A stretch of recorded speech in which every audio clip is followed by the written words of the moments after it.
the election where them do. We still they wait for the change. All the promise when they make, it don't be like saying a fake. Where the money, where the food. Cause everybody want improve. Since you come, no tears and pain. We don't tire to complain. I see the bad way you've been do. You don't tear Nigeria into two. 97% and 5%. You know been talk like president. They rule Nigeria with sentiment. I take your office to revenge. Oh yeah now, Oga Buhari, with the best.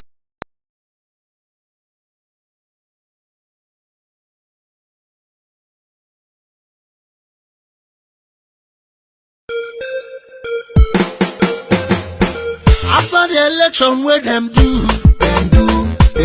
We still they wait for the change.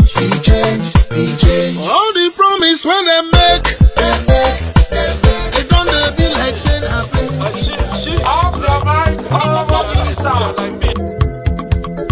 Chai! Now wow, people we supposed talk through to power don't off mic. And if we talk, now 500,000 they go summer us, call them hate speech. But fear not, Maiyegun don't come. Ingo torchlight every corner, nooks and cranny of all these bad people where they spoil our country.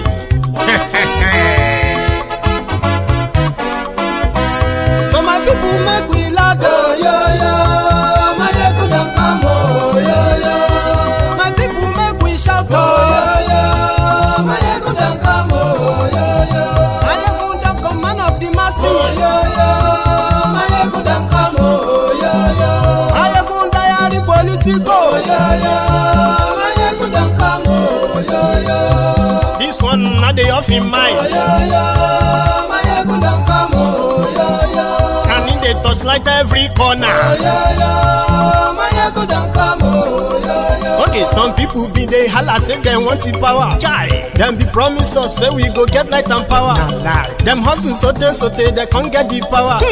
But now they know they do anything with the power. Every day, dollar just they get the higher power over naira. Still them talk say make we off mind. But thank God say Maiyegun don't come. So my people make you ladder. Maiyegun don't come. My people make we shout. Maiyegun don't come.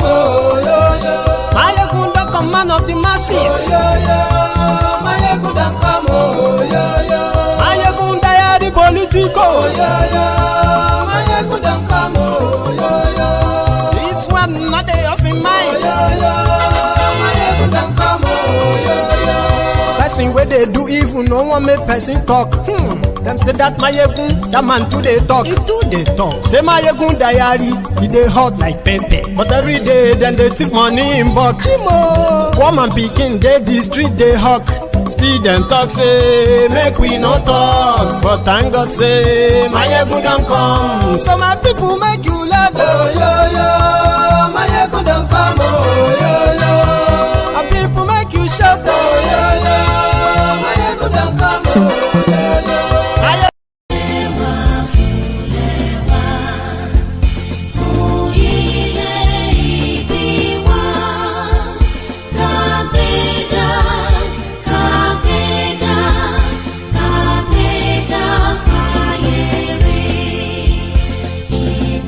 Go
past Biafra,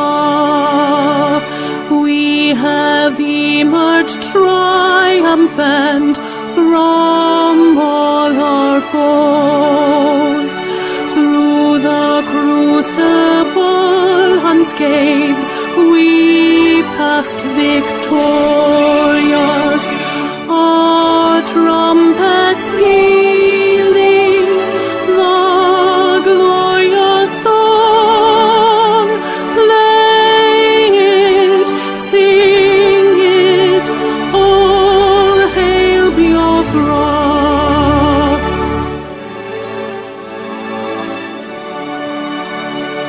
Oh, hail Biafra, we shall always remember all that perished in the struggle for our freedom. All hail our heroes, our prayer shall be known, oh, day and night. Say them always, all hail Biafra.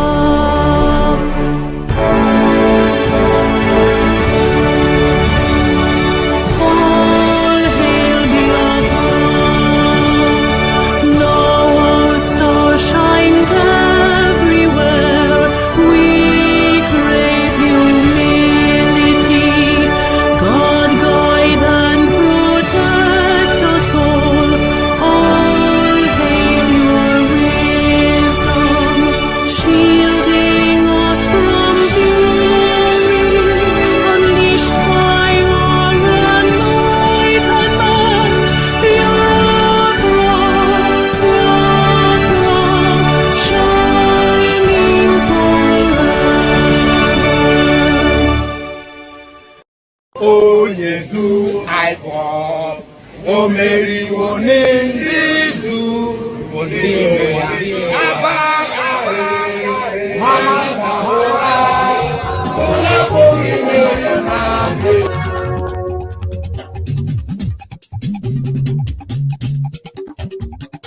Good evening to you. Maiyegun Good afternoon to you. Good morning to you from wherever you are watching from. This is Maiyegun. Maiyegun làwa mọ̀, làwọn tó dòdòdò. Maiyegun ti dé o, ọ̀rẹ́ ará ìlú. Lórí Facebook, lórí YouTube. Gbogbo bó ṣe ń Share lọ. the broadcast. Invite your friends and invite your not so friendly friends. Tell them, Maiyegun today.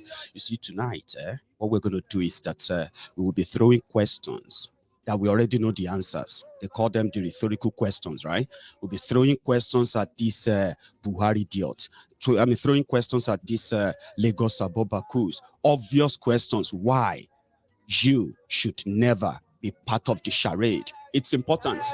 Share the broadcast. Godfatherism kò sí lọ́rọ̀ Maiyegun. Maiyegun Diary. Ẹ fara balẹ̀ sẹ́ o, kẹ́kọ̀rọ̀ lẹ́nu.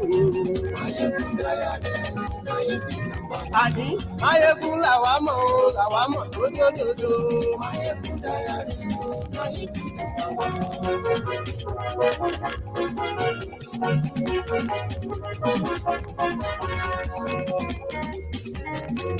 Àní ẹ̀sùn rà kì í.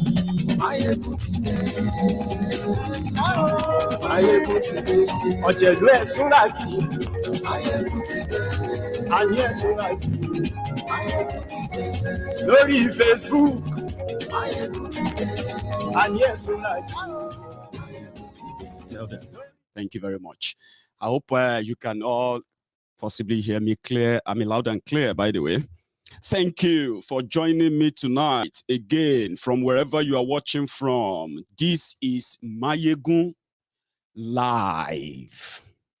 Tonight, we want to treat further the statement of Tifnumbu And I'm actually going to give you some other announcement as well, which comes with this, as we do it all the time. Just pay attention and follow. When you disagree, if you disagree, there's likely going to be a section where you can grab your phone, call in, and hear your own disagreements, talking about legacies. Tifnumbu said he's running to be president of Nigeria because he has the capacity, he has the competence, he has the whatever, he has the blah, blah, blah, blah, black sheep to take Nigeria to the level of Dubai. You possibly have read that somewhere where some of these clowns have started making up conjectures to, portray Tifnumbu as the idealist in a way. But he said he is coming to build on Bukwari's legacy. Can we begin to check out those legacies? Because we know them. And if you are one of the Lagos Abobakus, or maybe your own chapter is the Oshogbo Almajiris, or maybe you are one of those Abroadian Buhari idiots, those patriotic Nigerians living abroad, painting the picture of El Dorado to the percentage mummuns, the local Buhari idiots back in Nigeria. You see, patriotic Nigerians from abroad, whoever or wherever you belong to, let's begin to trash the legacies that Tifnumbu is coming to build on for your APC. Now, listen to this. Whatever you like, you can make of this, okay? I am a Yoruba man, a full-blooded Yoruba man. I know my father, and I also know where he comes from. My father knows his own father. His own father knows his own father too. So they all knew themselves, and I can give you the traces. It is not somebody from Iragbiji that is not even so proud of it in the first place, that I will be so kind of blackmailed, right, into accepting a crooked criminal, senile, demented criminal to be my leader anywhere, anytime. So whatever you like, you can make of it. But the point here is this.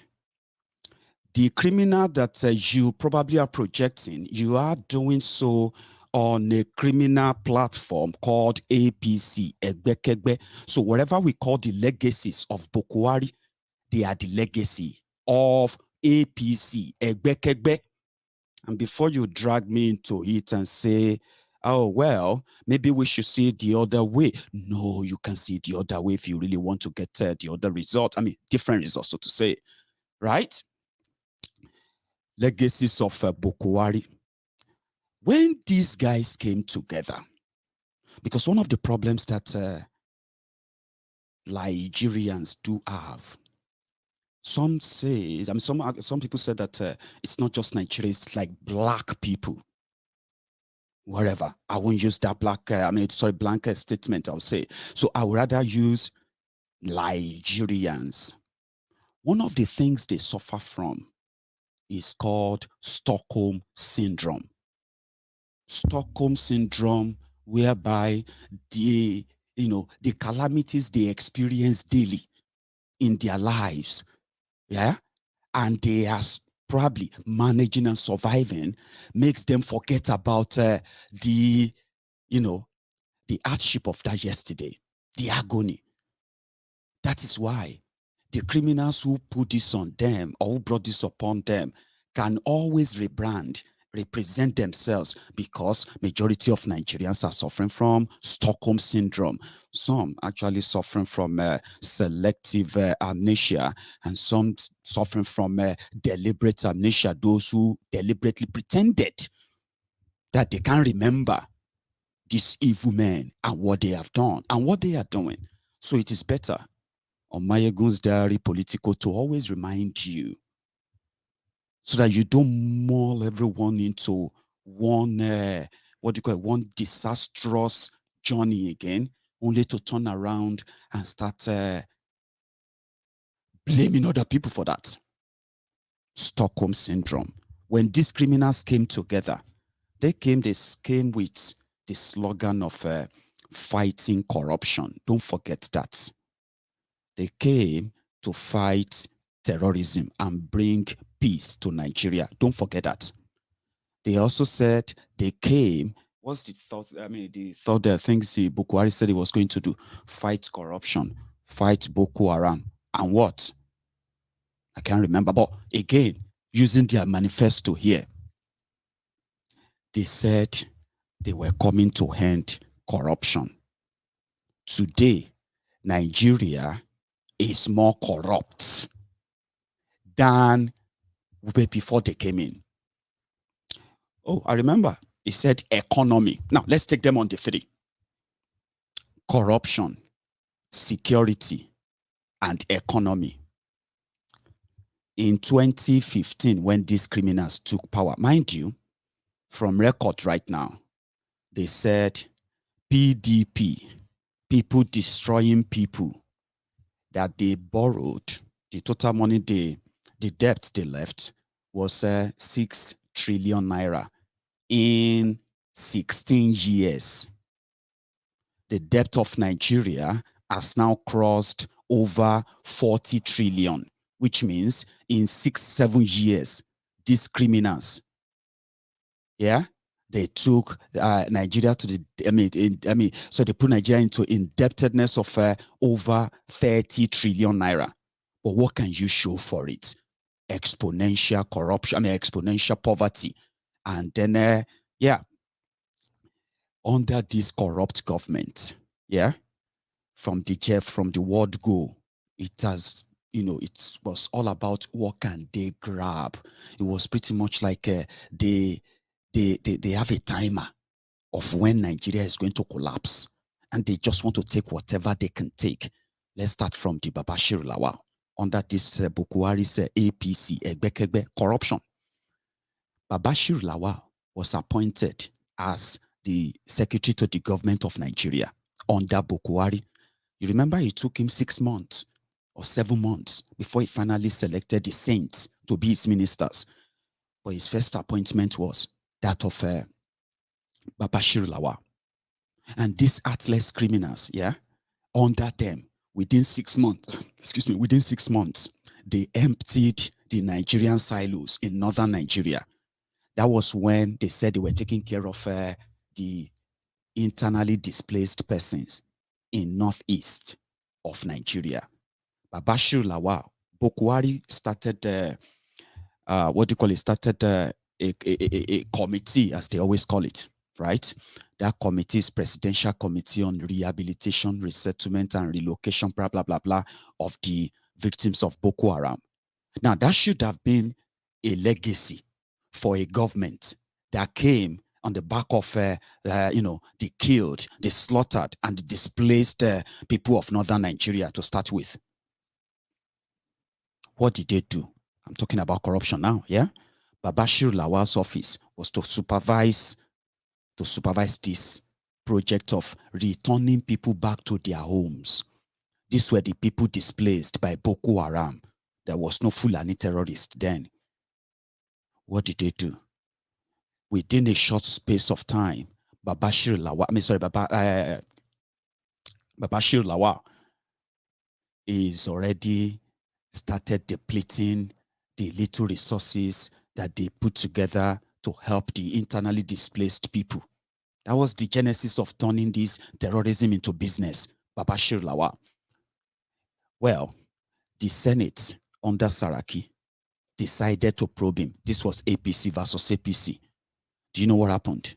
Mr. Corruption Fighter, Bukwari, wrote a letter twice to the National Assembly.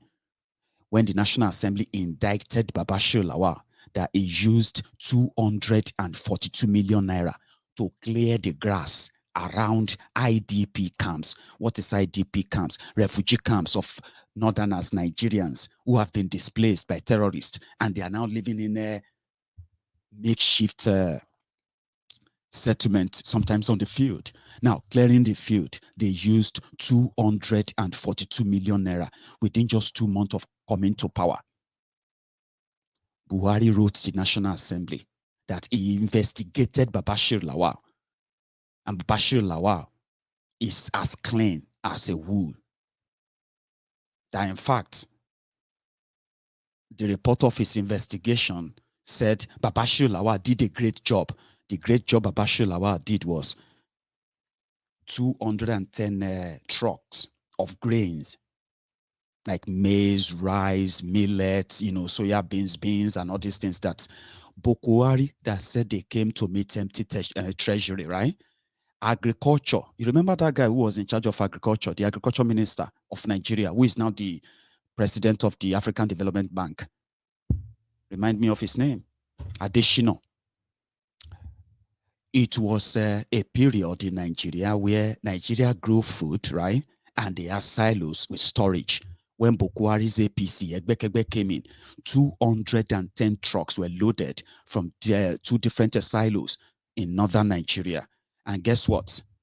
160 of those trucks, so I'm talking about 18 tire trucks, 160 something of those trucks got missing in transit. And 2 months after that, they found some of them in storage, food storage, warehouses in Kano, where they are rebagging them to be sold in northern markets under Babashir Lawal. 242 million naira to cut grass. And they said they were feeding the people in IDP camp with 100 million naira a day.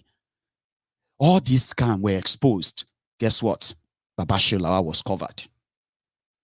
Talking about corruption. Babashir Lawal kept his job until Bokuari became sick. And Ikene Shatabandu, fake Pastor Ruga, became the acting president.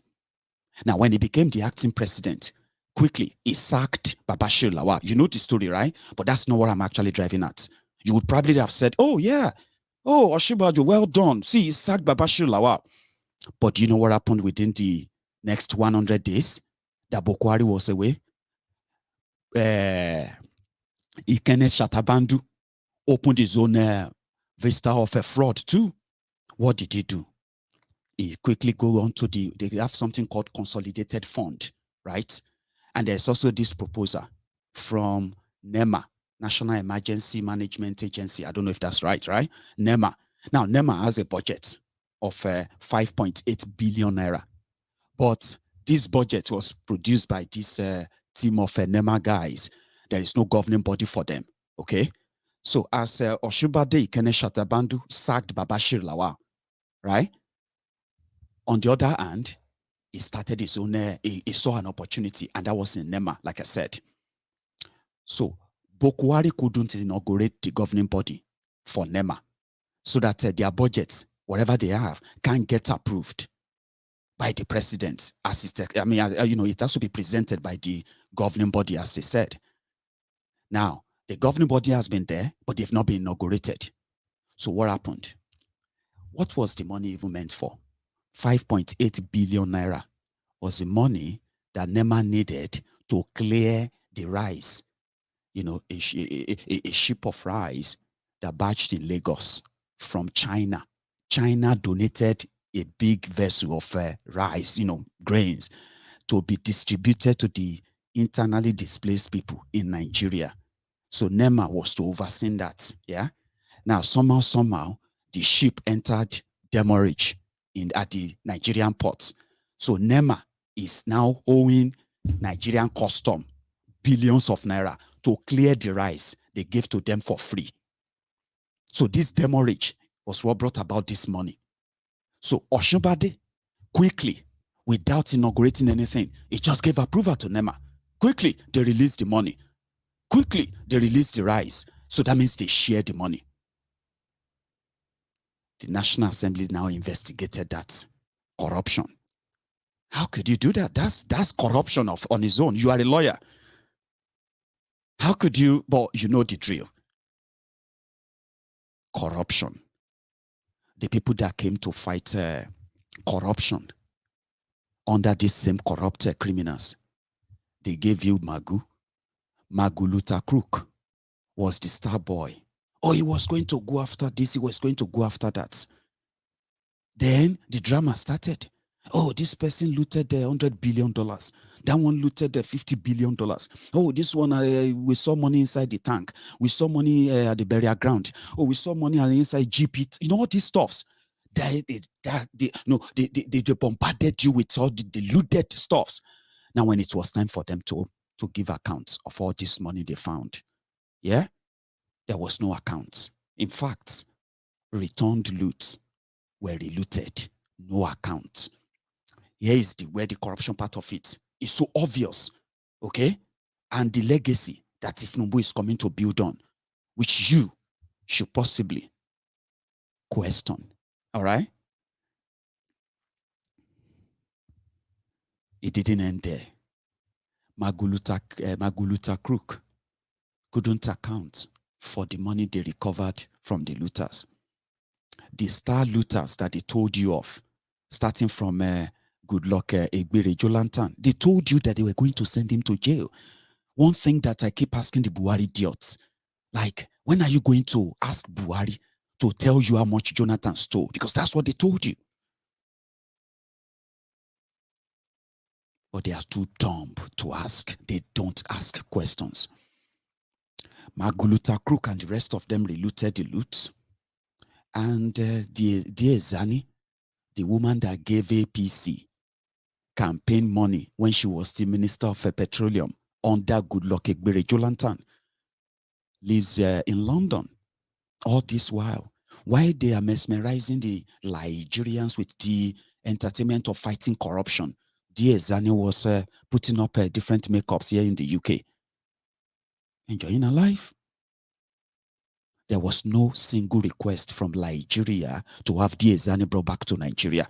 Corruption.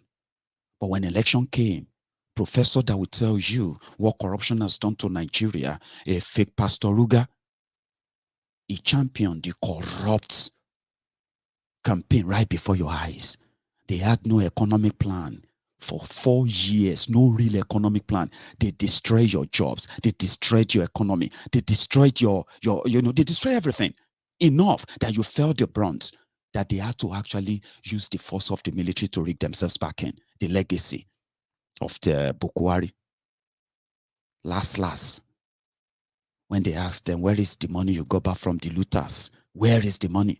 They said they put the money into construction of your rail line, construction of roads, construction of this and that. They put the money back into construction. How much did you put back? They couldn't give account of that. But yet, you are in debt to China. You are in debt to World Bank, in debt to IMF, in debt to African Development Bank, in debt to Sukuk, in debt to just anyone that could borrow you money. That's who you are indebted to right now.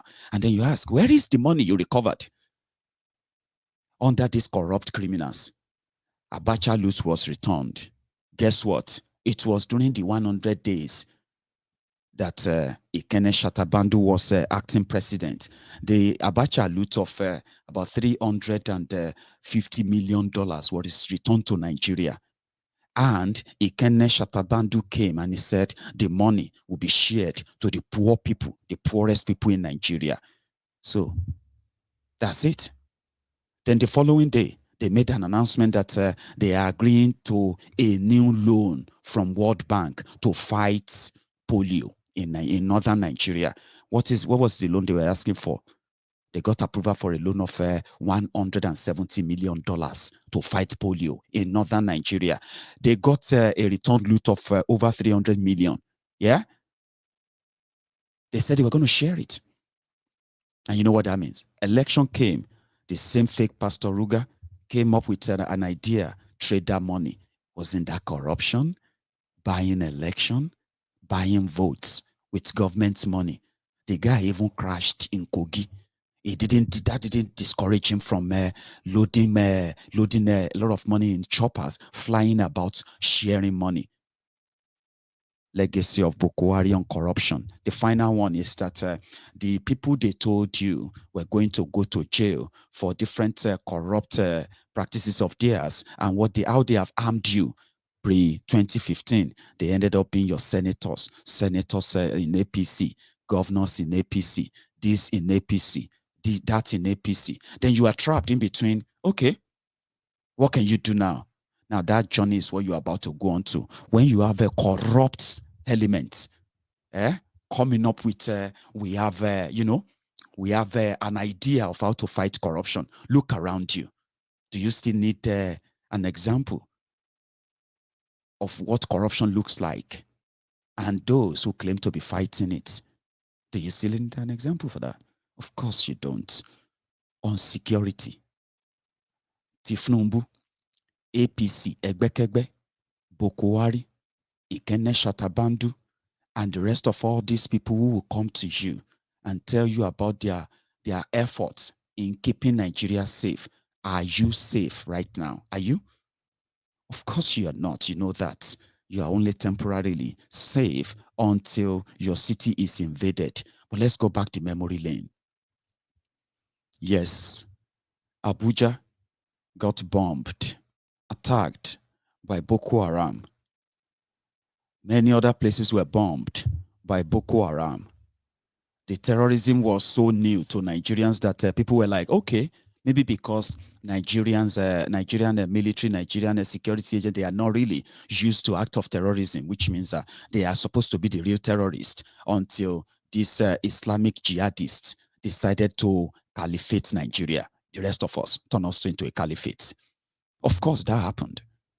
But do you also remember that the terrorism of Nigeria back then was limited to the northeast of Nigeria, somewhere that when Jonathan wanted to hand over to Bokwari, there was no territory in any part of northern Nigeria or southern Nigeria in the hands of any terrorist groups. You know that, yeah? Okay. Now, memory lane. Terrorism was about Boko Haram. And to top it all, to give this Bokwari jihadist government the opportunity they have today, that they have now murdered enough that they've divided Nigeria and Nigerians beyond any repairable comeback. Forget it. Yeah. The top of it was when the Chibok girls were kidnapped in 2014. It was the last thing that broke, let me say the last stick that broke the camel's back.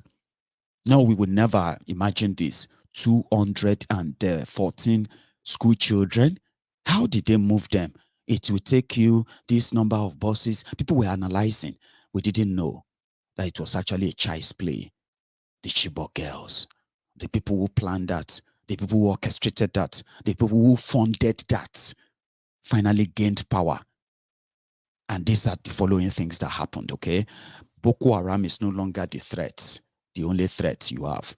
Now, under them, after spending every year since they came in and they enlarged the budget for, defense, because, yeah, I mean, terrorism is growing. We need to expand the budget.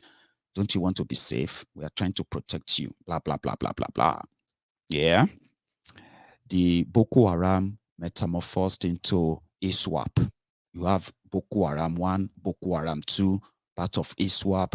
Then you have ISWAP that pledged allegiance to ISIL in, in Iraq, Iran, and all those places, and with one agenda, yeah, to spread their own type of Islam across the length and breadth of Nigeria. So from northeast of Nigeria, before these guys came in, yeah, Borno and others, yeah, it has now expanded to the rest of the country. You can't deny that.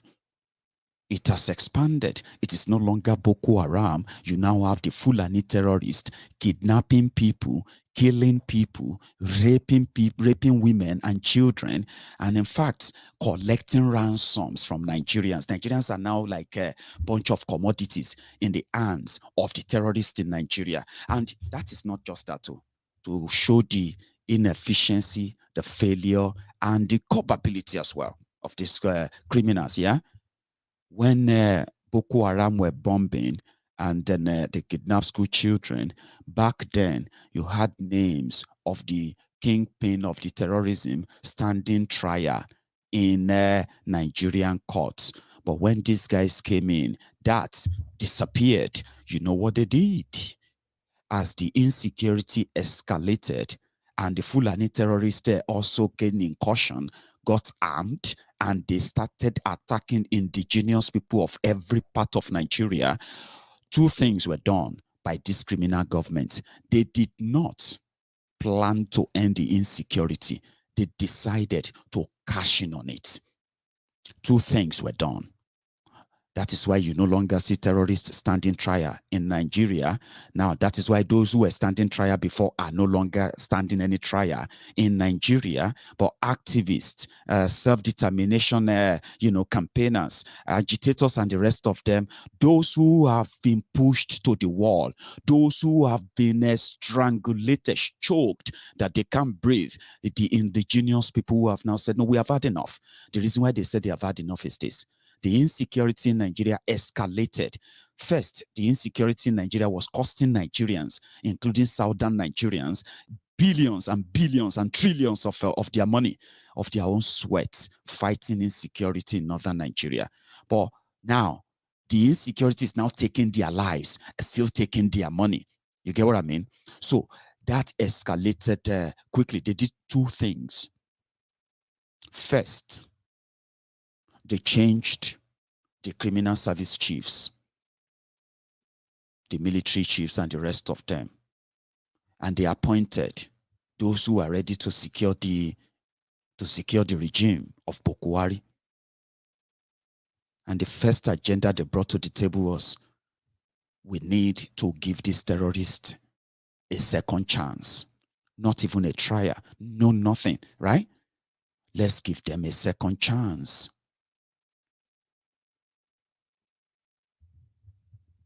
Sorry, guys. I completely paid so much attention to the camera that I'm not reading your comment, but I'll come back to that.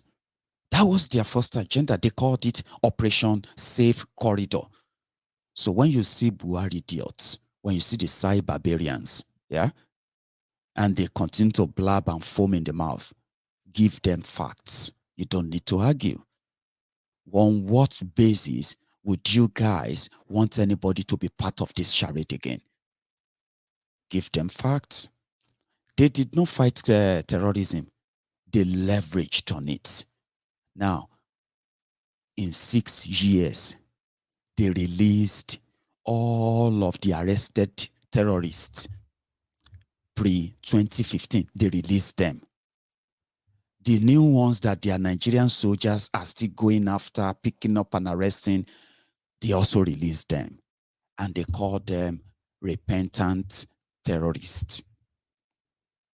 While they were offering repentant terrorists freedom, yeah, the Fulani terrorists, they were spreading like wildfire with their AK-47. And that became a new one. Apart from Boko Haram, the Southerners who used to read about terrorism, Boko Haram, kidnapping, burning of properties, killing people in villages, and all of that, they started witnessing the same. This time around, not in the hands of the Boko Haram, but in the hands of the Fulani terrorists. What did Boko Haram's government do? Tackling the menace of Fulani terrorism. Yeah? They decided to bring something called Ruga. But before Ruga, they said for peace to reign, we need to give the killer Fulani herdsmen grazing routes or cattle colony. People were like, are you mad? Cattle colony, who's going to give cattle colony to who? Okay, people are not taking that. What about National Livestock Program? National Livestock Program will require, people or the government of every state, yeah, to partner with the government of Nigeria and provide land.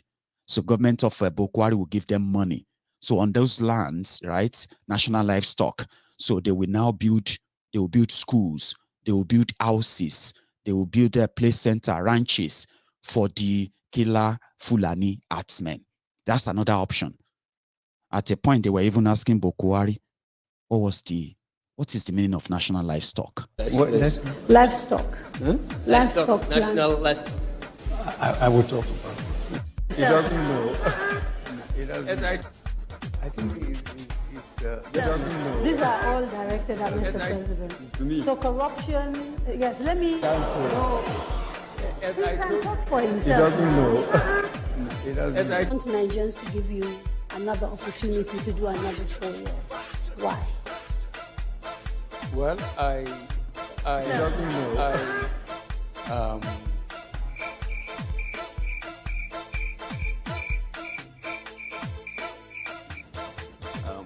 I think Do you understand? He doesn't know. But I just told you what that was all about. It's a disguised Ruga, rural grazing area, Ruga, national livestock. Maybe that would be more appealing to people so they can give up their lands. That didn't fly either. All these efforts were to placate and learn how to live. Sorry, to placate the killer Fulani herdsmen and learn how to live with them. That is their own solution to stop the spreading terrorism all over Nigeria, especially southern Nigeria. They didn't stop there. Bokuwari's government, APC, Egbe, which Tifnubu is part of, which fake Pastor Ruga or Shimbade is part of, they also decided to push a legislation to give all the waterways in Nigeria to the Fulani government of Nigeria, FGN, so that the control of all your waterways and 10 to 20 kilometers of land. Many of you living in Lagos today, yeah, in order to placate the Fulani terrorists in Nigeria, the solution of APC, Egbekegbe, was to give your waterways. Everywhere you see water in Nigeria, you will count 1, 2, 3, 4, 5, 10 kilometers of land. If you live anywhere close to water, you will forget those places. They will become the properties of Nigeria. And people said the plan was to then resettle the Fulani terrorists from all this Sahel who have used force, brutal force, to force the hand of Nigerians using the hand of the lifeless mannequin in Abuja. That is tricky, isn't it? So tricky and cheeky too.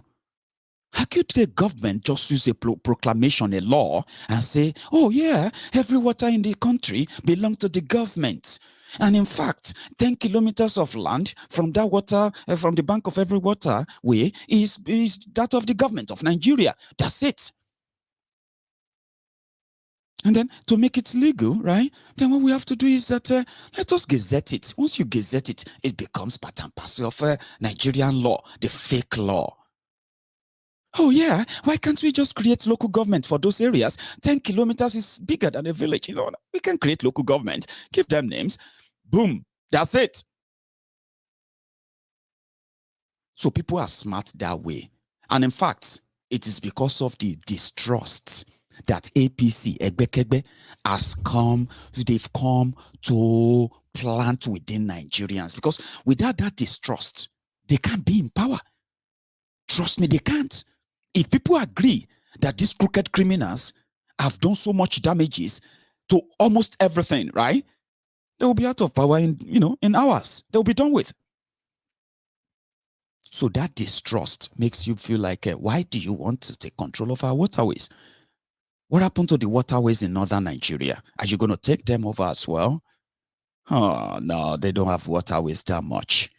It's not so much enough. Like the pool, a big one, massive ocean in southern Nigeria. This is how tricky it has become when it comes to the level of insecurity. They escalated it. They now turn it into money-making machine. They are not even Like, there's this thing I read online. Please, if you understand what I'm about to say, I can't remember the name they gave to it. Asymmetric war. Is that what it's called? A non-winnable war. You know, when your military are fighting war, in your own eye, you think they are fighting war, but they are fighting not to win. It's like a commercial war. And in war, human lives will have to be sacrificed. In this case, even their own soldiers. Please help me. I've got smart people on MaiyegunsDiary that always kind of follow that. Tell me, what do you call that war? The war that there is no plan to win it. That's exactly war the Nigeria is fighting with the terrorists in Nigeria. On the other hand, Nigeria is also fighting war with our own citizens. The government of Boko Haram, APC, Egbekegbe, they destroyed your economy. The insecurity on its own destroyed your economy by more than 50%. Unknown criminals started gaining prominence at the national stage. Miyetti Allah. Under APC, Egbekegbe, then we started hearing about Miyetti Allah. Miyetti Allah now sending threats to state governors. Miyetti Allah now countering the decision of a region under this APC, Egbekegbe. There is no effort to cut down and then end insecurity in Nigeria. Of course, there is none. Yoruba said we are going to start, we are going to protect ourselves by bringing up our own local police, because we have come under the attacks of Fulani terrorists, even though we don't share any border with them, but our people are now paying ransoms. To Fulani terrorists in Odogbolu, Ijebu people, they pay ransom to terrorists, or your people paying ransom to terrorists. Ondo people paying ransom, paying with their lives to Fulani terrorists. Everybody is, boxed in, but not because they can't defend themselves, but because Nigeria frowned at you defending yourself. That is the legacy of Boko Haram. And guess what? That destroyed your economy. Miyetti Allah got so grown and so powerful that they could declare the food blockade, my dear brothers and sisters. When you're fighting a war, put it this way. Nigeria pretend to be fighting war with the terrorists. But it is not the war they want to win. Obviously not. They have made that obvious to all of you. It is not the war they want to win. They want to manage it, make money from it, while your economy take a fall for it. Then southern Nigeria says, why should we be paying the price of the misplaced Fulani terrorists from the Sahel? We want to protect ourselves. No, you can't do that. That's going to be like you going after Fulanis. Come on, we see these guys with guns and all these crimes. We shouldn't be paying this price. We are living far away from them. Why? Because you are part of Nigeria. That is why. And they said no. Tifnumbu and gang, they kept quiet. Don't ever forget that. Your Miyetti Allah declared war on the Yoruba, the Igbos, the Ijos, the Shekiris, there are people from the coastal Biafra, as well as our people in the Middle Belt. They declared war, because when you are fighting war, what you try to do against your enemy, though it is extreme, generally frowned at. But when you get boxed to that point, the easiest thing you're likely going to do is to declare a food blockade.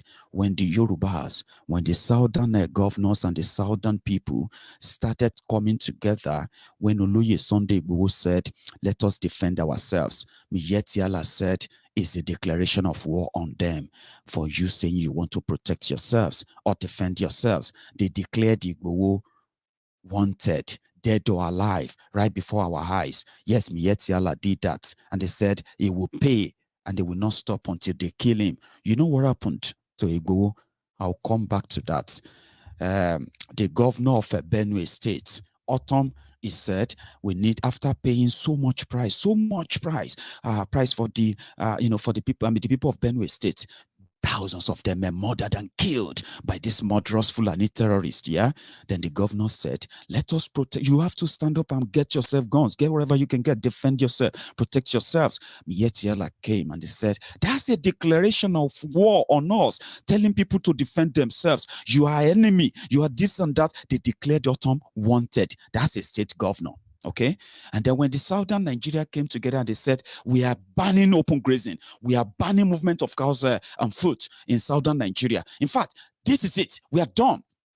Miyetti declared food blockade. Yes, they did, and that lasted for days. It didn't work though. Yeah, it didn't really work, right?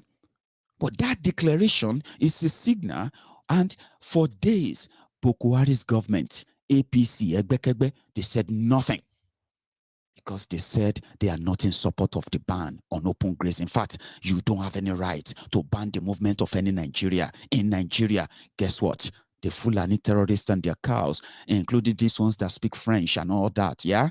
They are Nigerians, said by a governor, a PDP governor, Bala Muhammad from Bauchi. He said, there is this misconception among Nigerians that they have to do everything to educate all of you, that every Fulani from every part of Africa or the world is a Nigerian. Do you get that? So whenever they come, they see themselves as Pan-Africanists. And so, okay, if they are Pan-Africanists, why are they not in Ghana? Why are they not in Kenya? Why are they not in South Africa? Are those places not Africa? Are they not Pan-Africanists? He said every Fulani Kauriara is a Nigerian. And that is why Nigerians must be educated, enlightened, to make sure that they learn how to accommodate them. Bala Muhammad, governor of PDP. Do you see why they are not different from one another? It is from frying pan to fire. If you believe any of these rogues, any of these hungry, hungry jobless boys and girls of PDP as well, telling you that, oh, I agree with you, because you are talking about Boko Haram and APC.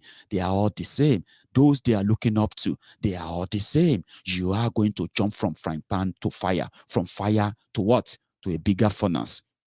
That's what that is. He said, protect yourselves. Miyetti declared war. For days, Nigeria didn't say anything. Nigeria didn't say anything because Miyetti was speaking their mind. It was under this same Boko Haram's government that Miyetti said they were going to offer us in Yoruba land security. Can you believe that? Yeah, it happened. It happened, of course. They did a meeting in Akure, Ondo State, where they said they were doing they are working out a settlement so that this Miyetti that did a food blockade so that they can work something out. Guess what? They called a meeting in Akure. APC, Egbekegbe governors from northern Nigeria, the Almajiri,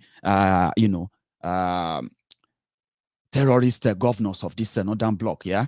They came down to Akure and they brought the Miyetti and their gang to Akure at that meeting in Akure, where Mimiko and the rest of them were there. They said, oh yeah, we have reached an agreement. Miyetti, they are going to be in a joint patrol with, they're going to be in joint patrol with Amotekun. Oh, really? Yeah. So if you see any Miyetti joint vigilante truck anywhere in Yoruba land, you know what to do. Just make sure, say, you don't see them again on your streets. You get what I mean? So when we said that, the governors went by, they said, boy, this one don't make sense. So this thing will be just proposed. And indeed, it didn't make any sense. Miyetti providing security for us in Yoruba land. Are you joking? Eh? Anyway, They had the same opportunity in Anambra. They are part of the security of Anambra under Obano. He gave them appointment in his government. In fact, according to him, they reached an agreement that if you kill a cow, you will pay money. If a cow owner kill you in Anambra, they will give your family 500,000 naira. All this mad stuff were going on just to show you that APC, Egbekegbe, a terrorist organization, and the legacy of whatever they call it is to ruin your economy. So tell me, what did they do with your economy? If you ask me, I will remind you too. In all these soul killings and all of that, Tifnumbu and gang said, Bokwari is doing a great job. The president is doing everything, he's doing his job, he's doing that. Your economy, the farms were destroyed, farmers were killed, others displaced. And guess what? Nobody gives a damn about them among these criminals. Pushing this your one Nigeria. You have, you had about 13 million of you. They said you were jobless. 13.5 million jobless Nigerians in 2015. Yeah. And then in 2022, you have over 100 million Nigerians completely jobless, useless, and then pretty much available for these criminals to manipulate and use. Depends on where you want to choose to belong to. APC, Egbekegbe, came to kill, to ruin, and to destroy. Yeah, that's what they came to do. And every time you remember them, you remember these rogues. And also remember this, in every of these that I've mentioned so far, none of them spared you as a Yoruba man. None of this spared you as an Hausa man. None of this actually escaped you or your household as an Igbo man and what have you, including when you didn't agree with them. You share in the whole madness they have brought upon the entire people, right? So when you talk about them, remember that you share in all of this. And therefore, there's no point in denying that whatsoever. Yeah. Joblessness increased under this criminal government and their agents. The most ridiculous one was this, right? Choosing your own leaders, something that should at least something that you would expect them to have built on in after 2015. But they are rogues and criminals, and look at their antecedents. Look at them from wherever they all came from to join together, including Tifnumbu and gang. What are their antecedents? Do they really allow people to choose their leaders? Or they twist people, steal votes, buy votes, and get everybody, whapped and bog into one corner until their will is done, including investing in violence, violent groups, cultists, violent police and the military, people that force people to either flee or obey whatever they push. I mean, these are their antecedents. Elections should have been the determinant of, who rules you or who leads you or who decide anything for you. They took that away from you. Now your election is a complete sham. You know that it's a complete sham, right? Rather, it's a total waste. And right before you, your election is turned into war. Now, how do you do that in this regard when you can't even decide your own leaders? And indeed, you can't. You have no power to decide that because of the fraudulent fake 1999 constitution. These guys came in, right? They devalued your currency. They destroyed your naira. Some of you may not really know the impact of that, in the true sense of it. This is what that simply means, right?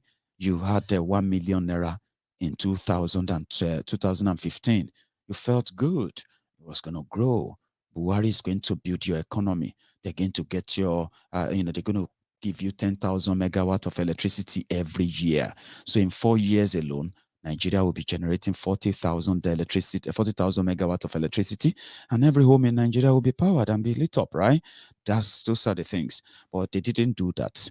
They ruined, destroyed everything through their greed, selfishness, and including short-sightedness. Short-sightedness is in the sense that they are so interested in the right now. What can we get now? Like they are planning or know the day Nigeria is going to end. And you probably have no clue why this selfishness grew that much, okay? So they didn't do all that. They didn't grow your economy.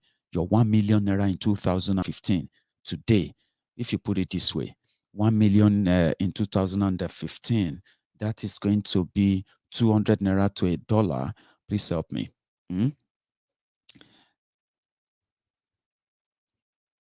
That should be $500 if I am not, hang on. No, it should be $5,000, I believe. Tell me, is that it? $5,000 in 2015, your 1 million naira. Now that $5,000, right, could possibly, you know, get you a lot of things that you won't be able to get today. Now your 1 million naira today, if you now cut that down, it is going to be, thank you very much. I think,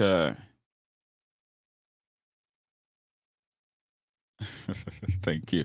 Anyway, I'm reading something on there, so I don't know if that is a question you want me to answer. Okay, so your 1 million naira today at 550 naira per to $1 is probably going to give you something around $2,000. Okay, now let's say you have $5,000 in 2015. Okay, and you have $5,000 today. That's probably going to give you something around how much? 2.5 million or something. So now the changes here is this. It's not about dollars, naira, okay? These guys, they did absolute nothing to grow the economy of Nigeria enough to grow exports. Agriculture would have done the magic for Nigeria to start with, apart from oil. As the world, as the price on the, so as the oil price continue to dwindle on the world market, not stable, right? The Fulani terrorists as well continue to destroy the farms, continue to chase people out of the farm. No electricity. Factories can't really produce a lot, which means Nigeria needs to resort into importation of most of what they could normally produce locally if they have the electricity. Now, 6 years, right? People told them, they said, to find a solution to Nigeria electricity problem, energy problem, you probably need to, segment it. Let everybody generate their own electricity. Generating electricity alone can make some, generating electricity, selling the electricity can make some states, right, so viable, rich enough to give the better lives to their people. Like, break it down.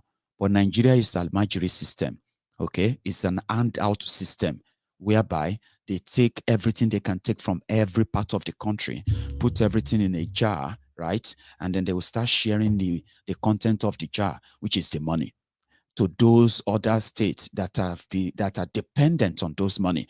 They are lazy, unproductive, because Nigeria make them so, right? They can't really make or create wealth. They depend on that. So if they broke down the electricity generation and distribution, maybe that could have improved the local electricity generation and distribution, and also increase the production level, and at the same time increase employment for the people who are, for a country with the highest number of young people in the whole world. Do you get what I mean now? Small thing that doesn't require you having to call God help us. This is simple. Break this monopoly of electricity enough and mean it. But guess what? In Nigeria, they would love to borrow money. When they borrow money and then say they are investing in electricity, right? Then they will tell you, we are now generating 7,000 megawatts. Oh, we are now generating 6,000 megawatts. But we're having problem distributing it. Why wouldn't they have problems? They generate electricity from River State. They are transferring the cable through Kogi, through everywhere, taking it to Sokoto. They generate electricity in Pakpalanto, in Ogun State. They are laying cables, thousands of cables of poles, miles and hundreds of miles of cable to northern Nigeria. And they are not sending them to go and power factories to go and power production chains and all of that. They are sending them to northern Nigeria to go and power huts, hamlets, small homes where people pay no bills, while the industrialized southern Nigeria continue to wallow in the darkness of dark-minded criminals who lead you. So it's a simple logic. They didn't do that. So which means you have nothing that you are producing generally. Politicians will tell you, we have to increase this and that. It's all lies. If Nigeria doesn't break up, if Nigeria doesn't break completely down, right, the dependency of this Bambi-Allah system will continue to weigh everybody down. It's a simple logic.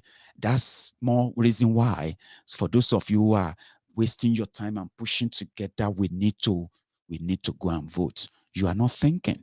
If you are thinking, you will channel that energy to something else, which can be more productive than the energy you are channeling towards this fraud that will keep you in perpetuity of poverty to start with. So you have nothing you are producing, which means you depend more on what people buy and bring into Nigeria. Even your president, your politicians, they depend on the medical service from abroad. You see, all these things, yeah, what they do is this. They put stress on your naira and they increase the value of the foreign currencies. How? When they bring goods, finished goods into Nigeria, most of the ships, most of the planes, cargo planes who bring things into Nigeria, finished goods, they fly out of Nigeria empty-handed. Where do you think? Because Nigeria offered them nothing. You're offering nothing back. Nothing substantial for them to say, we are trading about 100 billion in agricultural products with Nigeria, $100 billion. Do you know how massive that is in an economy? That will put a less stress on your naira because they need more. They need to bring more of theirs, not you having to buy theirs to access their market. That's what they did to you. They took that away. And that means they put all the stress on the cost of satisfying your easy life and lazy life of your leaders that has passed down on to many of you. Lazy lives, lazy mind. A young person cannot win. It will take forever. Lazy mind, lazy heads, lazy leadership, lazy country. Yeah? Laziness brought you poverty to start, with. So what do you get? People have to now tell you, do you want to buy this from China? Yes. Okay. We are going to sell it to you for this price. That's too much. Your naira is worthless. So if we have to change it to yuan, you have to change it for this price. Now, what that simply does to you is that when they now bring those things back, yeah, you see that 1 million naira you have, that you could go into market and see that 1 million naira is now cut into 4. The value of your 1 million naira is now somewhere around 250,000 naira. You still have 1 million, no? You still have it. But the value is no longer 1 million naira. Because once you go out there to buy something, that is when you will realize that, oh boy, how much is this bag of cement? Say, it is now 4,000 naira, 4,500. We used to buy this for 1,300, 1,400. Is it not Dangote cement again? Are they not doing it in Nigeria? Are we importing that too? They ask me too many questions. Now 4,100 naira. If you won't buy, make you buy. So that means the money you would normally use to buy 3 bags of cement, you are now going to use it to buy 1. So that is the effect. It is when you take that your naira out, then you feel like, this money, no. That's the example of what they did to you. Companies are no longer making profits. Businesses, they started folding up. Because as the businesses are folding up, the government, you are losing your jobs. As you are losing your job, the government is losing money. And government doesn't have any job. They don't have job. Government have no business in business. They don't have any job. Government take from you. If you don't have anything to give, they just have to squeeze those who have. They call it tax. There is nothing invested. Now, when they are taking those money from you, they are not investing the money in you. They are not investing it in their economy to multiply it. They were using it to buy forex for themselves, for their families, for their children who are studying abroad. I don't know if this makes any sense to you. It doesn't have to make any sense to you if you're a Buhari idiot. But I'm glad you are listening to me. At least you are listening to me. Good. Your naira is worthless. The government is broke. What else can they do? APC, Egbekegbe government, decided to start printing money when they have exhausted their borrowing capacity. Because according to them, you know those who are advising them, Bokwari put people there as economic advisor, and they are telling them that, in fact, Nigeria is so healthy that Nigeria can still continue to borrow. Nigeria hasn't reached the borrowing this and that. The Buharinomics, so. But guess what? Even me will not be an economist. Yeah, I can tell you this free of charge. In your 2022 budget, budget ratio. Okay, because I want to talk economic terms now, and it probably will just be sounding gibberish to you. Let me use the layman language where everybody go understand, right? Oh no, one sec.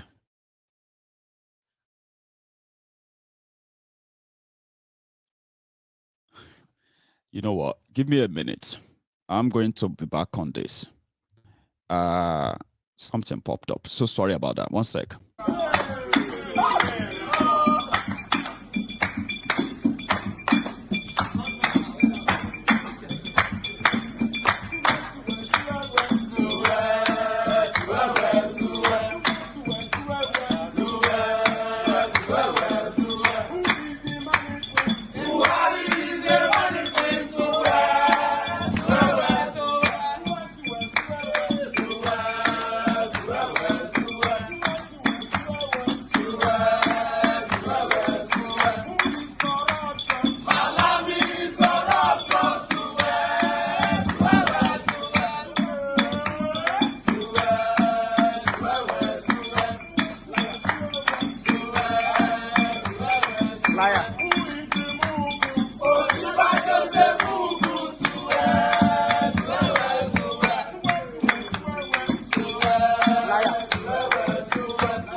Thank you very much. Sorry about that. Something came off and I'm like, I need to actually tackle that as soon as possible. Okay. So Buhari appointed economist and you now have Buharinomics. Okay. So he said, oh, Nigeria can still borrow and borrow. But you see that your 2022 budget, right? The payment for debt servicing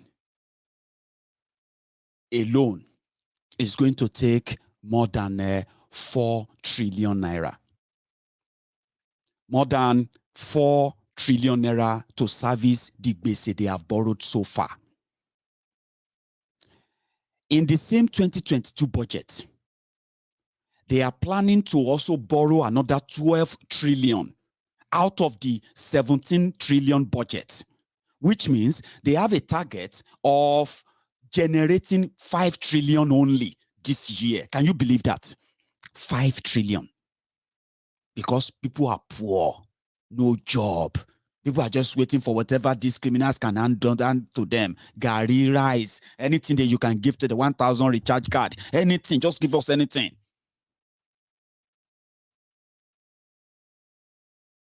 Nigeria is that broke.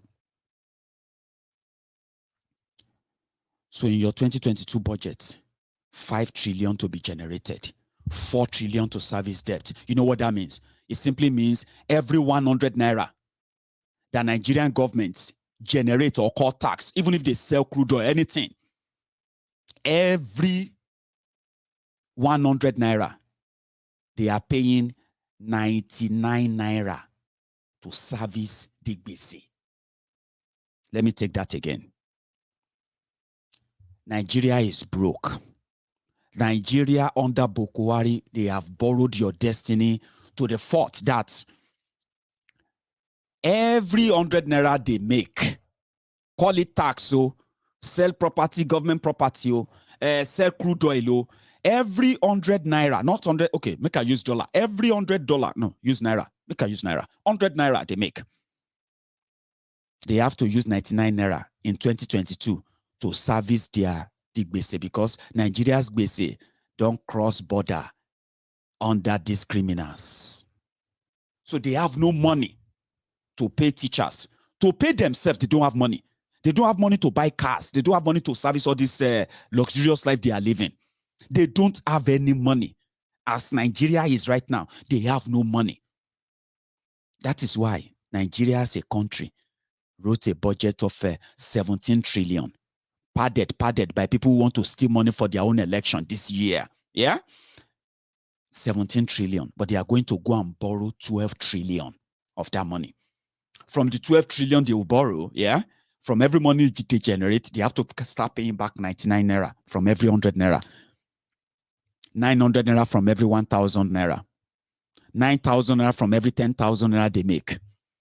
99,000 naira from every 100,000 they... Oh, man. What do you think that is going to be?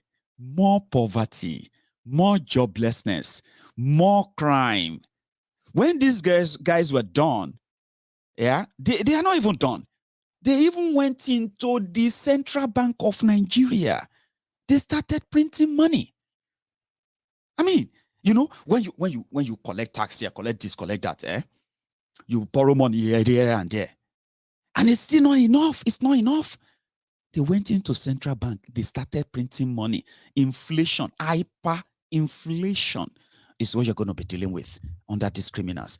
So what legacy gone is Steve Numbu, Oshimbade, fake Pastor Ruga, Devulu Mayi, Oji Uzo Kalu, who else again?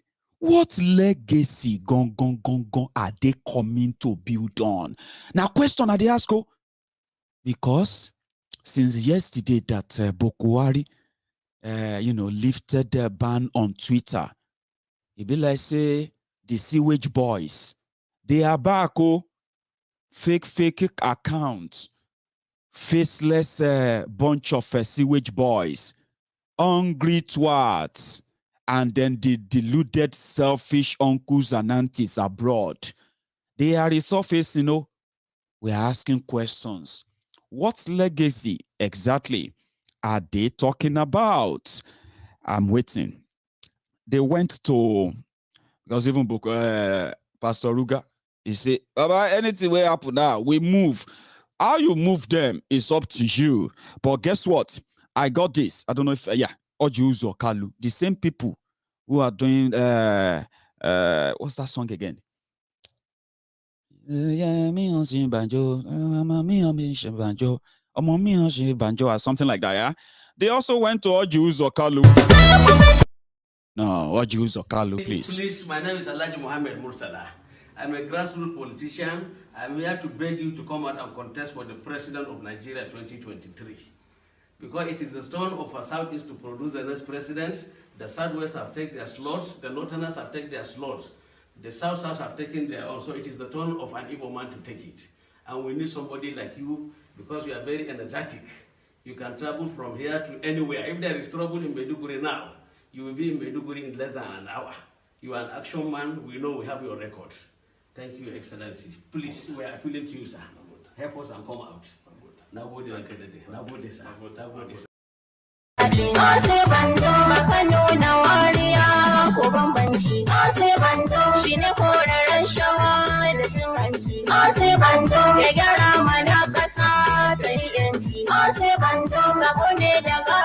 Now election season, trust me, everybody did business now. If you listen to any of them, if they talk, say, okay, who be the Mugu? Who be the Mugu? If you can't find the Mugu and you are following this swagger and all of that, Baba, you be the Mugu. Now you then they use. Now you.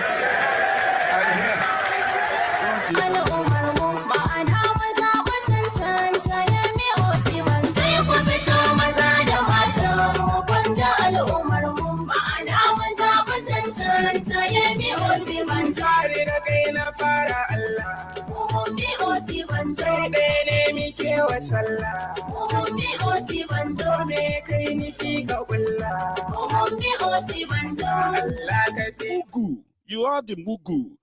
Listen, people said if you don't participate in their election, they are going to pick themselves, they are going to do this and that. We said, do it. Now here we did where we told you that you will regret Bokuwari. So somebody is now, listen, somebody is now trying to say, if you don't, some will tell you, right? If you don't support PDP, APC will continue and Tifnumbu will be your president. And so, now, I mean, Bokuwari became president now. Many of you who jump up and down. Some of you have become jobless today. Yeah, I mean, we were here. So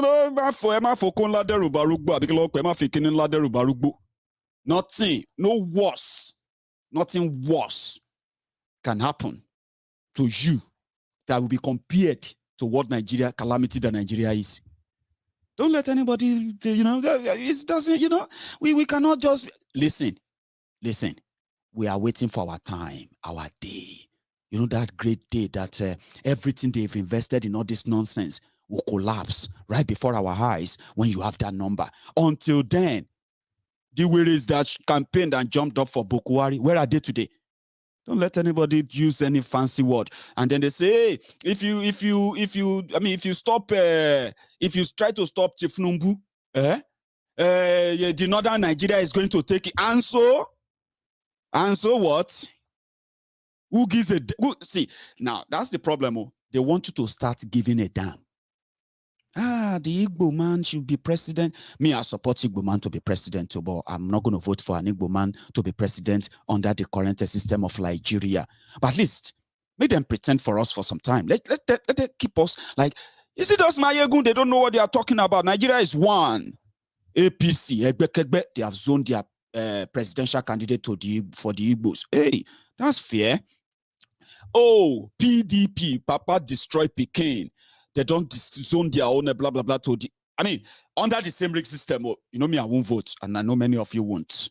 I mean, it's practical. May they use that one, counter us, and say, "Shut up your mouth. We are one Nigeria, fake one Nigeria." So don't let anybody intimidate you with. They will write their names. They will put their people there, and leave us alone. We told you in 2015. Me, we sit down here.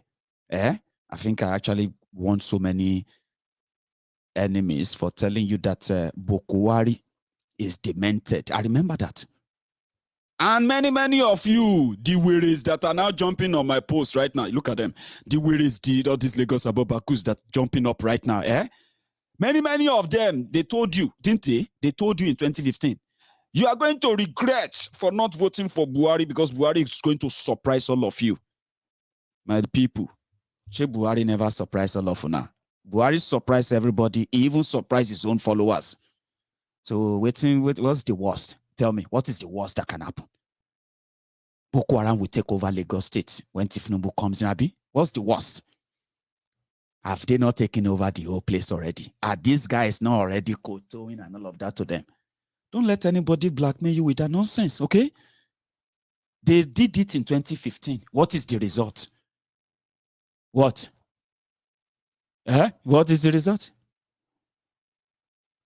We are waiting for that time when enough people will say, oh boy, this charade don't do. Everybody just find a level, find your way.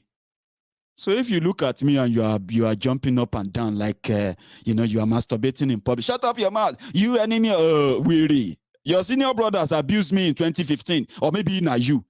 How far with you? How far with change? How far with next devil?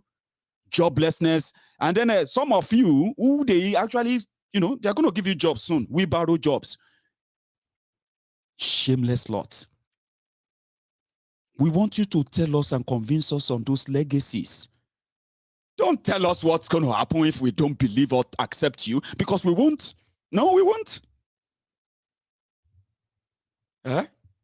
When you decided to put Boko Haram there, and from 13 million unemployed, jobless of you, right? Even those of you who had jobs then. Abi, today you are jobless, roaming the street. You know it in yourself. But you know one thing?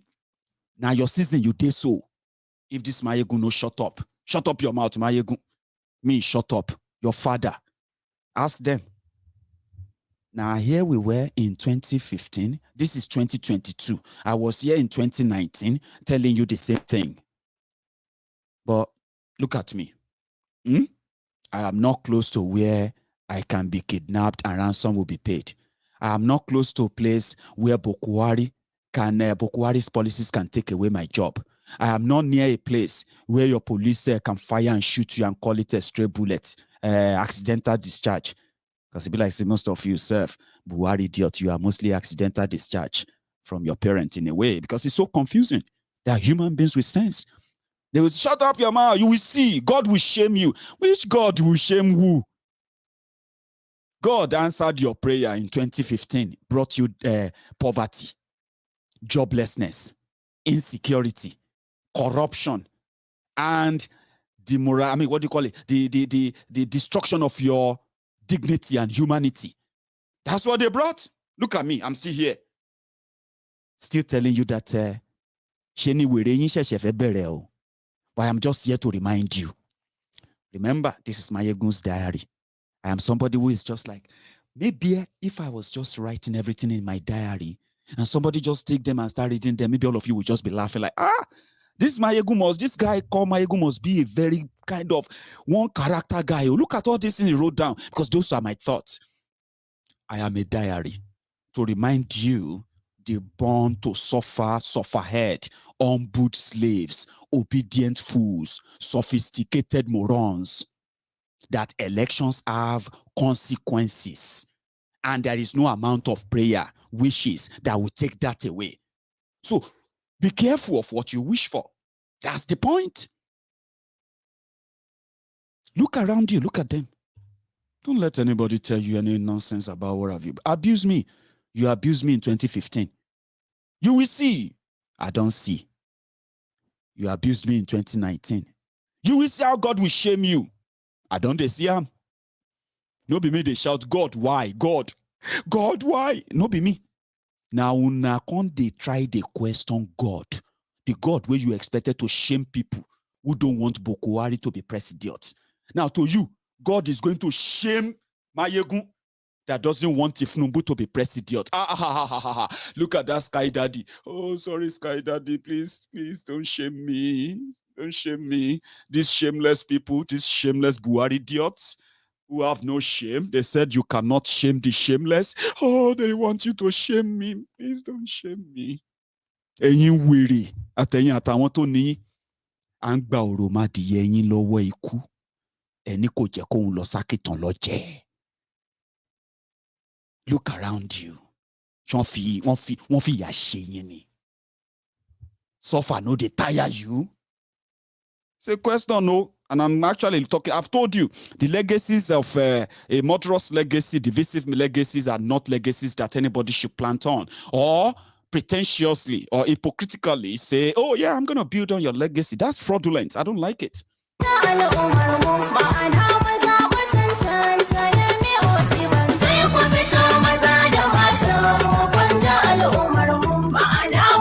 I'm sorry, right? I don't know why. That song keeps ringing in my head.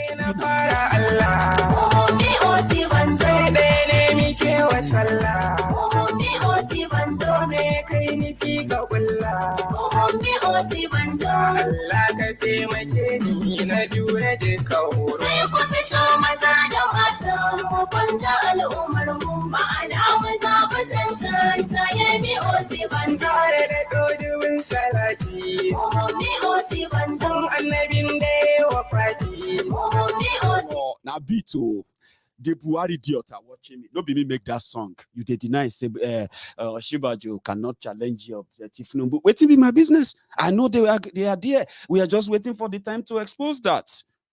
Shibu not the laugh. When your criminal Fulani jihadist government decided to kill Oloye Sunday Igboho, it was because of this election. They wanted to kill Igboho because of their 2023 election. They wanted to kill Nnamdi Kanu because of their 2023 election. Now we are watching them to destroy themselves because of 2023 election. You are doubting it. Maybe na Maiyegun make the song. Maybe na me do. Maybe na me go Kanu. Go ask people to. Meanwhile, talking about what they have done, the poverty level. For some of you watching me right now, you'll probably be like, "We talk about poverty all the time." It's real, though. For Adamawa State, where their custom are not protecting the borders, but they go into people's homes looking for who have foreign rice, who imported rice, who did this, who did that. Today, I've been here yesterday. I don't care. This happened under Bokuwari in Adamawa. This is Adamawa State Custom Office.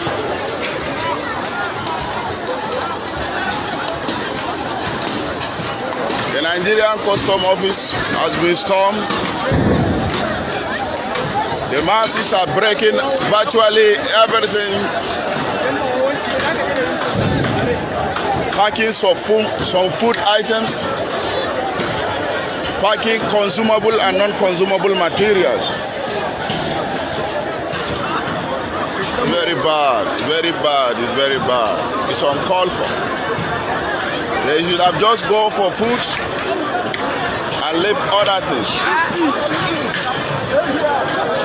As you can see what's happening up there, the youth are breaking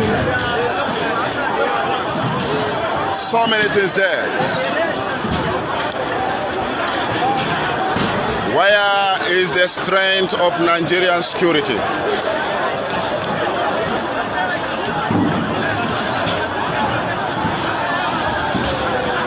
Very bad. I didn't subscribe to this. See this stand will be taken away. All their offices has been boggled.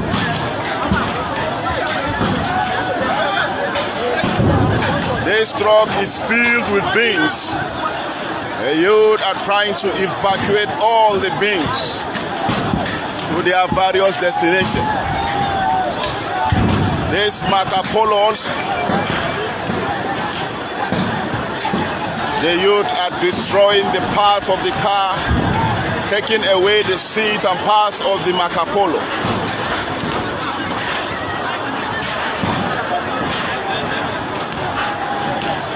It's unhealthy. God have mercy. This is Adamawa State Nigerian Custom Office.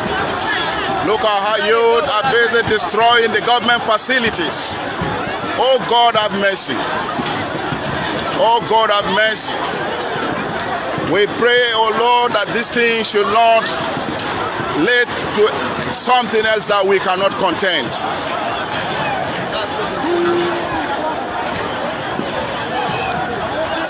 God have mercy. God have mercy.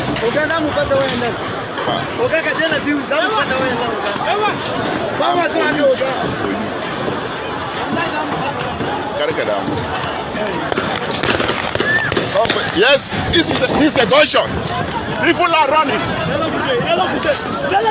This is a gunshot. People are running. This is a gunshot. Raw, no. Nigeria, that's Nigeria. All right?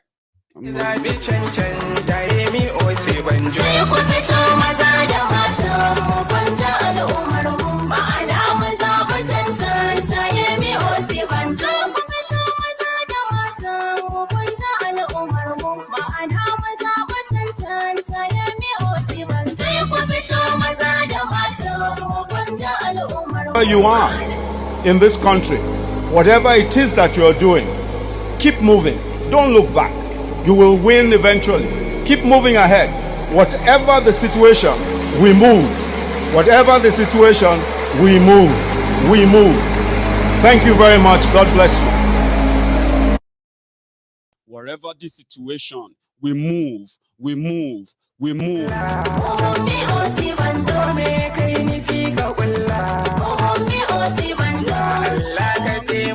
Yoruba Nation, I want to see that. I want to see you respond to that. Listen, whatever you are doing in this country, in Nigeria, if it is for revolution, continue. If it is for Biafra, continue. If it is for Yoruba Nation, continue. Oshiba, you advised, not just me. Wherever you are in this country, whatever it is that you're doing, keep moving. Don't look back. You will win eventually. Keep moving ahead. Whatever the situation, we move. Whatever the situation, we move. We move. Thank you very much. God bless you.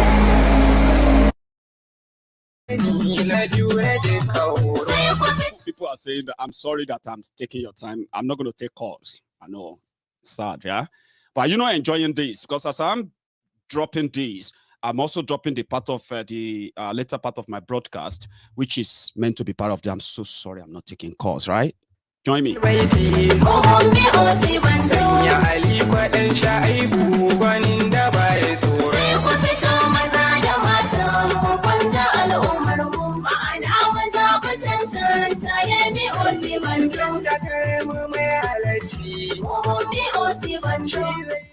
So did you see that video where people invaded the custom office in Adamawa? Yeah.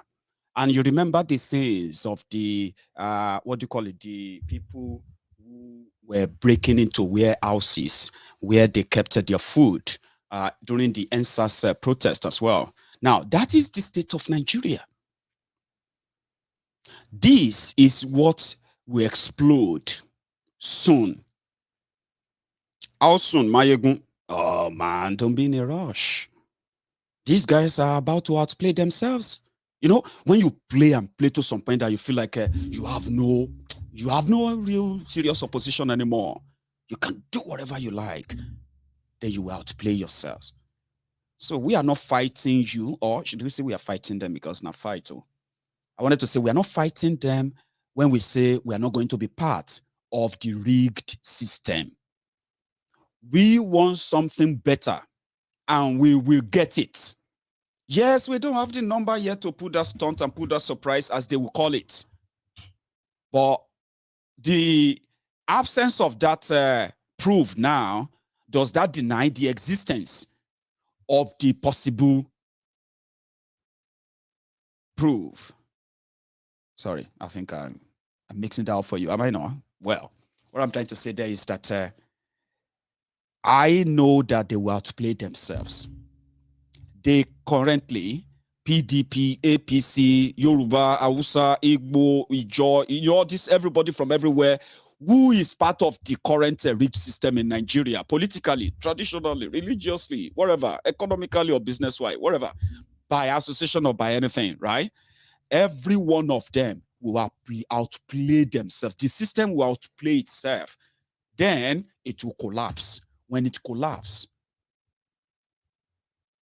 that is when the new course will be charted for those who will choose a different path around that time. So people like us know when the system gets stifled that much and is about to explode. So do what you like. But don't try to blackmail us or make us feel like, we owe you anything to propagate the fraud that people should know about and run away from. I mean, that should be the clarion call. You don't sit abroad and tell people that, it will be better, it go better, so that you can always go back home and see those boys, educated guys who are going to be your handbag carriers, your drivers, your car washers, your errand boys and girls, and all those stuff, so that when you go back home, you can feel like a king. Some people like it anyway. I mean, some people love it. But when you look around you, you are not helping yourself. If you continue to encourage the rubbish, the madness going on in Nigeria, you might not be the victim yet. All right. I keep saying that, yesterday's survivors are today's victims. You know that today's survivors are the potential tomorrow's victims. And it's on and on and on and on until you reach your turn. We might stay away as much as we want, but every day that you continue to agree with these guys, or you continue to find excuses for them for what they've done, what they are doing, and what they're about to do, right? Every now and then that every time you agree with them, or you in a way encourage them or support them in what they are doing in Nigeria, what you are doing is that you are making it even worse to come back from the damages they have done. Hopefully, some of us will see through this. Use your influence, okay? People will collect money from you, right? Tell them, give them that condition. It's not that they will follow it, but cut down when you realize that they are neck deep in the Nigeria shit hole stuff. Because some of them have shit, like, I don't know how to put that. They have something that is worse than sawdust up there, and they choose to keep it that way, even when they have the opportunity of doing something differently. Especially choosing differently in a way. I mean, why are they so scared of anything new? Why are they always want to be part of a rigged something that will eventually come back to hunt and kill them? Why? It's because they choose to be like that. You can use your own influence. Don't give people money when you can't tell them to back down. Boycott the nonsense, so that when the time comes, their rage and anger can well be exercised in a very productive way, not for the criminals that will cajole you into jail. It doesn't mean that you won't do it. Do it. I mean, do it. I'm not the one that is going to be looking for jobs. I'm not the one that will be, looking for where to, get water, electricity, and the rest of that. Unfortunately, we'll still have to get to deal with the consequences together as well. Those who want it, those who don't want it, everybody get to, to drink from the same well, the well of a dilapidated Nigeria. Is that the legacy you want to sell to me? Okay, I'm listening. As a Scottish, right? I am listening to you. Sell Tifnumbu to me. Okay? Tell somebody to sell Tifnumbu to you. Then ask them these questions. I've asked you. I didn't make this song, okay? Somebody did, and there are those who are also championing for Tifnumbu. Make they go. I'll see you some other time. So thank you so much, everyone, for your time. If you are watching me on YouTube for your time tonight, you can like that video, please, before you go. We've got over 1,400 of us there, and we have a lot of us on YouTube, on Facebook as well. I mean, just thumb that. People have told me that they are finding it difficult to share my broadcast on Facebook. Come on, you guys should know that. When MaiyegunsDiary Politico on Facebook was MaiyegunsDiary Politico on Facebook, it was massive, mighty. I was doing 30, 40 million people a week. I mean, a page that reaches over 40 million people a week worldwide, and 40% of those were people from Nigeria. It was massive. MaiyegunsDiary Politico. Facebook came, the Facebook bandit, the social media adsmen, all these Almajiri, Buhari idiots. Report. So Facebook cut everything down, And today, it's so difficult to even click like for some people. It's so difficult for some of you to even share the broadcast. It's going to give you error 404, error this or that. Now, Facebook, they do that thing. That is why, if you are really so comfortable with watching Maiyegun, why not go onto my YouTube channel and subscribe? It's easier there. If we are shut down, we are shut down. Fine. But it's easier there. You can share the broadcast. You can invite people and the rest of. You can even know when I'm on. Facebook is not my friend until they decide to be again. So for now, thank you very much for your time. Like that video, share it. Not just that, share the message, leave it, experiment it, talk to people who deserve to be spoken to. Tell them, ask questions, and at the same time, ask the Lagos Abobakus to sell Tifnubu to you without lying or blackmailing you. And come back here and tell me what the experience is the next time I'm here. So from here, I'm going to say good night. And you all have a wonderful evening. Bye.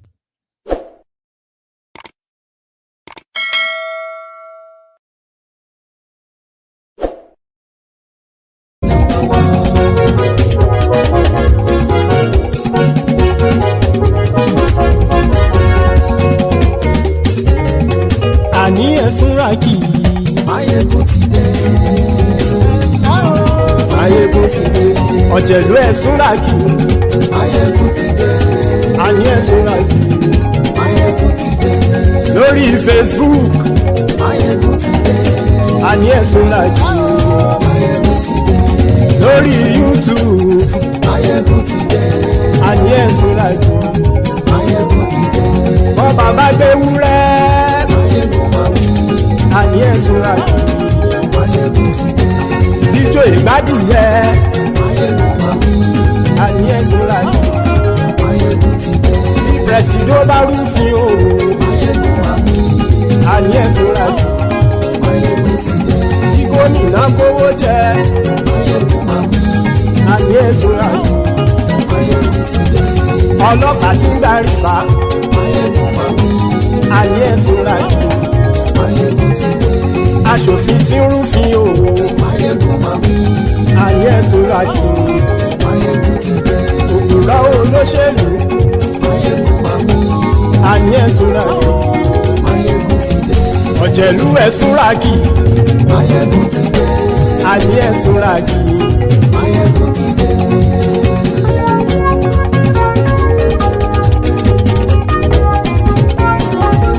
Maiyegun ti dé.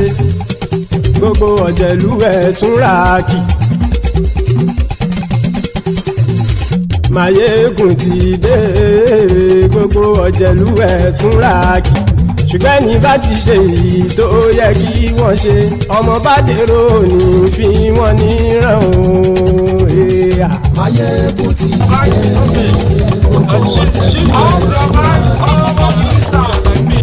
Maiyegun ti dé. People wey suppose talk to the power don come mind. And if we talk, na 500,000 dem go sama us call am hate speech. But fear no, Maiyegun don come. He go torchlight every corner, nooks and cranny of all these bad people wey dey spoil our country.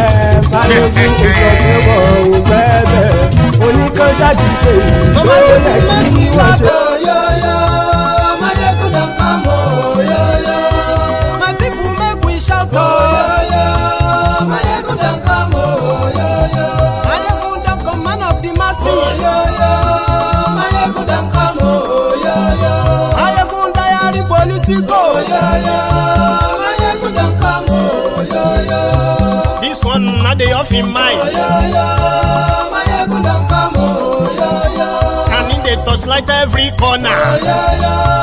Maiyegun don come. Okay, some people be dey holla say dem want the power. Dem be promise us say we go get light and power. Dem hustle sote they can't get the power.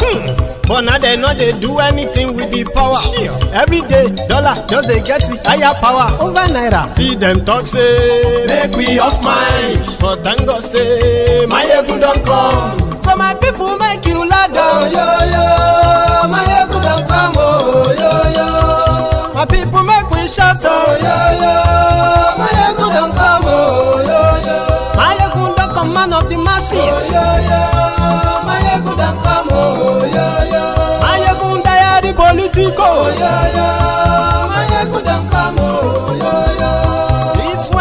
day off in mind.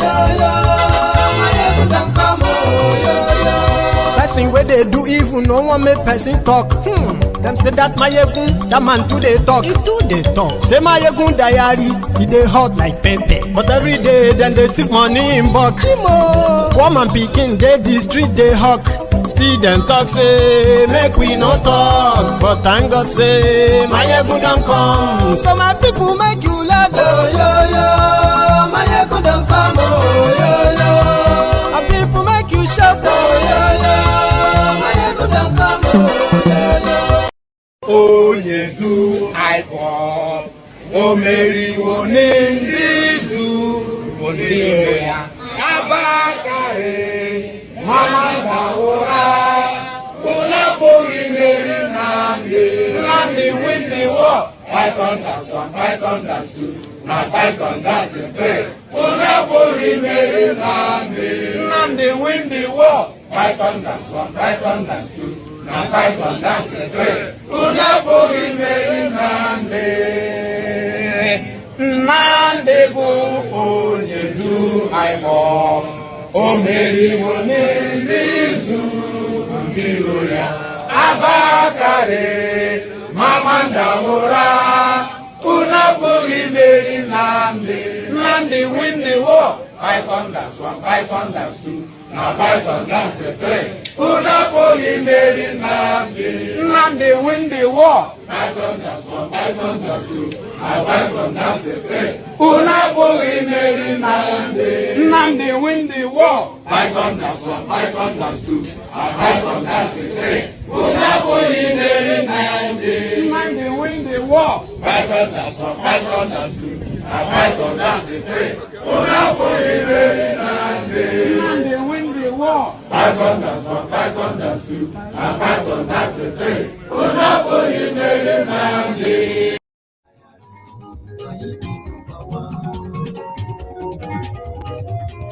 Greetings. Maiyegun làwa mọ̀, làwọn tó dòdòdò.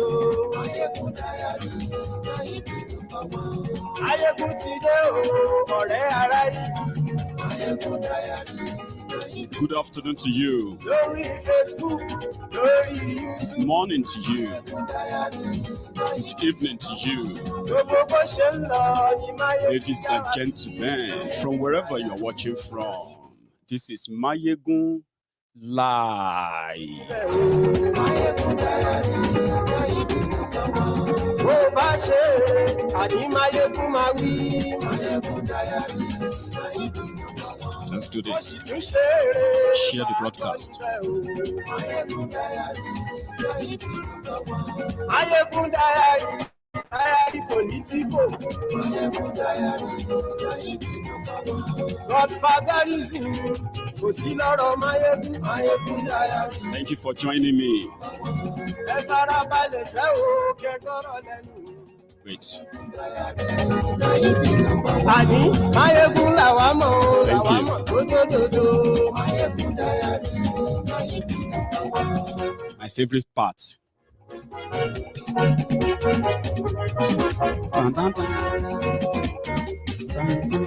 Àní ẹ̀sùn rákì.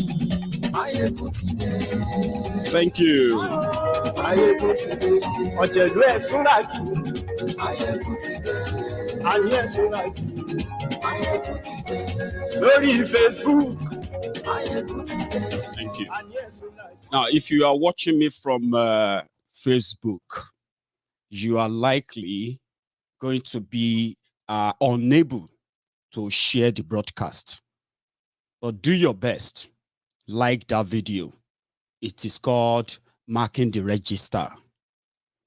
But at the same time, you can still try to share it if the Facebook will let you. But on YouTube, you can easily copy the link by clicking the share, and then you can share on WhatsApp, on Facebook, right there before you settle down, right? So invite everyone that needs to be here, read the caption of the broadcast, get yourself settled in, right? And we can get, started.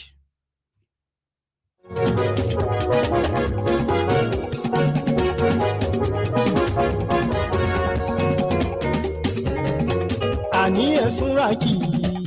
Tell them. Ọ̀jẹ̀lú ẹ̀sùn láàkì. Àní ẹ̀sùn láàkì. Lórí Facebook. Àní ẹ̀sùn láàkì. Lórí YouTube. Àní ẹ̀sùn láàkì. Ọba bá gbé wúrẹ́. Àní ẹ̀sùn láàkì. Níjó ìgbádìí yẹn. Àní ẹ̀sùn láàkì. Thank you very much once again for joining me. So you probably have seen the video of the Boko Haram ISWAP attack on a military university. That these criminals, after depleting and weakening the military of Nigeria for the ragtag religious jihadists and terrorists to take over, they started establishing institutions for themselves. In this case, it was a university set up by Buratai, the butcher, the failed former chief of army staff of Nigeria, who is now the ambassador to Benin Republic, a reward for supervising the murder and the genocide, mass killings of Nigerians by the terrorists as well as the Nigerian military. Now, he was rewarded with that, then he gave himself that university. Some of you have seen that video. Yeah, they came back, they said they repelled them. Well, it didn't show that they repelled them. I'm coming back to that. Okay. We have 4 days to the appearance of Mazi Nnamdi Kanu in court in Abuja, where Boko Haram said Nnamdi Kanu should defend himself, even though they are even running away from their own from their own courts. We have 4 days to go, and it seems Biafrans, they can't really wait until Tuesday to show how ready they are. I'm taking my story from there in case if you want to see this happened.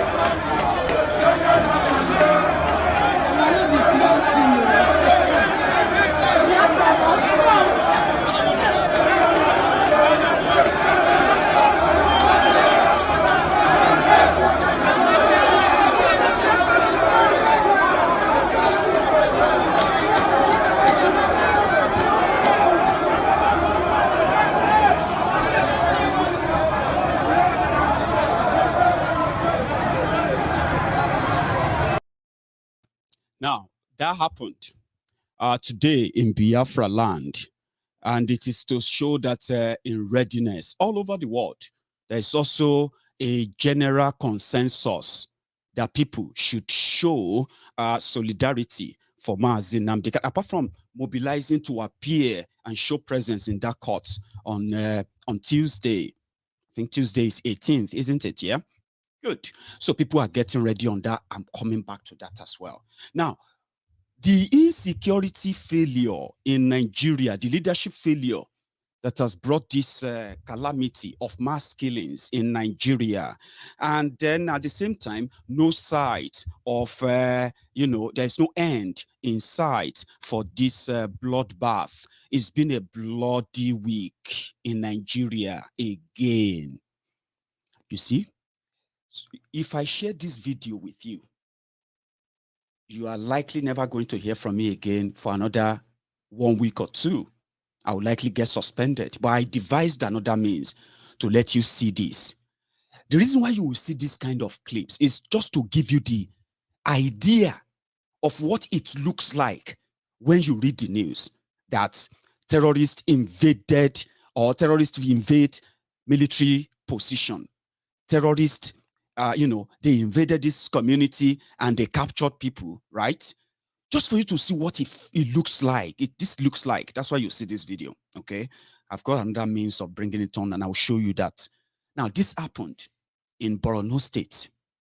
Many times I have told you that if those in charge of Nigeria, especially since APC, Egbekegbe came in, if they have to be sincere with everyone on the issue of insecurity, number one, there will be nothing called Operation Safe Corridor, which is to save a passage for repentant terrorists under the APC, Egbekegbe's government. So if they have possibly been honest with everyone, right, there will be no leeway or a leverage for criminals to continue to commit the same crime. But there has been and repeated leeway for these criminals to stay in operation, right? So governments can then come out and say, no, that didn't happen. Oh, we killed so amount of so number of terrorists. They will never show that to you. All right. Now, a government, a Boko Haram's government. I think I remember there was a time I told you that, I keep telling you anyway, there are Borno State, which has 27 local government areas. Yeah. Currently, out of 27 local government areas, yeah, you probably have maybe 3 or 4 local government areas, including the state capital, Maiduguri, that is still in control of Nigeria. Some people said, oh, that's an exaggeration. Borno State, Zulum is doing a great job. He's helping his people. Why won't he help his people? He's getting a free handout every now and then, and he doesn't even have to share the money between 27 local governments. It takes everything. And since everybody, those who managed to, those who survived from those local government areas, yeah, and found their way to the state capital, they can get a bag of rice every now and then. They can get a chicken. They can get cow. They can get money from this guy, because majority of those people from those local government areas, they have completely become refugees, scattered in and outside Nigeria, away from Borno State. But some said this is an exaggeration. It can't be that bad. But just recently, few days ago, in fact, just 48 hours ago, this governor of Borno State finally admitted that 2 Borno local government areas under Boko Haram control. Now, listen, you have heard the story of farmers in Sokoto, farmers in Zamfara, farmers in so many parts of northern Nigeria, including Borno State, villages or villagers who are now paying taxes to the terrorists in northern Nigeria. They may give you a different picture as national picture, but this is the real picture of how much the terrorists have gained ground in Nigeria. And just about 48 hours ago as well, 2 days ago, there's also this report that in the last 12 years, where you have been fighting the war of attrition. Yesterday, I was asking people, I said, what do you call a war that you don't really plan, that you are fighting a war that you don't really plan to win? And people, I gave it a different name, but people told me it's called war of attrition, where you'll be pretending. In fact, even if you have to sacrifice your own soldiers, send them to their death under this government. We have seen the Air Force, yeah, bomb their own soldiers. And they said they mistook them for terrorists. We have seen under this same government, when they were trying to cover up the corruption of Babashir Lawal, the man that used 242 million naira to cut grass for the internally displaced person in Nigeria, in Borno inclusive. And when they wanted to cover that up, they decided to go and bomb Ran, not once, not twice, 3 times. And they said it was mistake. Ran was where they camped internally displaced person. They killed not just the people who were running away or escaped from terrorists of Boko Haram. They killed those who were offering them help in Ran. So it became a business for them. 15 billion, 12 years, war of attrition. The war that they don't plan to win. If I ask you this direct question, can you honestly answer this and say APC under Buhari, APC, Egbekegbe, they have a a reliable formula of how to end terrorism in Nigeria? If I ask you, can you honestly answer yes to that? Of course, you can't honestly answer yes to that because I've got counterfacts to tell you, right, that they have no plan of ending it. A country that wants to end terrorism that can take over military bases, cut away weapons, cut away vehicles, cut away every logistics they can lay their hands on. I'm talking about hardwired hardware, military hardware. Things that should never found their ways into the hands of terrorists under this Boko Haram's government. You have seen that done again and again and again. But many of you read them in the news. Sometimes you see them in the video. You don't want to believe them. It is my job to bring them back to your consciousness and some subconscious mind. A government that wants to end terrorism will never, ever put a program together without the backing of the law for the past 6 years now. And that policy is called Operation Safe Corridor. And a policy that said, if you are captured or you decided to repent and lay down your arms, blah, blah, blah, blah, blah, you will be forgiven and then rehabilitated and then you will be paid off. That is the program of a government that wants to end terrorism. And this same program for 6 years that many people have come back to say has failed. The terrorists captured by the vigilantes, the terrorists captured by the soldiers, the terrorists captured by the police or every other paramilitary organizations working against the terrorism, pretending that they were fighting the terrorism. But it's not planned to be won. It is a war of attrition. When they are captured, they are released back into the same communities they destroyed. And guess what? They were abandoned, like APC abandoned all of you. 15 million mumuns that voted for them. Abi, as they abandoned you, they abandoned the same people they put together a policy of free pass for terrorists. Only for them to go back to that terrorism. So far, so good. Boko Haram's government, they have released over 9,000 repentant terrorists. These were people captured either by the vigilantes, either by the military, or every other people working against these same terrorists in northern Nigeria. And they are released by Boko Haram's government. Guess what? That didn't give them any intel into how the terrorists were operating and getting stronger and stronger. You know why? Because the terrorist is the government. War of attrition. It is not meant to be won. So, this happened. I decided to use this style. Just watch my back, okay? Because I think you should always watch my back, right? When they came, they captured these themselves. Let me see if I can move aside for you.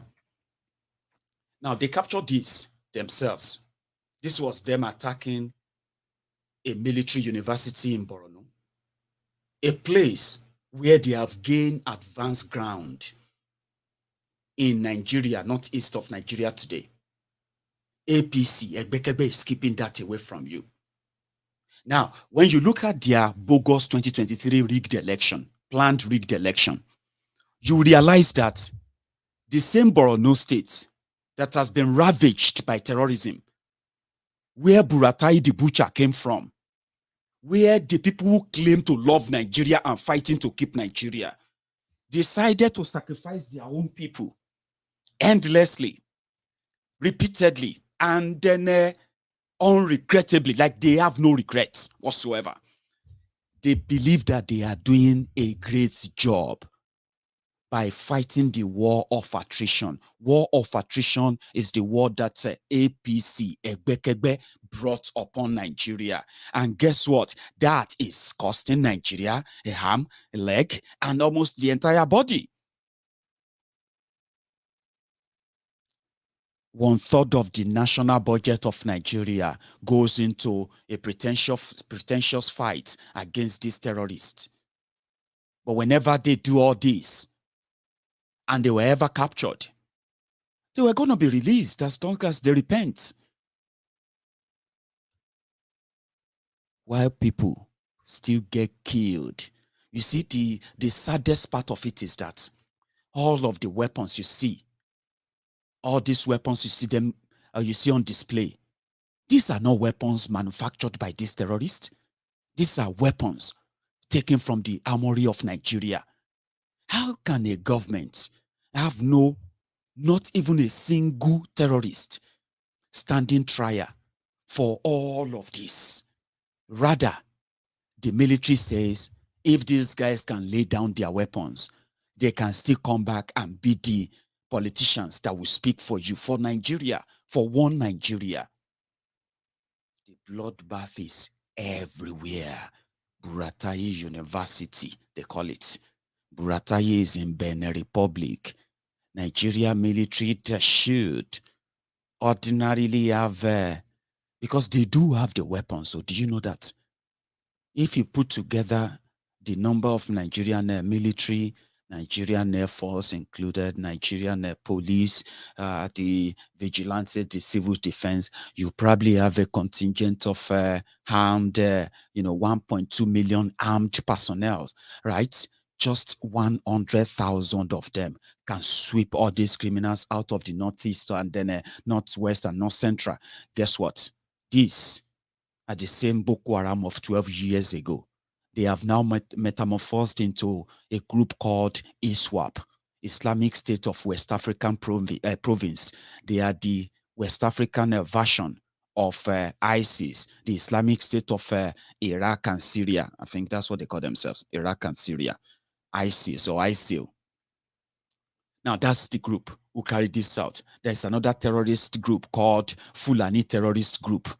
Okay, they are the fourth deadliest terrorist organization in the whole world. Fourth deadliest Fulani terrorist group. They are wreaking havoc in Nigeria today. But when you look at your government, do the APC government have anything, any plan? If I ask you, the plans they have to curb what they think they will use to curb the terrorism of a Fulani terrorist in Nigeria is to give them lands. I mean, give them lands if you want your lives, your land or your life. That's the options they give to Nigerians as we speak. And that's the options you have to choose from in 2023, if you ever make it that far. No be me talk more.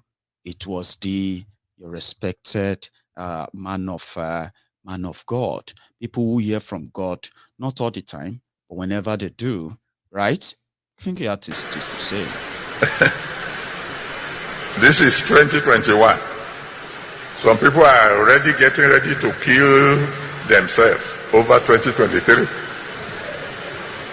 And they don't even know whether there will be 2023.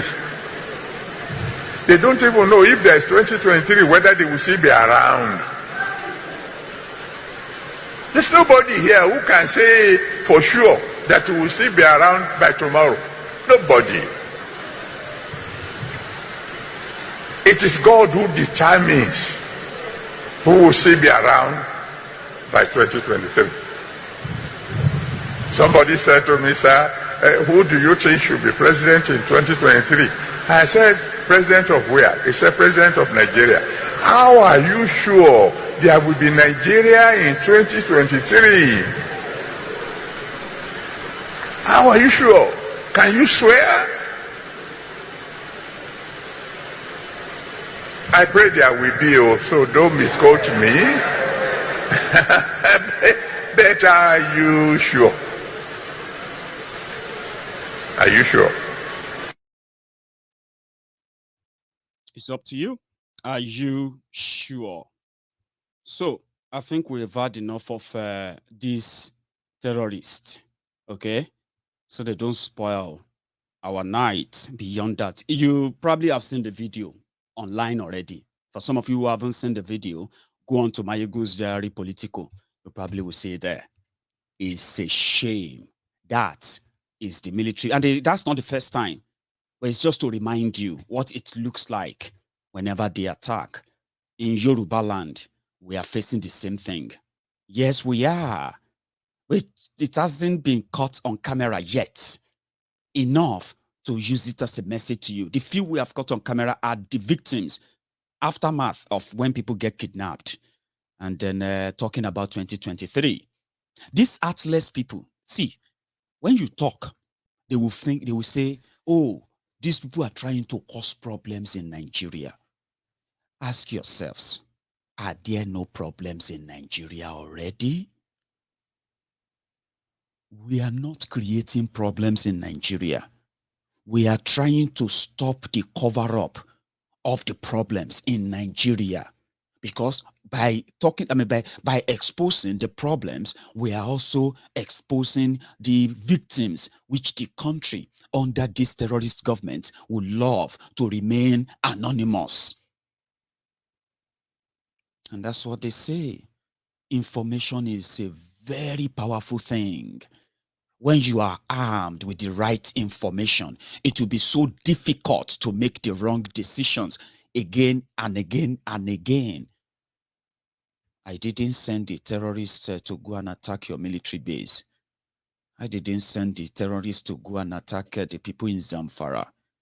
Your government have they have the security agents who have the intel, right? And your government even invested. They even invested over 400 billion naira of your money in equipment to spy on you. They did national insurance registration, blah, blah, blah. Still, they are yet to catch a single terrorist and bring that terrorist to trial. Or they are using that to monitor your conversation and the rest of that. They have the tool, they have the resources, they have the weapons, they have what it takes to get rid of all these murderous terrorists. But they choose to milk it and at the same time to mute the news. And that is something that people feel like, why are you telling us? What do you want? Oh, you are trying to make us fight our government. No, I'm trying to tell you how to learn how to stay alive so that you are not caught up in the midst of the fraud called APC, Egbekegbe, not until Nigeria happened to you, and then you become one of the statistics. So we are not creating the problems in Nigeria. We are, in fact, exposing it. And the more you know, the better you probably will fight back. Some of you don't have that spirit or the courage to actually fight back because you don't even understand the danger you are in. It is massive, but one by one, you will understand better, and then what you make of the information is completely yours. These criminals are armed and they are mobile. They are everywhere. It is just like a ticking time bomb. You can get caught up just any moment. And that is why Maiyegun is to your aid. I am your friend to bring you to the reality from the fiction and lies, delusion that APC, Egbekegbe, represents. In 2016, there's a program they called Anchor Borrower Program.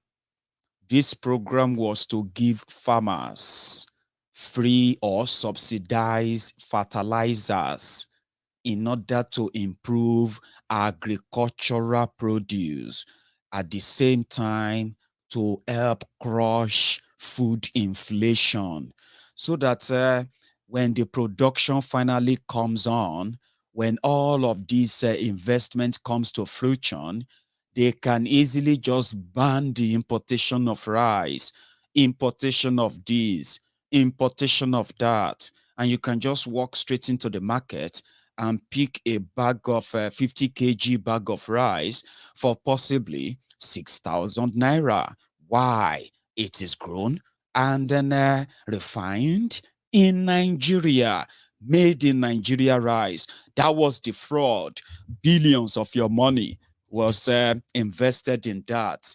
In fact, the World Bank also invested their own millions of dollars, giving this free assistance. Well, the terrorists have done enough damages, and Boko Haram did the most damages in 6 years. Borrowers, Anchor Borrower Program, whatever it's called, that should have made your food cheaper and at the same time make your life a little bit nutritious, where you can have your own homegrown food right from your own soil. Well, that didn't happen. Buhari's government decided to shut the border, but opened it for two people, Dangote and Bua. Is it Bua or Bao? I don't know. The other guy from the north. These are the only two northerners that can go and take, they can take their trade in, outside and inside Nigeria. When it comes to importation of rice and the rest of that, these two guys are all the only two people who have the right to bring all those things into Nigeria. If they found it in your home, they will be confiscated. Well, cut the long story short, what happened to the anchor borrower program of Buhari? Something happened. Boko Haram and the rest of them destroyed half of the farm, and Buhari and APC, they kept half, the rest of the produce. Hey, 2023 election is coming. APC, they are going to flood Nigeria with these cheap rice. Part of the things that will make it look like maybe Tifnumbu is actually going to be your Abiola. You know, you remember when we were growing up, prior to the 1993 Hope 93 election, presidential election, during the campaign, there were so many things they told us, right? Oh, if Abiola became president, if Abiola should become the president of Nigeria, there are already more than thousands of ships loaded with food, with assorted food coming to Nigeria. They will just enter Nigeria. Food will just become cheap.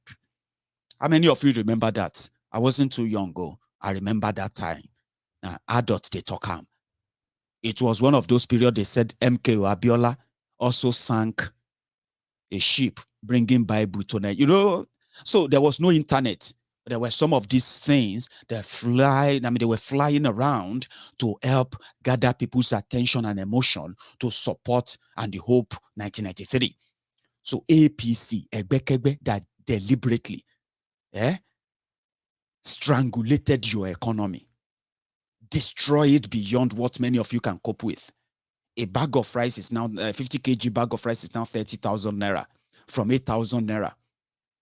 A gas cooker, they say, how many kg? 10 kg is now 12,000 naira. How much did they buy them? So they deliberately, now they're about to flood the market. Guess who is doing the work for them? Loretta Onoche. Here you go. APC rice coming to market. Campaign don't start to, and the moguls, you don't carry your bows.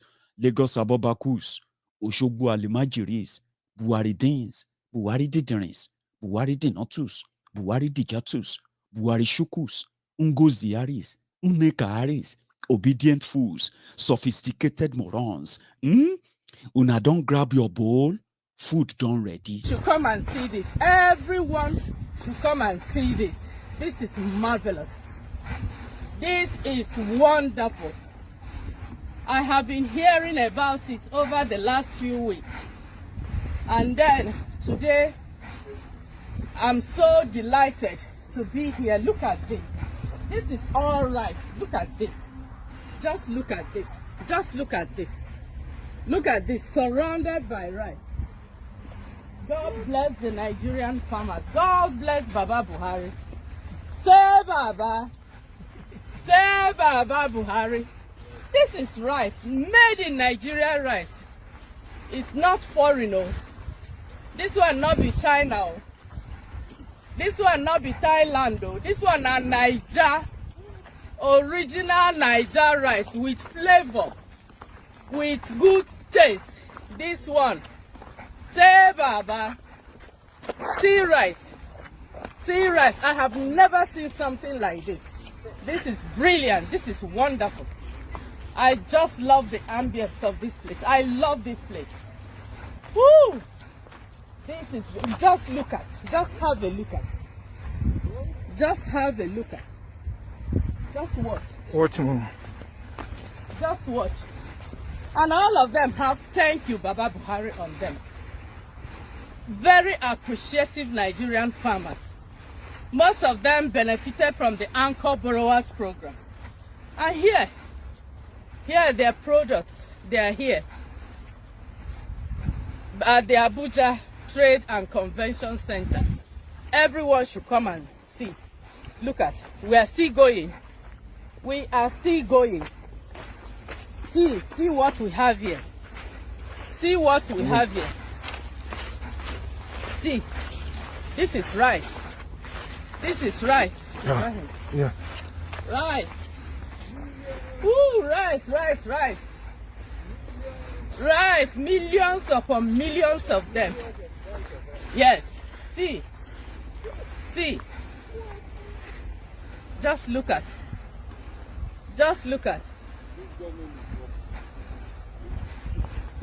Did you hear that? This government is working. Look at it. Anchor Borrowers Program. Thank you to Central Bank. Thank you to our young men and women who have taken to agriculture. Just look at what we have here. This is all rice. Rice. Brilliant. I just love this. Behind me is rice. On my left is rice. In front of me is rice. Everywhere is rice. Rice. And here we come to the last pyramid. It's so lovely. Here. Woo! Beautiful.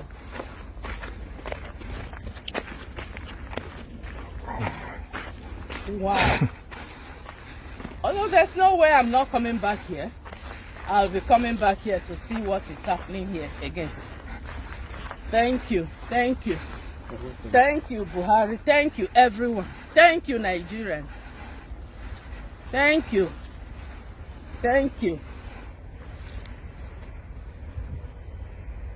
Huh.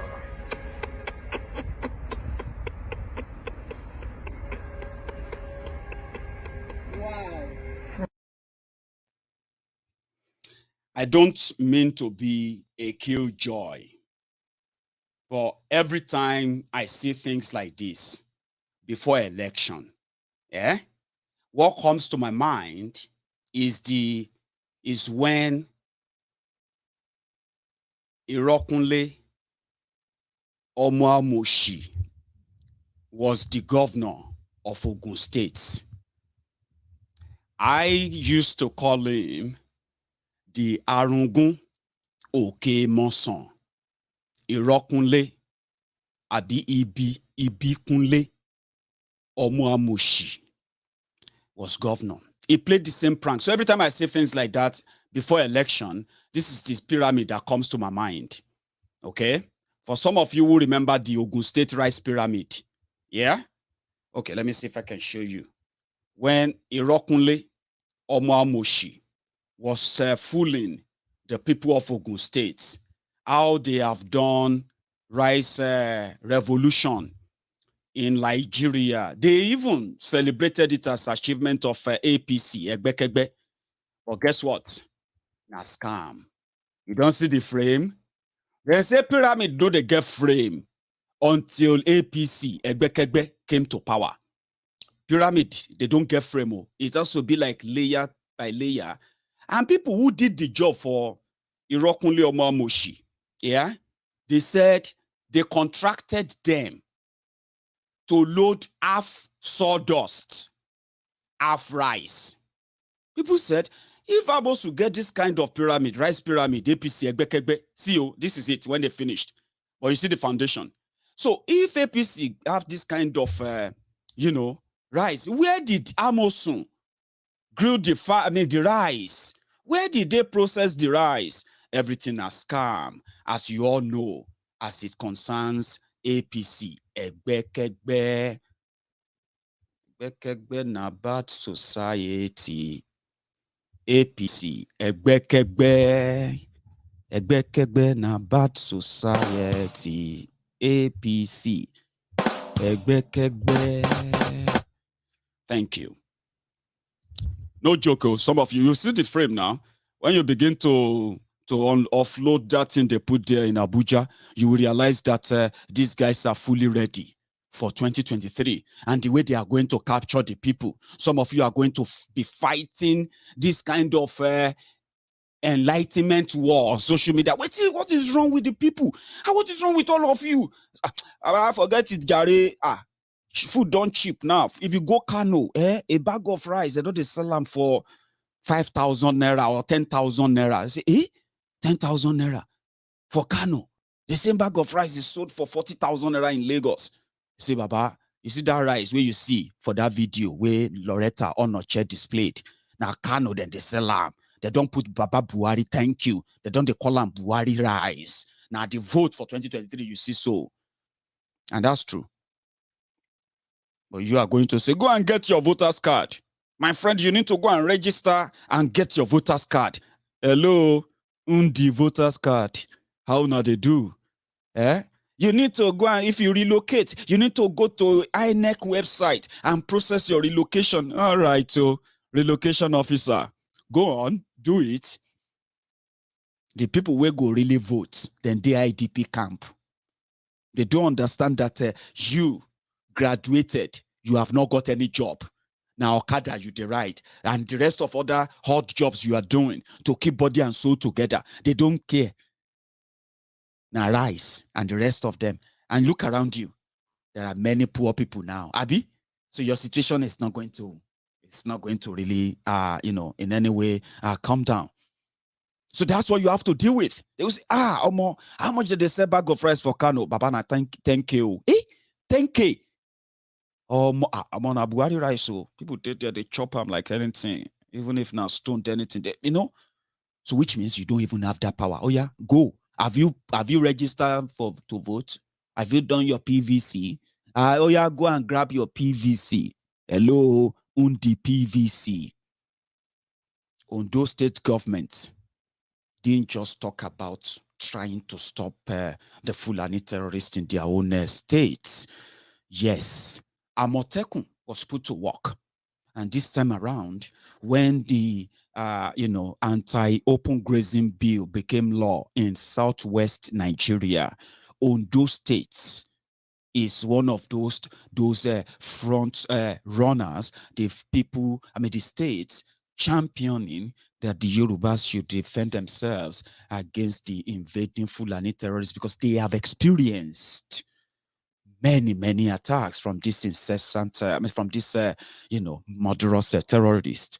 But for the first time, or maybe second time this time around, for me, we caught on camera where their cows were arrested for violating that law. Remember? The few days ago, Akeredolu said the people of Ondo State, they should let the government do their job and they should not defend themselves. Remember? Well, it seems that they know what they are talking about, whether not for show or for anything else, right? This happened.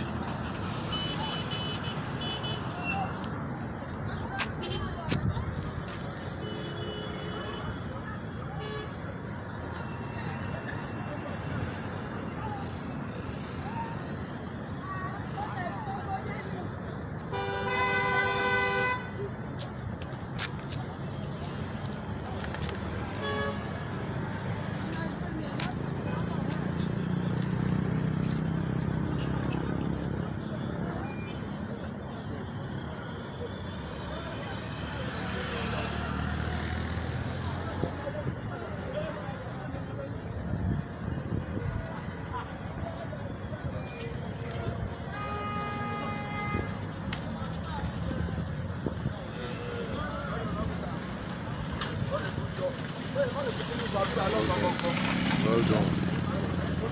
Well done. Well done. Well done. Well done. Well done. Well done. I'm not careful arrest cow.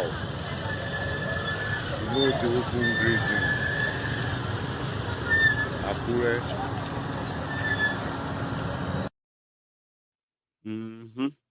So that happened, and we must acknowledge it in Ondo State. Okay, so even if the governor initially said that people shouldn't worry, they shouldn't defend themselves against killer herdsmen, that is, the security are capable of doing the job. right? A man said he's never going to allow his own state to be part of a Biafra, and that state is Ebonyi State, and that's where we're going to now go into Mazi Nnamdi Kanu's upcoming court appearance. Okay, so while Amotekun can be seen doing the real job that many Yorubas, home and abroad, expected of them in Ebonyi, their Ebubeagu are still warming up, right? It's not a joke.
Yes.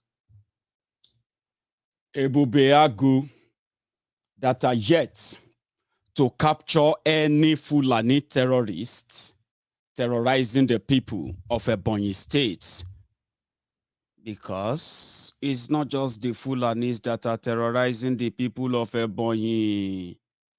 Devulu Mayi is also a terror to the people of Ebonyi. Ask those who have become his victims in the last 6 months alone. He is the mini Boko Haram in Ebonyi.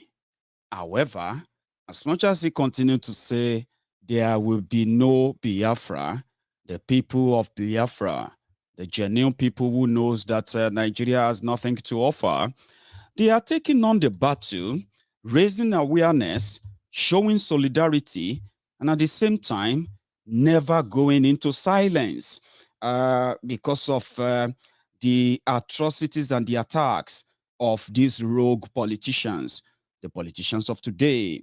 So in London, yes, there is a scheduled, a scheduled appearance for every lover of freedom. This is your way, as you can't really make it. When you can't make it down to the courts on Tuesday, right? If you live in the UK, this is an opportunity for you to be part of this, showing solidarity and support for the illegal. Support for Mazi Nnamdi Kanu, and at the same time calling the world attention into,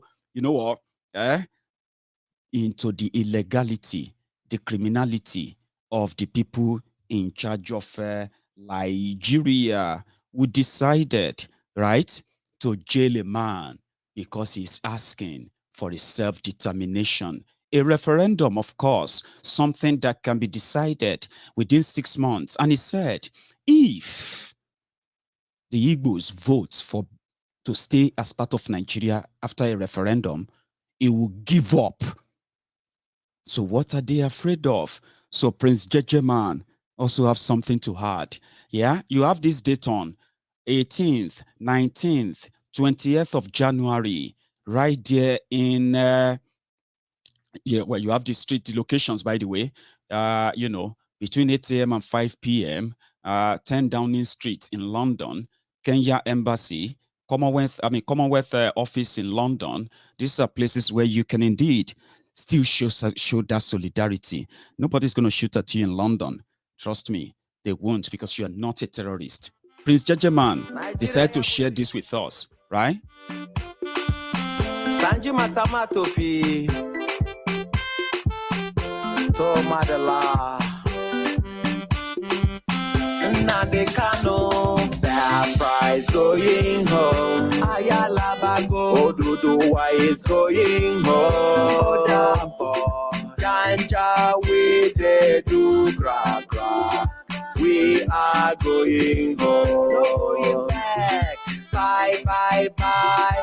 Janjaweed, we are going home. Dike, long, long time ago, yeah, yeah. One Nigeria, they fool me, child. I don't wake up, my mumu don't do. Odudu, why is going home? Niger, unity beggars, leave us alone. Biafra is my home. Janja, we na macha. We are going home. We are going home. Biafra is going home. Ayalabago, Oduduwa is going home. Janja, we dey do gra gra. We are going home. No going back. Bye, bye, bye. Janja, we are going home. Dike. In the morning, Ruga. In the evening, waterways. Grazing route is the terrorist agenda. We are going home. Buhari, grazing route of the killers. We are going home. Janja, we Biafra is going home. Ayalabago, Oduduwa is going home. Janja, we dey do gra gra. We are going home. No going back. Bye, bye, bye. Janja, we are going home. Dike. I remember the prophecy of Prophet Nnamdi Kanu. It shall come to pass when Somalia disaster shall be seen as a paradise compared to the calamity coming upon Nigeria. I pledge to Nigeria with all my nyash, na ain't gonna kill you. Shegeda Iska, Onyara Oloshi, Olori Buruku, one Nigeria. God has spoken, Prince Jejeman a messenger. Urobo Kanta Skata. We are going home. Biafra is going home. Ayalabago, Oduduwa is going home. Janja, we dey do gra gra.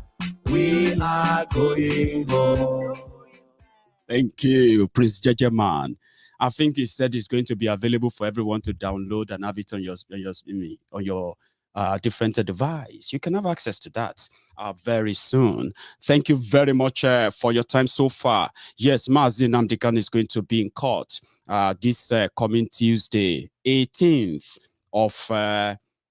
of January, right? In continuation of the bogus trial of Bokwari's government. And back home, we have the preparation of the people on video. I've got these two.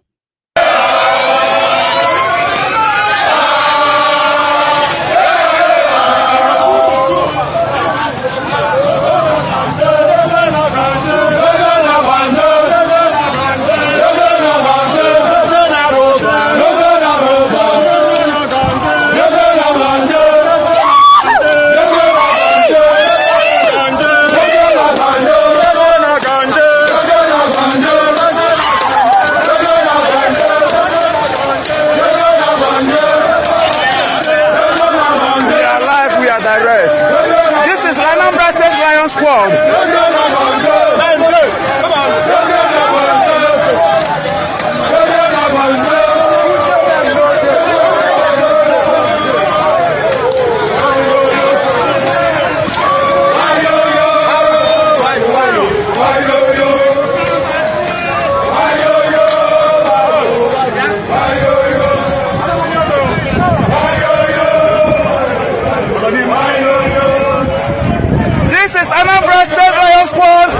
Demanding for the release of Mazi Nnamdi Kanu, Mazi Sondo Base, Mazi Martin, Eze Okobe.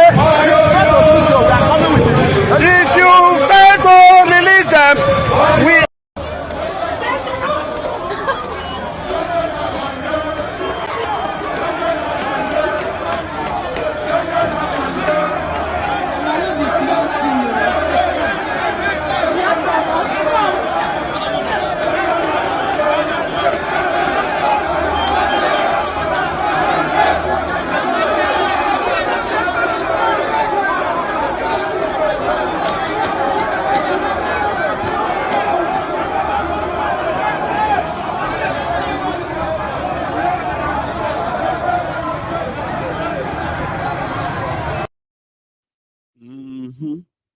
So yeah, that's always the atmosphere.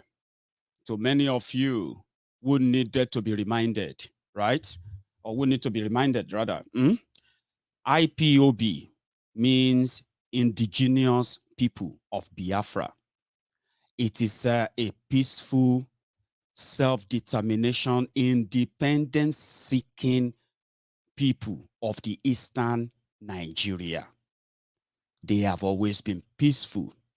They have never been faceless until the government of Nigeria unleashed violence on them and they decided to go underground, still non-violent.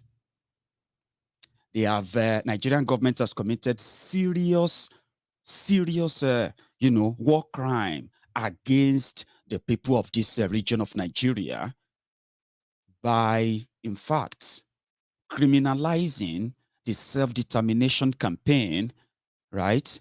And at the same time, denying them the real legal platform to, in fact, defend themselves against the bogus setup. So you might have read about them all over the place. They have always been peaceful. When they come out, they sing, they hold flags, they hold phones, and then they sing, and they are so much orderly. That is unacceptable to the rulers of Nigeria until they started killing them. That didn't even satisfy them. They decided to increase political, the political insecurity in that region. Innocent people, royal fathers, soldiers, military, people have been shot and killed by the people they called unknown gunmen, which the politicians came out repeatedly to say it is all political war and have nothing to do with IPOB. Now, the video you saw just now is whenever they tell you about IPOB, if they come out, you will be so mesmerized, so kind of hot that you will probably want to join them. They are not terrorists. Politicians proscribe them, criminalize them, and they are still finding it in their book which of their laws can convict them. That is why they are also scared, despite committing an international crime of kidnapping a British citizen from another African country without passing through their judicial system in Kenya. Despite all of that, they have him. But watch what will happen on Monday. On Tuesday in court, they may be too scared to bring him to court, or they may just come to the court and ask for adjournment. That would then be, oh, it's going to be April 2022. Same delay tactics. They have the man they said committed a crime, but they have no evidence to go after him, right? But when they talk about IPOB, right, that last video you saw is the picture of what IPOB looks like whenever they come out. In Nigeria, they are endangered species. Holding that flag, wearing any memorabilia or any paraphernalia of IPOB is like wishing yourself a death sentence, like a suicide mission, because the government of Nigeria considered the flags, they considered the microphone, they considered the phones, they considered the cameras, they considered all of these as more dangerous than these guys behind me. Do you get that now? When these terrorists goes out, they don't go out to sing. They go out to kill, to ruin, to burn, to destroy. And at the same time, after looting, then to kidnap whoever they want to. Now, you can't compare this with the last video you saw. In Nigeria, what Nigerian government under Buhari and APC Egbekegbe wanted to see is that this video behind me is what IPOB looks like. And the other video I showed you, people singing with their flags, that's what the terrorists in Nigeria looks like. That is why in Nigeria, the terrorists have what they call Operation Safe Corridor. After all the killings and destruction, right? What do? They get a leeway, they get paid, they get given money. Nothing happened. They never have to see any judge. So if people are allowed, you realize that there's nobody protesting for the terrorists in Nigeria. It is the government of Nigeria defending the terrorists. Ridiculous, isn't it? Yes, it is. That's how terrible Nigeria has become, just so you know. Now, to wrap this up, I told you people, my friends, that my effort is likely not going to change the mind of those who are destined, what? To bring APC, Egbekegbe, continuously on themselves. Tifnumbu is doing a great job recruiting everyone that can do the job of telling people is the voice of God, is the choice of God. They are paying them right now, and they are doing this job as you and me are trying to brainstorm. And this and that, we are speaking English, speaking all of that. Right there, somewhere in Yoruba land, as you are praying that Tifnumbu, the Bokwari Pro Max, or Bokwari 2.2, will never be your president or tabi. Somewhere in Nigeria, somewhere in Yoruba land, it's a different feeling. Tí bàbá wa Bọ́lá Ahmed Tinubu tí wọ́n ń sá láti lọ sí Aso Rock lórúkọ Jésù asẹ́ nínú asẹ́ yìí máa dasán. Dodo ìmùlẹ̀, dodo àyájọ́, dodo ọ̀fọ̀, dodo èkèdè, dodo iṣẹ́ tí ẹnikẹ́ni ṣe. Láti ṣe ìdíwọ́ àti ìdènà, Olúwa kó dìde kí a tú wọn ká. Kí Olúwa kí ó dìde, kí a tú àwọn ọ̀tá bàbá wa, olóyè wa, síwájú wa Bọ́lá Ahmed Tinubu, kí a tú wọn ká lórúkọ Jésù. Àwọn tó kórìíra wọn kó sálọ kúrò níwájú wọn. Lórúkọ Jésù, dodo ìdíwọ́, dodo ìdènà, Olúwa mú kúrò lọ́nà wọn. Dodo ọdún Olúwa ṣe ní títọ́. Dodo àwọn òkè Olúwa rẹ̀ wọ́n sílẹ̀. Olúwa gbàdúrà, Olúwa wá bá wa lọ́wọ́ sí i. Olúwa gbàkóso. Ìgbẹ́kẹ̀lé ọmọ èèyàn asán ni. A gbé ojú wa sí orí òkè wọn nì. Níbo ni ìrànlọ́wọ́ wa ti wá? Ìrànlọ́wọ́ wa ti ọwọ́ Olúwa wá, ẹni tí ó dọ̀run àti ayé. Bàbá, rán ìrànlọ́wọ́ sí wa láti Síónì. Ìrìn àjò yìí ọpẹ́ ni ó yọrí sí. Lórúkọ Jésù, ayọ̀ ni ó yọrí sí. A ti bẹ̀rẹ̀ pẹ̀lú a ó pẹ́ nígbà tó bá yọrí sí rere. Ọlọ́run tí ò sóńtì, Ọlọ́run tí a kò lè dádúró, Ọlọ́run tí ń gbé tálákà dìde látòrí àkìtàn jòkó pẹ̀lú ọba aládé. Ó dọwọ́ rẹ. Bí ẹni méjì tàbí mẹ́ta tán bá fò ṣọ̀kan ní ayé yìí, a ó ṣe é fún wọn ní ọ̀run. Gẹ́gẹ́ bí ipò àti ìríjú rẹ, gẹ́gẹ́ bí òjíṣẹ́ rẹ ní tí o ti pè tó o ti yàn, àfọwọ́sowọ́pọ̀ ní ìṣọ̀kan lórúkọ Jésù. Ètò ti ìdìbò tí ń bọ̀ ní 2023 lórúkọ Jésù. A gbàdúrà fún bàbá wa Bọ́lá Ahmed Tinubu lórúkọ Jésù. Ó rọ̀ wọ́n mú, ó rí bá ti ṣe, wọ́n rọ̀ náà gbẹ̀gbà lórúkọ Jésù. Fọwọ́ tí yọjọ́. Gbogbo ẹni tó bá níbo náà gbẹ̀gbà, Olúwa iye fìtí tóbi rẹ̀ hàn. Ẹ̀mí mímọ́ gbọ́ ọpẹ́ wa. Kristi Jésù, a gbàdúrà fún bàbá wa olóyè wa Honorable James Abiodun Faleke yìí yẹn, fún ìfẹ́ inú rere tí ẹni sí bàbá wa Bọ́lá Ahmed Tinubu. Olúwa ò ní bà dáadáa yín jẹ́. Lórúkọ Jésù, bàbá wa, àwọn ọ̀tá bàbá wa Tinubu, àwọn ọ̀tá, you see, ọ̀tá in church, yeah? If you don't go with that flow, àwọn ọ̀tá wa bàbá wa Tinubu, kí Olúwa kí ó pa wọ́n dànù in Jesus' name. Did you hear all the amen? Somebody said I should give you I should interpret. See, I'll just tell you what the whole prayer was all about, okay? There's no point in interpreting. A pastor, a Yoruba pastor, in a gathering, possibly sponsored by politicians, with a lot of people, impoverished people, the victims of the bad governance, right? Gathered there, and they are calling the name of Jesus. That it is 2023. Tifnumbu is going to become the president in the name of Jesus.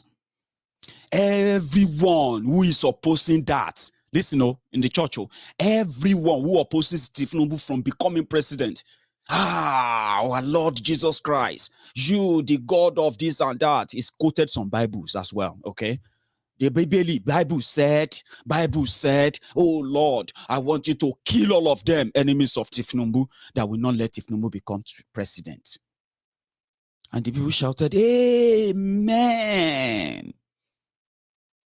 You see? Who go help? You no fee help them.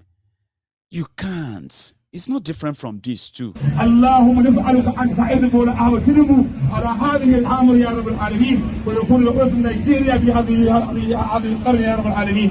نسألك يا أرحم الراحمين يا رب العالمين ندعوك تساعدنا يا الله اللهم أنت أنا دعوناك كما أمرت فعجبنا اللهم يا الله كما وعدت إنك لا تخلف الميعاد برحمتك يا أرحم الراحمين يا رب العالمين. اللهم آمنا في أوطاننا وأصل أئمتنا وولاة أمورنا وأبي أصول الإسلام يا هادي يا سلام برحمتك يا أرحم الراحمين يا رب العالمين.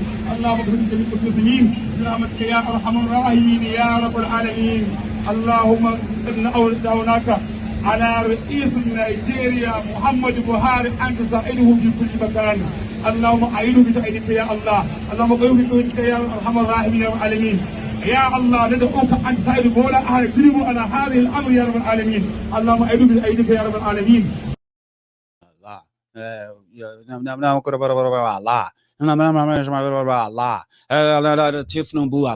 Allah. So do you now understand why it is easier for that religion stuff to get people who are supposed to be intelligent, to be sensible, to become idiots? They know how to play the card very well. You are going to get caught up in them. Maybe when you watch Maiyegun, you probably will know how to handle it. You are going to get caught up.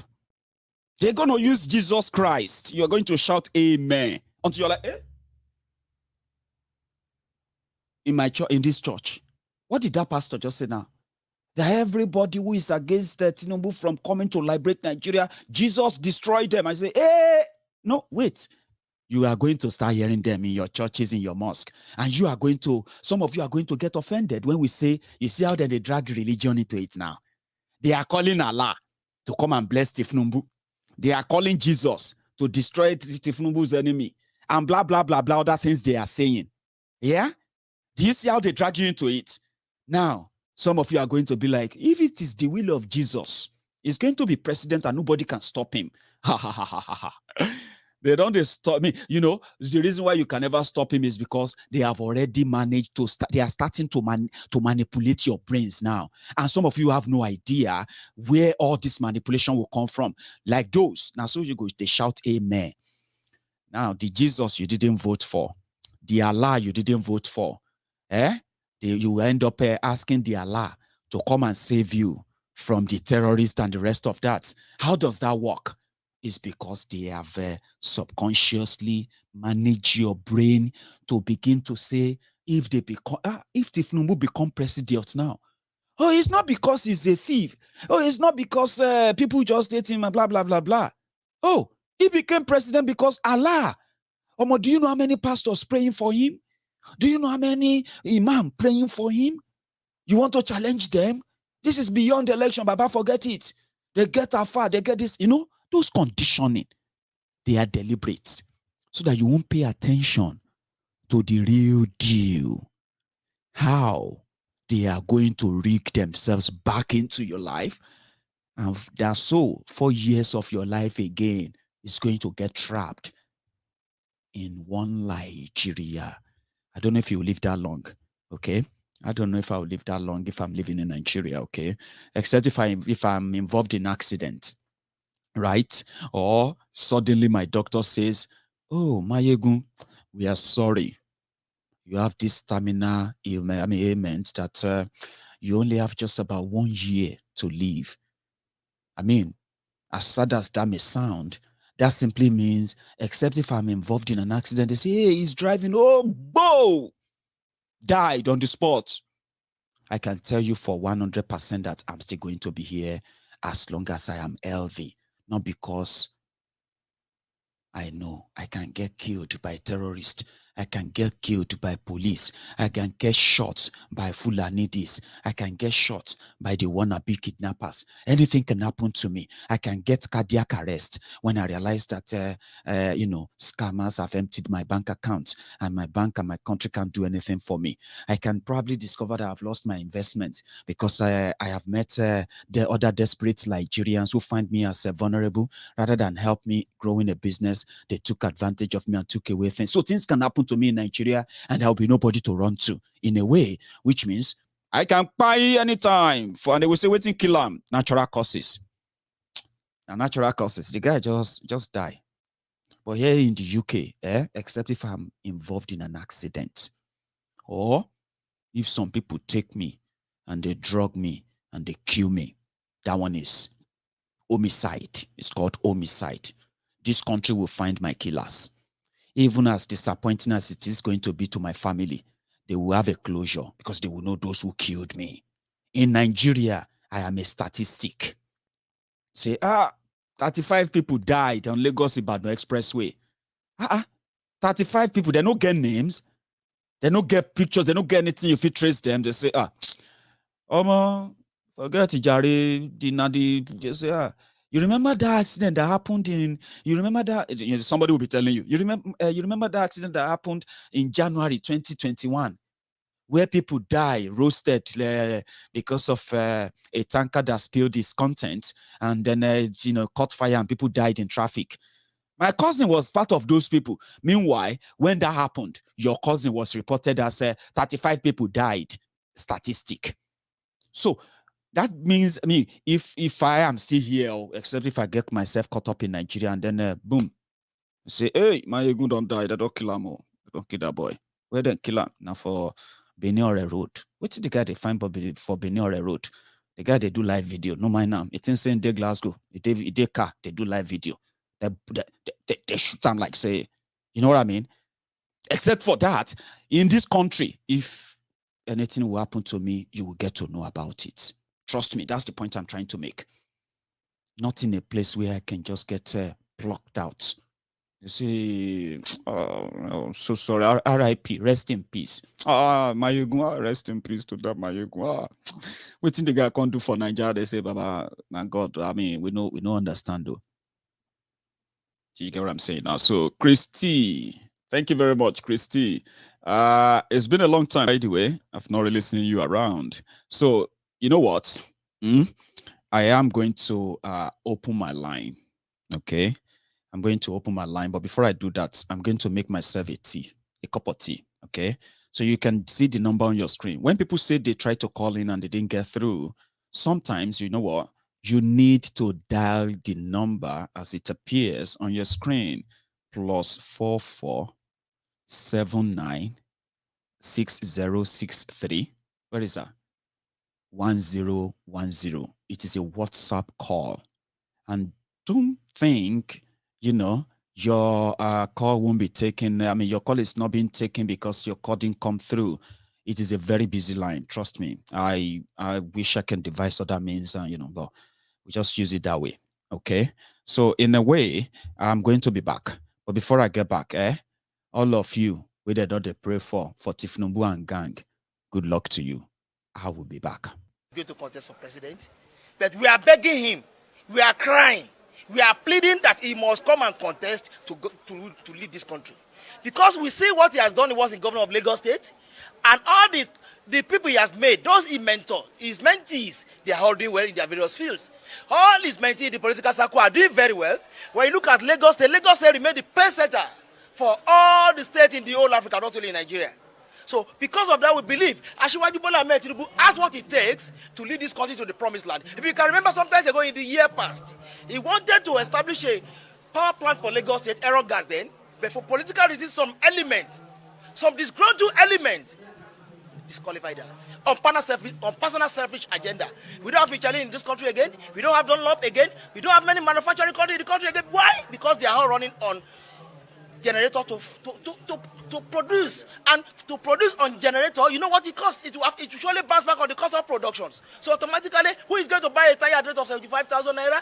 He's better to go to the neighboring country, produce there, and export it down to Nigeria. Because of that, we are begging Asiwaju Bola Ahmed Tinubu to please, for God's sake, to come and contest for the president of this country. He has not told us, but I believe he should have interest. If he doesn't have interest now, we are pleading on behalf of all Nigerian youth. He should come and contest because we believe he has what it takes to be the leader, number one, of this country, and he has faith to take us to the promised land. If Asiwaju not contest 23, I will leave this country.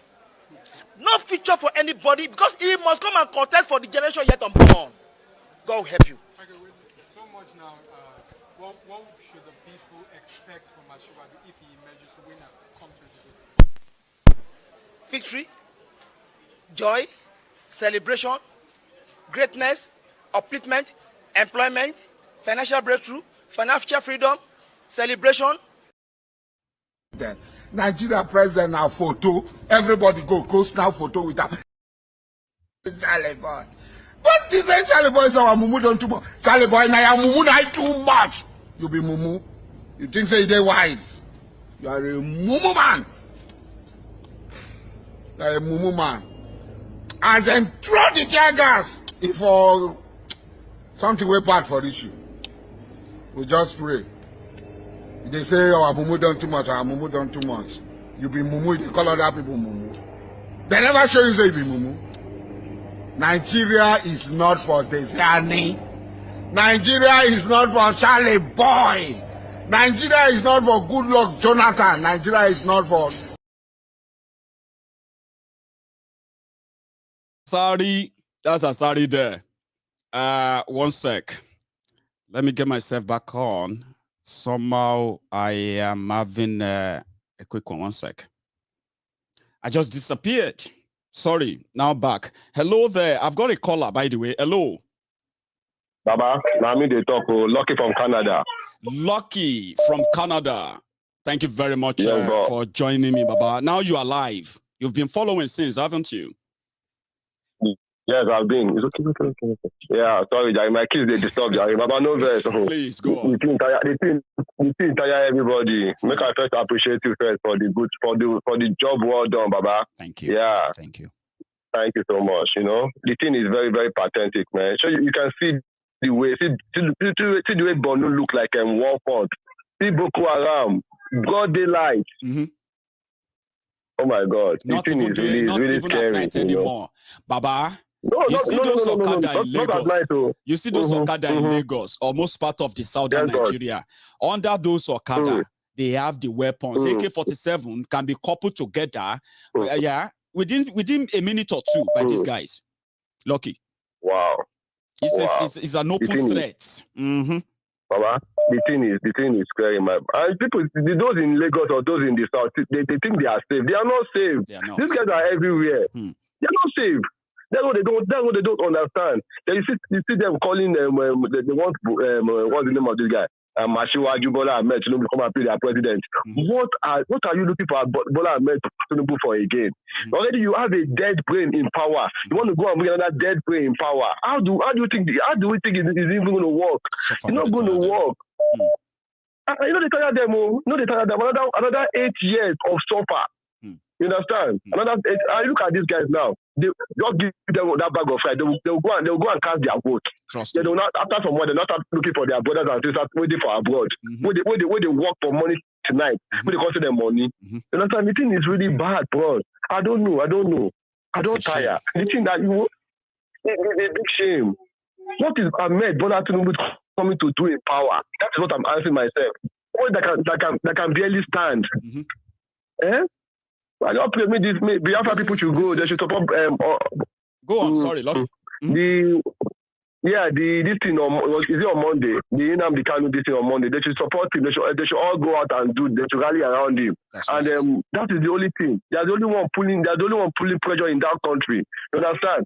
Sorry, my Yoruba brothers and sisters, they are doing nothing. They are just there looking. I mean that I've seen people going out to rally on behalf of Oloye Go. No time. You understand? It's so bad. And That is the only way out. If the Yorubas can do what the Igbos are doing, and the Igbos continue doing what they are doing, in no time Nigeria will come down. I'm telling you, Nigeria will be down. In no time. Papa, thank you so much. Yeah, let me take other calls too. Yes, Papa. Well done, Gary. Thank you, Baba. Thank you. Yeah, nice one. So that's Lucky from Canada. So for those who knows anyway, some said now from frying pan to fire. I don't know about that. Hello. Hello there. Have I lost you? Okay. Probably I lost my caller. Hello. What's going on? Hello. Hello, Maiyegun. Oh, hello there. Yeah, sorry, you are live anyway. So who am I speaking to, by the way? Your name? I'm sorry. This is Chichi. Oh, Chichi, how are you? Very well. Happy New Year. It's been a while. Same here, my brother. Happy New Year. Great. Happy New Year. Okay, Happy New Year. Good to hear from you and Maiyegun as usual. I know. Thanks for standing for us. Go on. Thank you so very much for standing for us. Maiyegun, when I look at all that is happening, I wish some of these things started like 10 years ago. But unfortunately, it didn't start 10 years ago. Because when I sit back and think about this whole thing, I ask myself, why is it not in the news? It's not like the awareness is not there. The awareness is there. Why is it not everywhere? It is not a matter of it being that we are blacks. No. Because I come to draw a conclusion. Maybe all of this is an agenda in the high places. With all that is happening in Nigeria, with the blood that is being shed out there in Nigeria, it hasn't been this bad in Nigeria, and it has not been like that in any other continent. And the world is seeing it. Why are they silent? What is their interest? Exactly. We that know that British has interest. We that know that China are interested in Nigeria. Who else is? Why are they not coming out? Why are they not stopping this? What has Biafran done? What has Oduduwa done? Why are they the one being hunted down? Why is the world silent? Do they want all of us to be wiped out? Or do they want us to become refugees? Like, can Africa actually take Nigerian refugees when this whole thing goes down? Questions that they are not going to take you. They're not going to take you because there is no room. There's so many things that are happening that make the eye that it takes only somebody who could sit back and have a reflex of all of this. I call it nonsense, to understand this is a game being played somewhere. Or not, why will the outside be silent? Why will the Fulani that are nobody be the one making all of this noise? And nobody is saying anything. And unfortunately, these stupid so-called elders that I have in Biafra land. Sorry, Maiyegun, I want to divert a little bit into my dialect. Chichi, as usual. Go on. The so-called stupid elders Aborono, Nkweshiri, Ikuchito Nodo, Ikuchito Onu, Unu, Unere, Unero Utunu. We wrote Unu Reshiri, Ndene Behuku. Jesus, the whole thing na Bamanya Miri, Unetiwa Simisi. Amoparona Abo. Awono ka borono. Gini kenye unu rie. Unu wera. That is no. We don't know akono. Akanchunu. Unu no. Uhihere. Uhihere akono from Ishiruala. Unu putunde koka of. cup of puff, a kirina manu, okwe ko ye ko. Yana hatono to. Imagine Abia State Governor, stupid idiots, talking about don't. Why would you come out and talk about flyover? Is that your business?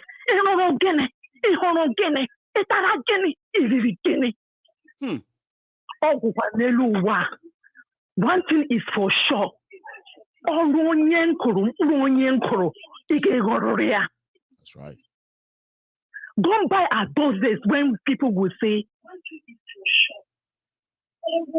what you sow, you reap. Or your children will reap. Oh, I say, Nandu, Nala, Jesus, I know. The day of judgment, Egeku has Hosea. Mikwe, Uta Kogede. Oh, no, Magari. Owonya ulang keep monaka, owonya ulang ruruno. But when you know that one day, the day of reckon Gabia. So close by. Uno jishike. Can you not here? Onyendika mekele druja no boduno, or digonyem no boduno. But on a form of nam shubuda futa. But uno jishike, otuehi, onyenine go result. Maiyegun, thank you very much. God bless you. I love how you deliver that from the heart, right? And then I bet they heard you loud and clear. Thank you. If they like, they should hear. If they don't, they should hang it to the air. God bless you. Take care, Maiyegun. Thank you. Bless you. Yeah. Cheers, ma. Yeah, bye. Bye. So that's a chichi. There. I have another caller on the line. Hello there. All hail Biafra, all hail Durua. All hail Biafra, all hail Biafra, all hail. Hey, you are not following. Come on, man. You put me through that, and I was trying to go with the flow. Then you suddenly put a break. Hi there. Hello. I apologize. That's all right. Yeah, this is Ruga from New Jersey. Ugo from New Jersey, you said, yeah? Yes. Oh, okay. Ugo. You a few times. Beautiful. Ugo. You are live. Ugo. Yes. You are live now. Yeah, Maiyegun, continue the good work. You know, it's a cliche, always thanking you, but it's not hard to do live streams like this. You, Simon, and the rest of the freedom fighters is pushing. Keep going forward. The only way out of this thing is this sanitization, which I am E82, by the way, the one I have on the screen.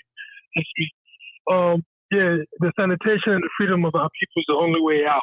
And the more that you educate them, the more they're awakened. And one day, very, very soon, the masses will wake up and there's no stopping it. And so, like I said before, people believe that if people are armed with the right information, right, they will never make a fool of again. And the more the number of people who have the right information grows, right, that means the less number of those they fool. So we may not have that courage number yet, but we cannot deny what we have done all over this year so far. What Mazi Nnamdi Kanu has done, awareness, alertness, all these things, they may take time, but we'll get there. That's my own belief. Hugo. It's never, it's definitely, it's coming. It's coming. What you're seeing is a slow roasting, how can I say, a volcanic just erupting underneath and no one can see it. But there's nothing going to stop this revolution. I mean, it's long overdue. Literally, when I go back to Biafra land and watching or watching some of the news, just seeing how these politicians are just literally belittling and disrespecting the people, giving them bags of rice, giving them and different things like that, like it's supposed to stop issues. Sooner or later, the tables are going to turn. And it's going to turn really, really soon. I know it, and you can feel it. I have not seen as much agitation and people speaking out unlike before. So it's going to happen, and it's going to be the straw that breaks the camel's back. Obviously. But and the last speaker, the lady, last caller, my sister, Yeah, Chichi. There, well, I understand the Inyikuge and what I'm saying is that with everything that she just said right now, she spoke from the heart, is going to happen. Amazing. So I felt I feel it myself. You get what I mean? I felt it too. And the little ones I could understand from what she's saying, right? I could tell. Yeah. And I had to just, the last one I was like, yeah, you say, amen. I love women who speak from the heart. I do. Go on. Yeah. Yes. It's just, I'm only a matter of time because the suffering is too much. Me personally, I was born in America, but I was raised in Biafra land. And my connection to that land is nothing that I can explain. And me being here in America, I feel I'm literally an immigrant. I feel I'm a foreigner here. And I'm not at peace. I'm never at peace when I'm here. So just like many other people that I've spoken to, and that's why we're doing our part, doing what we need to do on this side to push that and make sure this thing happens in our lifetime, because we cannot sit around and let these people continue to spill blood, continue to spill innocent blood, cutting innocent lives, shutting them of their future, of their full potential. We can't go on like this any longer, and it's going to happen. Yes, China, all these world powers, they know what's happening because we go out there in the rallies. The last time we were out in New York City, you know, a lot of people approached us, talked to us like, yes, we understand what's happening. But the question is, why aren't they speaking up? Because they have a lot of interest in these things. There are some people in those governments that actually care, but it's out of their hands. You know, little they could do. But little. So, but it's never going to stop. We got to keep pushing forward, keep pushing, and keep making a noise. Eventually, it's going to push through.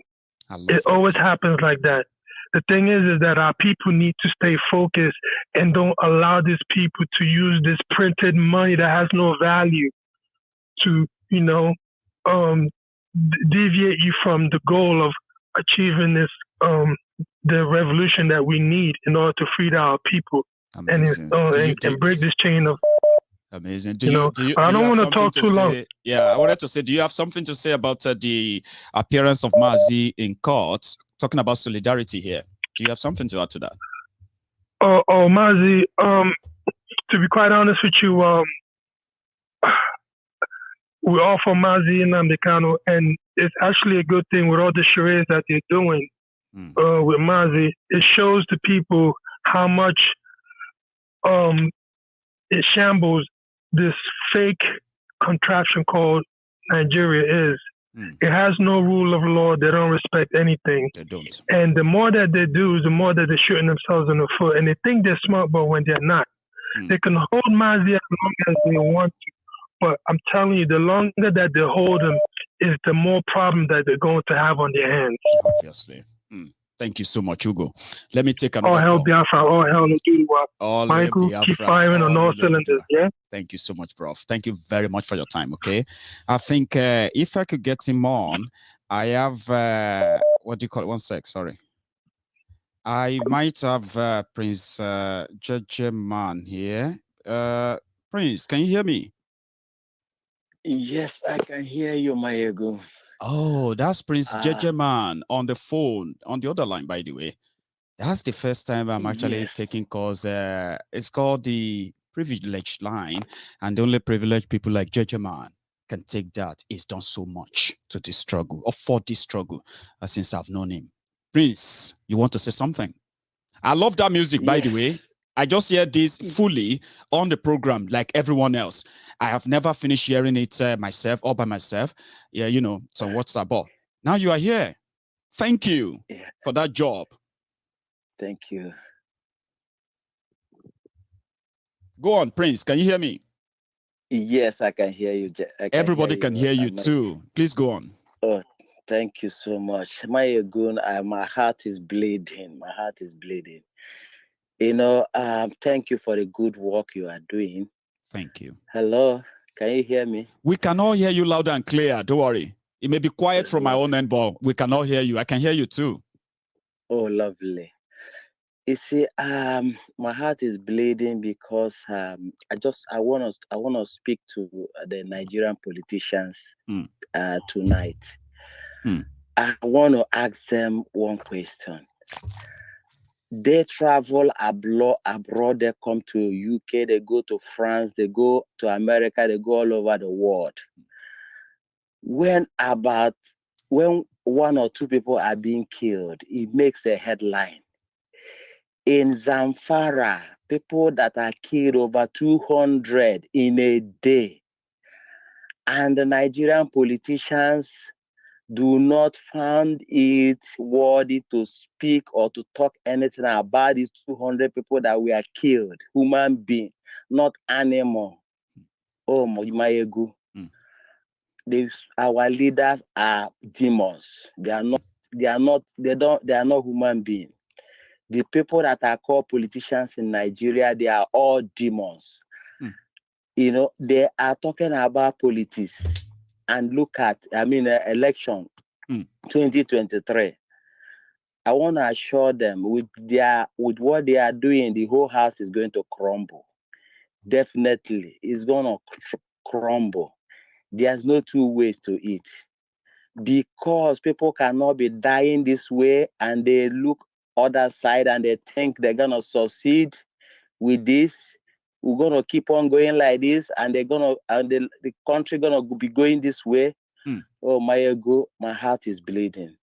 Prince. Well, I want to assure them that Nnamdi Kanu is our president. He's the president of Biafra, the way we see him. He is our hero. He's our everything. Sunday Igboho is a hero in Yoruba land as of today. If anything happens to these two people, I believe the election they are pushing at. Let them just forget. Let them just travel. They don't leave Nigeria for everybody, because these people are so precious in the heart of everybody. Maiyegun, we are coming out. We are coming out home and abroad on 18th. That is now the Kanu's court day. When he's hearing us, this year program, he listens to it. He watches it every day. I know. Lovely. So he's hearing us. We are behind him. He should be strong anywhere he is, anywhere they put him. We are with him. In the spirit, body, and soul, we are with him. Sunday Igboho, anywhere you are, we know that you listen to Maiyegun program. We are with you, body, spirit, body, and soul. And you are going to be our hero, and you're already our hero, and you continue to be our hero. That's right. Thank you, Maiyegun. Thank you so much. Prince Jejeman, for you, ladies and gentlemen. That's a brilliant one from the Prince himself. Now, I've got another caller. Let's hope this gets through. Hello. Oh, it didn't. Sorry about that. I think the call dropped the moment I was about to take it. So let's try this. Hello, can you hear me?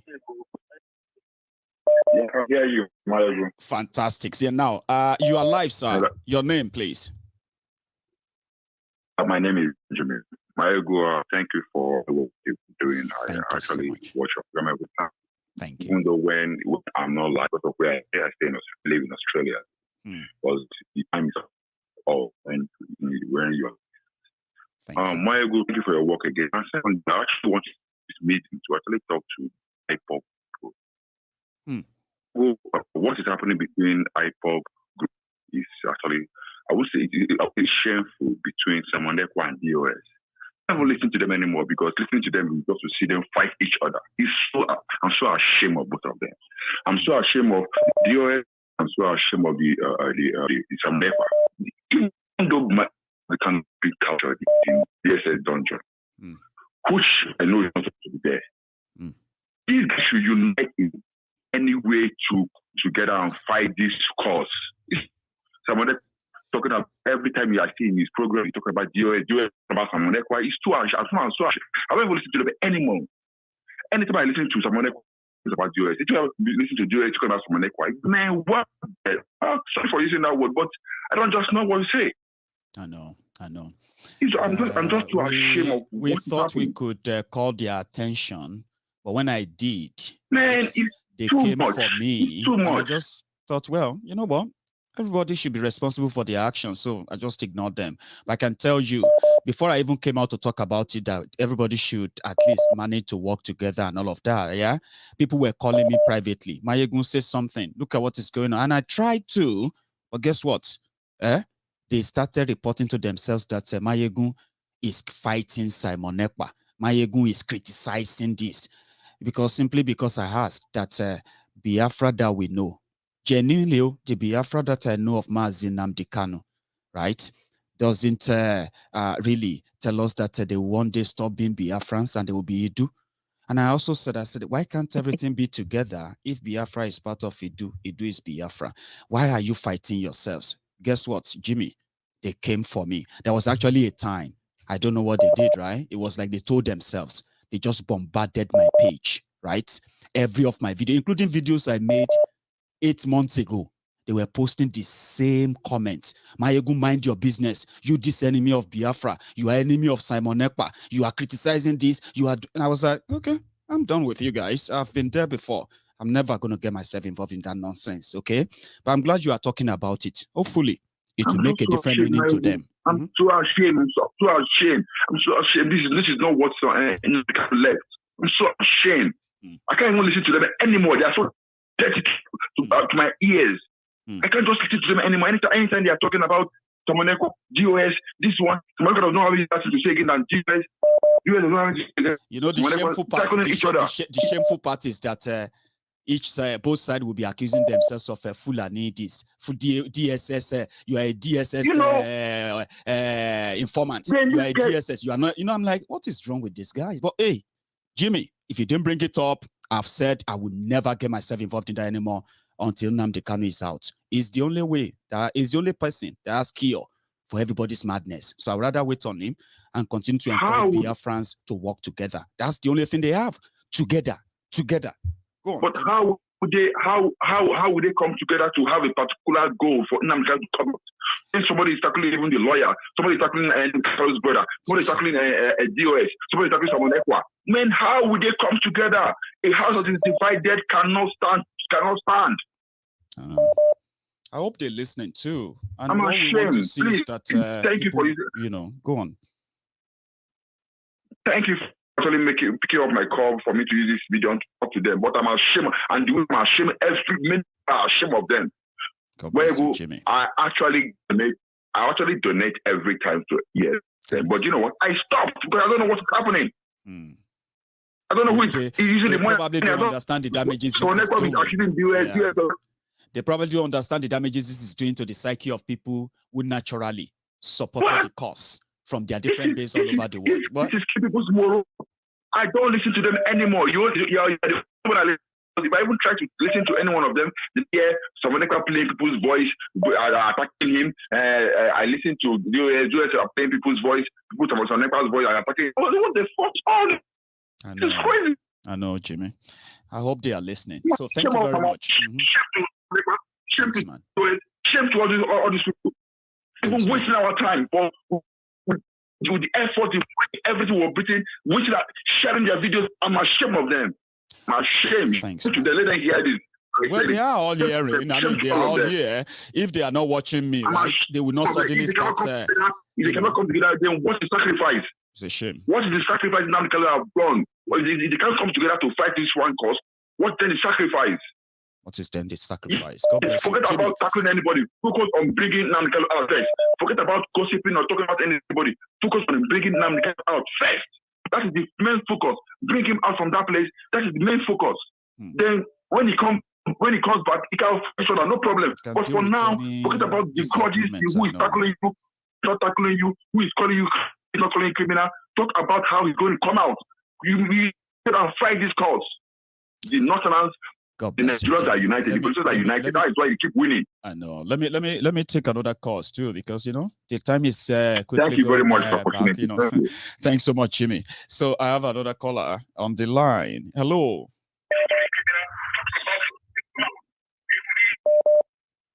Hello there. Hello, Maiyegun, my brother. How are you? Sir, I'm very well. Thanks for asking. How are you? Okay. I'm good. I want to remain anonymous, calling from Houston, Texas. Okay. So my caller from Houston, Texas will remain anonymous. Yeah. But we're going to listen to what you have to say. Yeah, Maiyegun, you know, I've been listening to you, and I want to pick from what the last caller said, right? You know, Nigeria, the foundation of Nigeria is distorted. At Nigeria, the amalgamation of 1914, you know, is not a good thing. We all know that, right? The creation of Nigeria is not good. We all agree about that. That's right. Do I want Nigeria to break? Of course, 100%. I want Nigeria to break.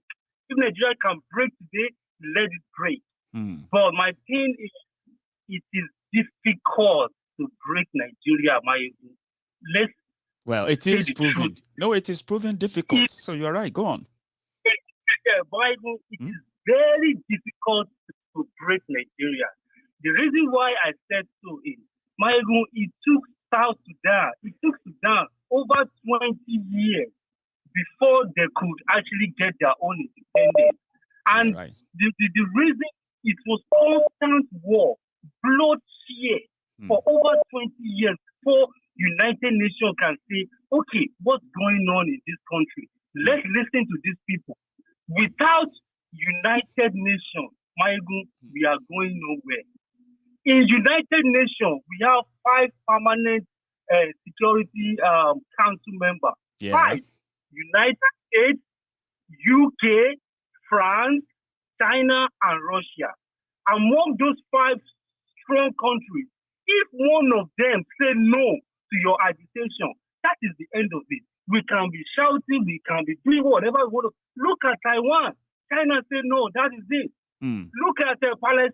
United States said no, that is it. Without United Nations recognizing you, then it's going to be a problem.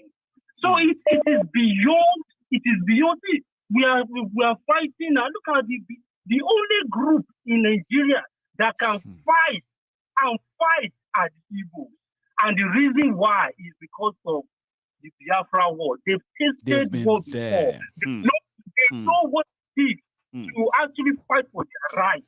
That is the reason why the Igbos are the way they are in terms of this struggle of Biafra. And they are doing it. But the whole struggle is beyond one man.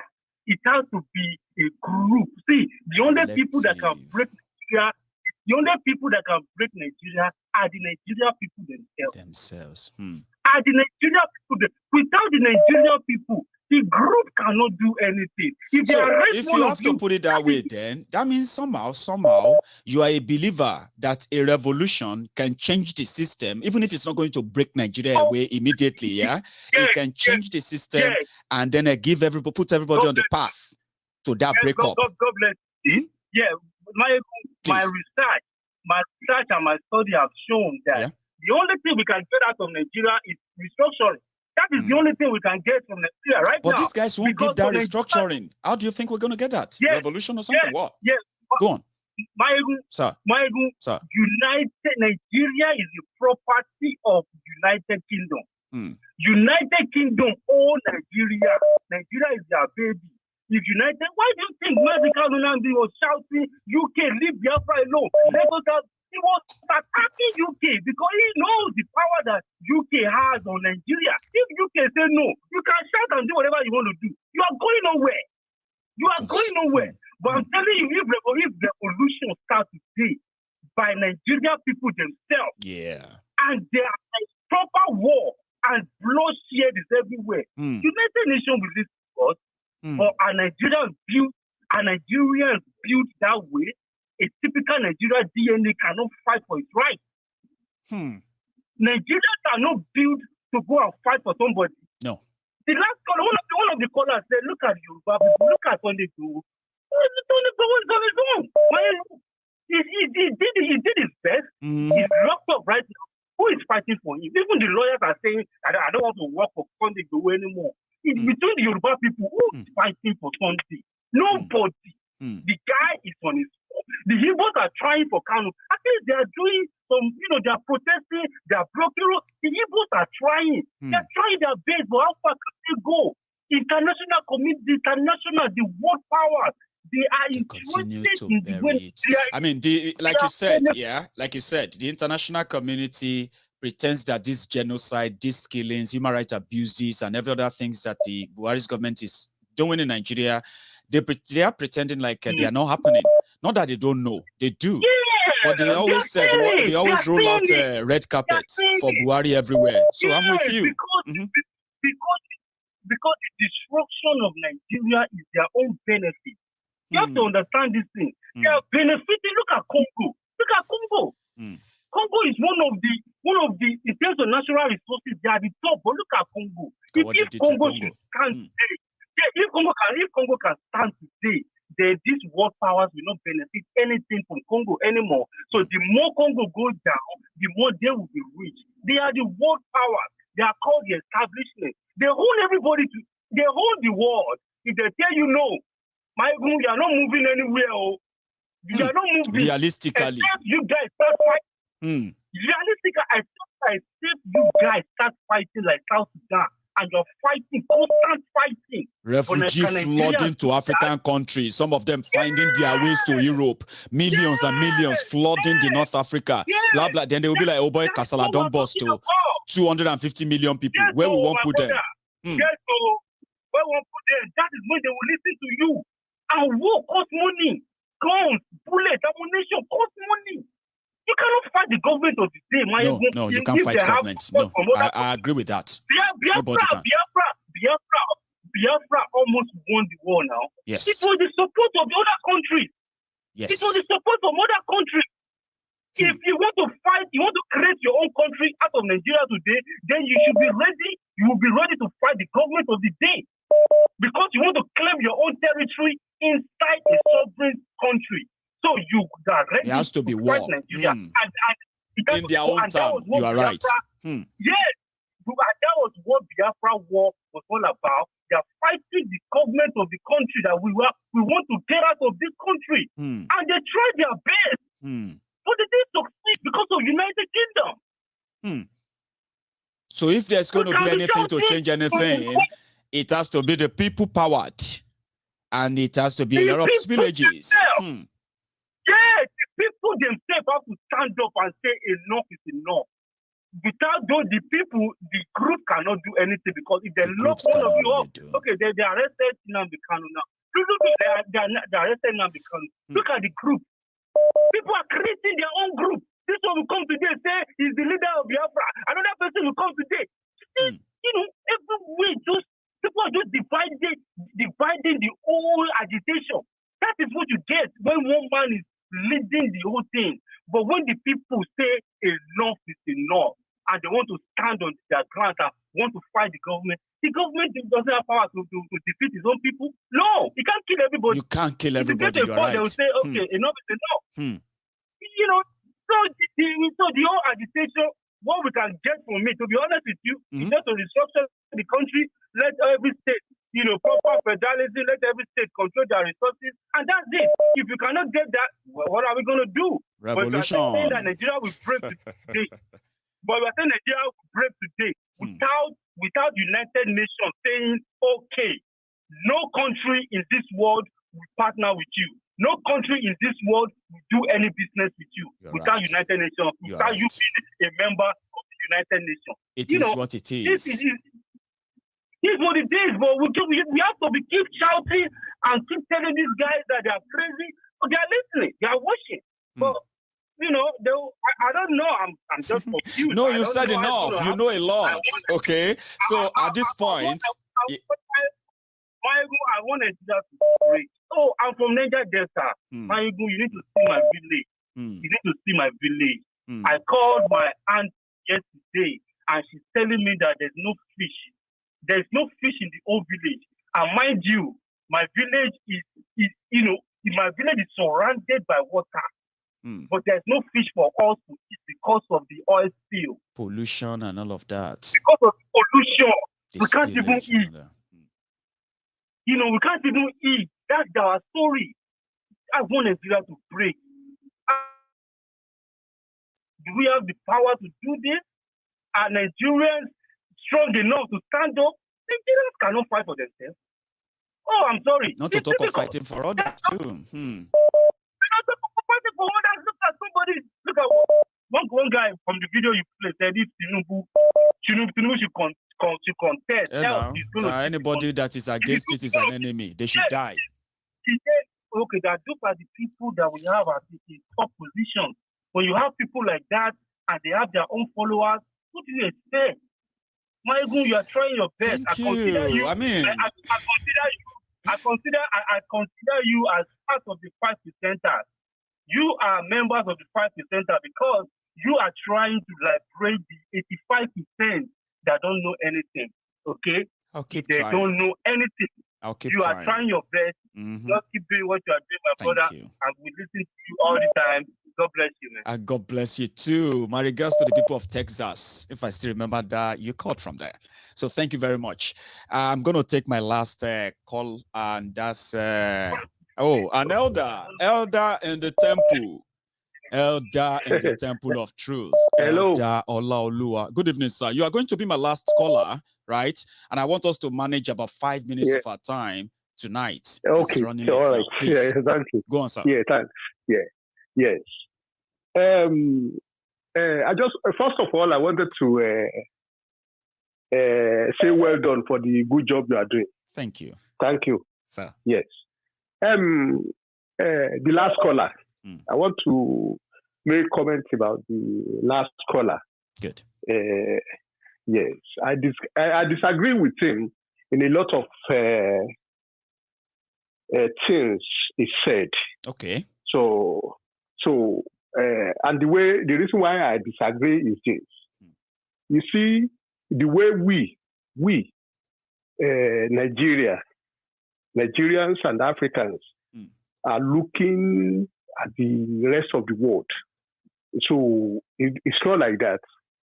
Okay? What we are thinking, like we think, like he said, for example, now, for us to be able to split that country or whatever, we need to, until when this 5 nations in security, permanent the security, United whatever. Nation and the rest of them sitting and approving. Which is said. Go on.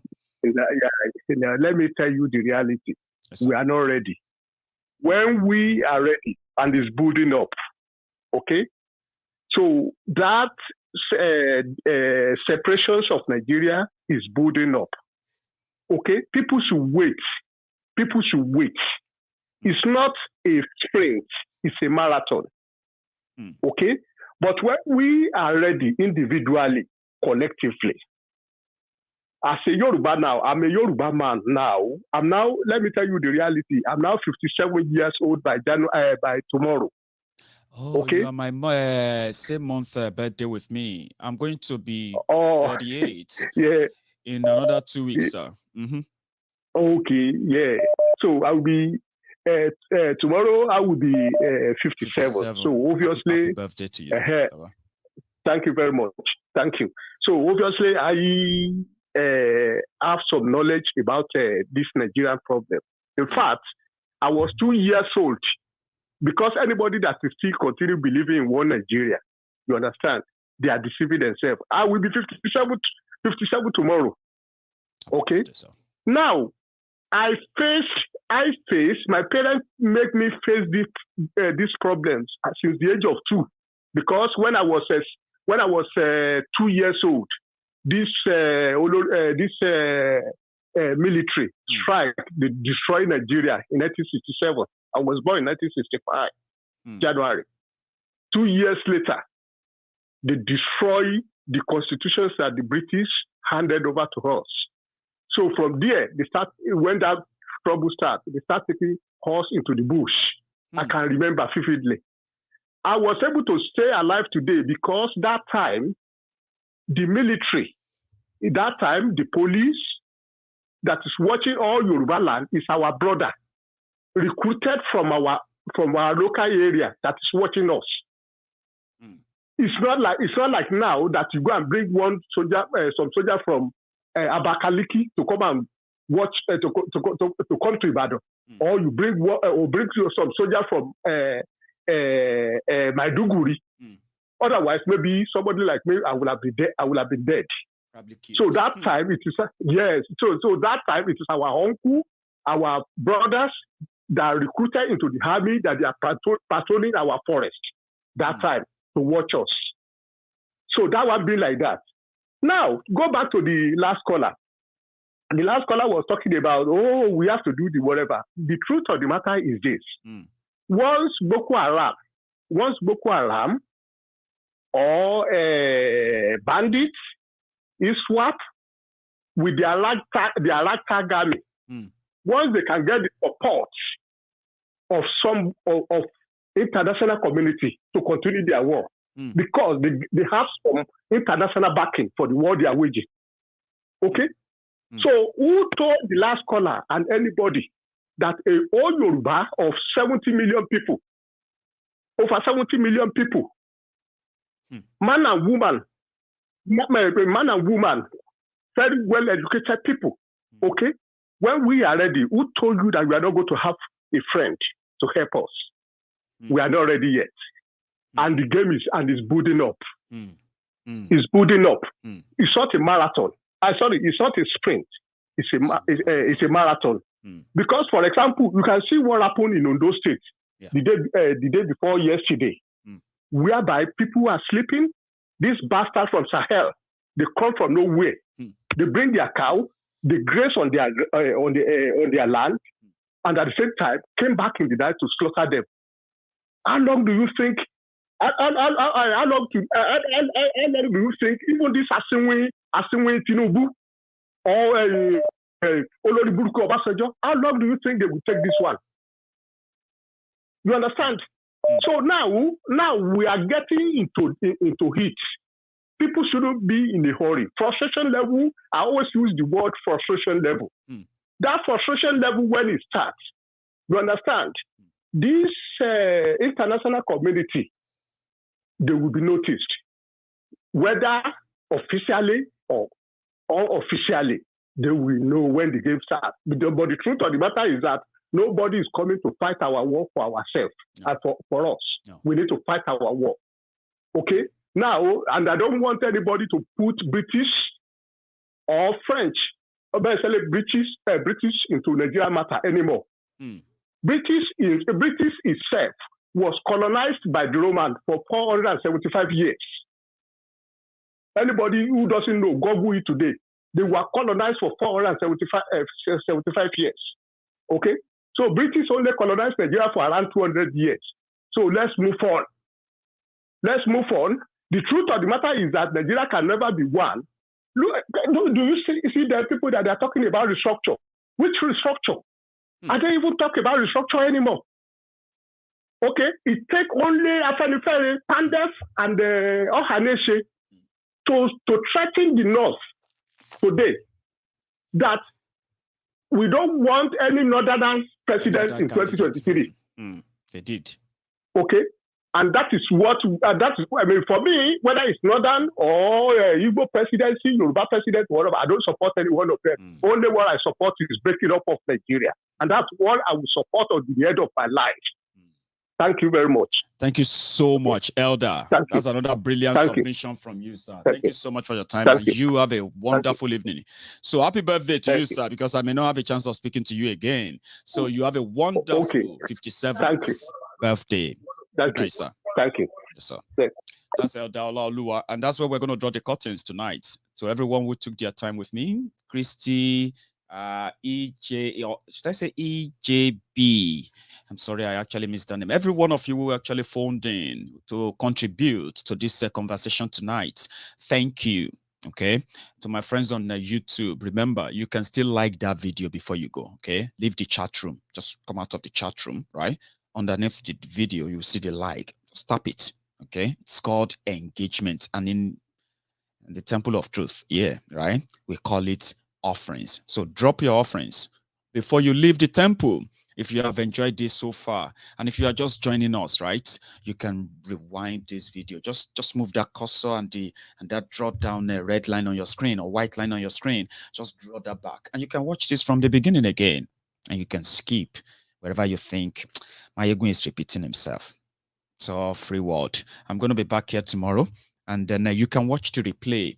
Your people do ask, is this live? Yes, it is live. Come on. It's been over a year now that you probably now know that I do premiere the live broadcast later. And whenever it is a replay, you will see it boldly written in the title. You will see the replay, right? Then you also see something on your screen that will not show you dates. It's just going to show MaiyegunsDiary Politico replay. If you love watching it live with other people, you can always watch the replays of my broadcasts 2, 3, 4 hours before the new one, which is always 9 p.m. UK time. So it's been a pleasure with all of you tonight, and thank you. We'll see you some other time. Meanwhile, I actually have something I wanted to tell you. It's important. I'm so sorry that I'm not actually taking enough time, okay? Or I've not got enough time for that. How many of you remember Pelumi? This young boy called Pelumi. I think Pelumi Onifade. Let me see if I can get his name up. Onifade Pelumi. You remember him? He was shot and killed during the NSAS protest. He was, in fact, a journalist. The video journalist who showed where somebody we called politician, right? It wasn't politician. In fact, it was a criminal who pretended to be a retired soldier. Bolani was something. He shot and killed this guy. He shot and killed protesters, and this guy captured it on camera, right? Few hours after that, Nigerian police grabbed him. They grabbed this boy, right? They locked him up. They declared him missing. 4 or 5 days after that, his lifeless body was found in a morgue in Ekorodu in Lagos State. But the person that shot the person that took him, where the police took him, right? The guy that he recorded shooting and killing protesters during the NSAS is this guy called Bolani or something. How many of you remember this guy's face? It was the guy who made a video talking about how the military killed Abiola, how some people killed Abiola, and blah, blah, blah, blah, blah. His video went viral at some point. That's the guy who brought out guns in Lagos from a jeep. We thought he was a politician. He shot and killed protesters. Why am I telling you? Well, he's a fraudster, a scammer, who also went on to ask people to give him money because he is the appointed chief of army staff by Bokwari. With a forged letter and the rest of that, he was picked up by the EFCC, they called. He collected 270 million, allegedly collected 270 million. You know, those his friends, people who saw him made a video about how Abiola died. Anybody can make a video of how Abiola died, right? So this guy has made a video of how Abiola died, right? His friends who saw that, they automatically felt like, oh, now Nigeria can't they attack him. Oh, Nigeria want to deal with him because he exposed Nigeria. He didn't expose any jack shit. He's part of the system. And if the system is dealing with him, I just thought you should know about that. When you see his face, always remember Pelumi Onifade, a 21, I don't even know if Pelumi was 21 years old, but let's say a 21 years old young man, journalist with Boa TV, recorded and captured this guy, bringing out AK-47, shooting protesters in Lagos. We have the video. The guy that made the video disappeared. He was killed. A young man, a casualty of NSAS protest. One of the things that should have all those criminals parading themselves as your would be saviors in 2023. They should not be campaigning for election. They should be in jail, where many of you will be begging that they should not be hanged for the crimes they have committed. I'll tell you more some other time.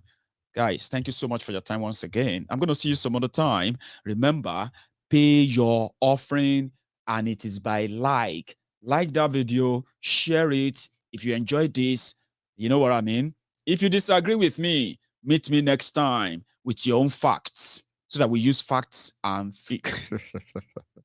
Good night, everybody. You have a good evening.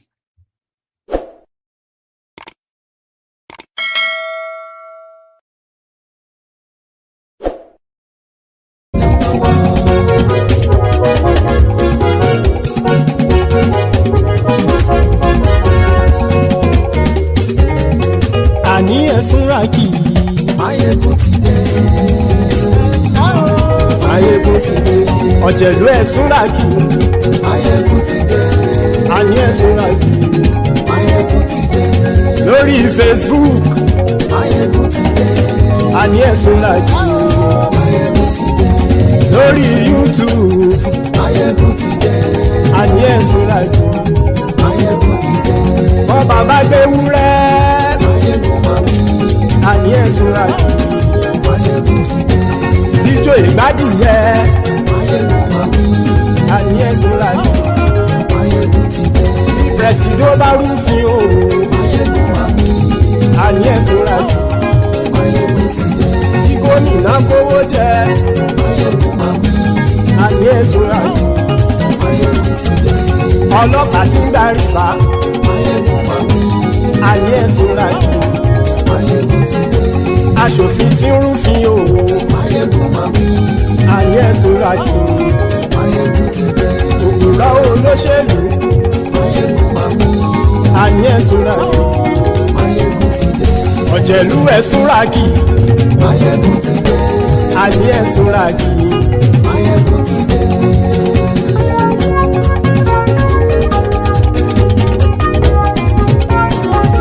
Maiyegun ti dé. Gbogbo ọ̀jẹ̀lú ẹ̀súnra kì í. Maiyegun ti dé. Gbogbo ọ̀jẹ̀lú ẹ̀súnra kì í. Ṣùgbọ́n ní bá ti ṣe èyí tó yẹ kí wọ́n ṣe, ọmọ bá dèrò ní fi wọ́n níran o. Maiyegun ti dé. Gbogbo ọ̀jẹ̀lú ẹ̀súnra kì í. Maiyegun ti dé. Gbogbo ọ̀jẹ̀lú ẹ̀súnra kì í. Ṣùgbọ́n ní bá ti ṣe èyí tó yẹ kí wọ́n ṣe, ọmọ bá dèrò ní fi wọ́n níran. Wọ́n fowó bẹ́ẹ̀ o, Maiyegun ó sọ pé wọ́n ò fẹ́ bẹ́ẹ̀. Wọ́n fowó bẹ́ẹ̀, Maiyegun ó sọ pé wọ́n ò fẹ́ bẹ́ẹ̀. Oníkan ṣáàtì ṣe èyí tó yẹ kí wọ́n ṣe fáwọn ará ìlú tó gbé wọn dé bẹ́ẹ̀ o. Maiyegun ti dé. Chai! Nàwa o. People wey suppose talk true to power don off mind. And if we talk, na 500,000 dem go sama up call am hate speech. But fear not, Maiyegun don come. Him go torchlight every corner, nooks and cranny of all these bad people wey dey spoil our country.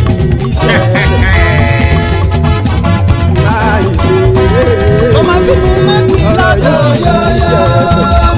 ẹni bá ti lè lẹ́bọ̀ lẹ́rù ọmọ bá dé ó kàṣà ìjú wọn sí ta. Maiyegun don come man of the masses. Maiyegun diary Politico. This one na dey up in mind. And he dey touch like every corner. Mo fọlọ́ sọ ẹ̀ bá kì í tán. People be dey hala say dem want the power. Dem promise us say we go get like that power. Dem hustle so tey dem come get the power. But now dem no dey do anything with the power. Every day dollar just dey get higher power over naira. Still dem talk say make we off mind. But thank God say Maiyegun don come. So my people make you loud down.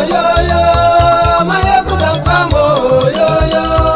My people make we shout oh Maiyegun don come oh Maiyegun don come man of the masses Maiyegun don come oh Maiyegun diary Politico Maiyegun don come oh this one not dey off in mind Maiyegun don come oh person wey dey do evil no wan make person talk. Dem say that Maiyegun, that man too dey talk. He too dey talk. Say Maiyegun diary, he dey hot like pepper. But every day dem dey thief money in bulk. Poor man pikin dey the street dey hawk. Still dem talk say make we no talk. But thank God say Maiyegun don come. So my people make you loud oh Maiyegun don come oh my people make you shout oh Maiyegun don come oh Maiyegun don come man of the masses.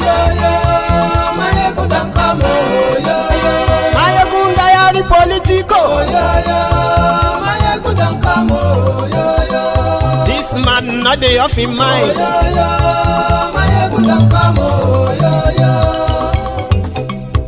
Aha. Now you not done here. All these bad politicians, then we call themselves politicians. Where they think?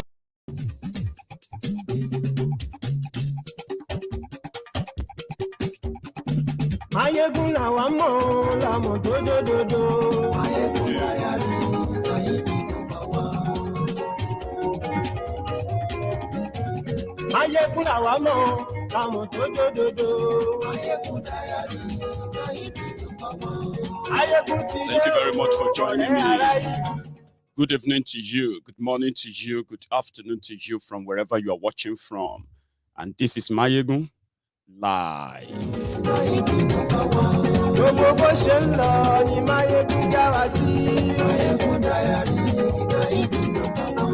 Àṣírí ọ̀jẹ̀lú kì í bò níbẹ̀ o. Bó bá ṣe àní Maiyegun máa wí. Please share the broadcast. Invite your friends. Invite your not so friendly friends. I've got a lot again to share with you tonight. And at the same time, there is possibility of us taking calls. So let me know how this looks on your screen, the sound and my voice as well.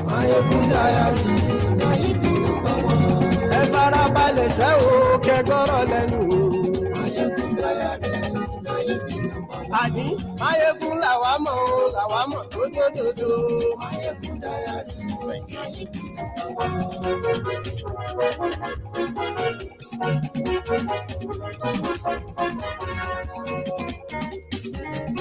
Àní ẹ̀sùn ràkì. Maiyegun ti dé. Thank you. Maiyegun ti dé. Ọ̀jẹ̀lú ẹ̀sùn ràkì. Thank you very much. If you can at least share the broadcast, invite your friends and invite your not so friendly friends. Tell them that Maiyegun is live. Somebody, you know, it is election season. I have told you this again and again, and you should never be caught off guard in most of the dramas that are going to play out. And as they say popularly, you should never lose focus. Yes, the journey is self-determination for the people of Yoruba land, self-determination for the people of Biafra, self-determination for the indigenous people of Nigeria of today to decide if they want to still be part of Nigeria or not. Something they called inalienable right of yours. It is your human right. Nigeria is tilting towards that stage. But this is election season, and do not get caught off guard. When they came in 2015, I'm talking about APC, Egbekegbe. We knew that they were going to be the calamity that the generations yet unborn will have to deal with. But it didn't make much sense to much people then. It is now. But the journey to making that mistake is about, repeating that same mistake is about to start. And it is also our duty, like we did before Bukwari came on, before APC, Egbekegbe turned around everything and divided Nigeria and Nigerians along ethnic, religion, and what have you lines. Today, the same mistake is about to be made, and somebody threw a question. In fact, it was actually like a threat to Peter Obi. You have seen so many people who have been showing interest. And like I did say, or I used to say, is that the criminals that put you in the same problem, they know what they were doing.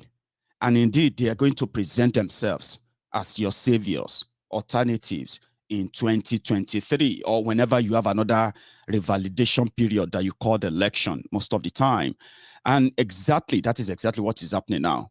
You have seen Tifnumbu, you have seen Atifku. Atifku hasn't declared, but he's already got his guys moving about. You have seen Saraki, you have seen Oji Uzokalu, Umayi declared. Who else there? Oshimbade has his own agents moving about. Look at all these characters. So somebody now threw it at Peter Obi, right? And he said, You need to declare too and run. But before I even get to that particular, that special part of this conversation, right? We know that when these guys came in 2015, right, their job was was pretty much lined out. Nigeria is not one. We are the owners of Nigeria. And when we take over, I mean, all we need is just an ally from any of these ethnic nationalities in Nigeria. The Igbos are no. Whatever we do with them will just be on the surface. That is the agenda of these guys who came in. And I have a record of that. So they parley with Tifnumbu, whatever they promised him, including what he is probably building on today. They parleyed with him to gain that power to unleash what they have unleashed on Nigeria so far. The Boko Haram team. So the point there is that they finally made us realize that Nigeria was never one. Nigeria is not one, and Nigeria can never be one. And this unwritten code against a section of that country that wanted to, that remain forcefully, or that they are doing everything to forcefully keep together, right? Every day it's obvious that it is not one, right? And the people who brought this upon us are the same characters who will never, allow they would never allow Igbo president in Nigeria. Take that to bed. They will never, for any reason, allow an Igbo man to dominate them for any regard. I don't know why that, but it's obvious that some of them, they have this personal animosity, and the only way, according to them, to curtail the Igbos is to keep Nigeria as it is, and at the same time, continue to cut them off. I didn't make this up. Something happened in 2015 when Boko Haram gained power. This is a reminder for those of you who probably know this as well. It is a reminder. Please take a listen. Alaji, congratulations. Thank you very much, Kule. Thank you very much. Yes, sir. Honestly, I accept your congratulations, even though I'm PDP. Because you remember one time when the fighting in Borno, when our people were being killed left and right. Then what is it, Alaji? I said, do you remember one time when our people were being killed in Borno State, left and right, Bauchi, Gombe, everywhere in the north? Of course. I remember you were saying that was there any Southerner among us? We were the one killing ourselves. I always remember this statement, Mr. Kule. But look at this today now. Today our brother is in charge, and I'm sure he made it clear to the world. The first thing he said was that he was moving the command of Nigerian army to Maiduguri until when Boko Haram is over. So if not your brother as a president, who will do it for you? But we could have done it to anybody in Nigeria. But you can see that some people refuse to do it for us. So really, today I understand why we have to have the presidency, honestly. No, it's like that, Kule. Kule is like that. Because how can anybody convince us that some miscreants cannot be dealt with by Nigerian army? Why can't we believe it was deliberately left? Even if there is no involvement of government hand in it, why can't we believe that it was deliberate? Let them kill themselves. Well, it has come out even very clear, because it was at a point in our campaign, they were saying that by the killings of Boko Haram, there will be no population again. In fact, let me tell you why the North insisted that Jonathan has to go, because we had the plan that if Jonathan continues, the same problem will happen in Kano, the same problem will happen in Sokoto, the same problem will happen in Jos and Ebro until when our population is depleted.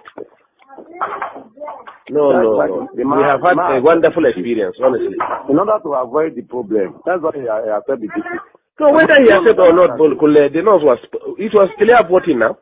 What could he have done? Remember what Babangida did for us? Babangida, you see, what happened was, even when Babangida did it, you understand? Do you get me? The bulk of the population that voted was from the North. And Rimi said it. Since Babangida was in Abuja, Governor Rimi of Kano State, then, former governor of Kano State, he said, if there's Siwa in Abiola in Lagos, Abiola Babangida will have said it is Yoruba that did it.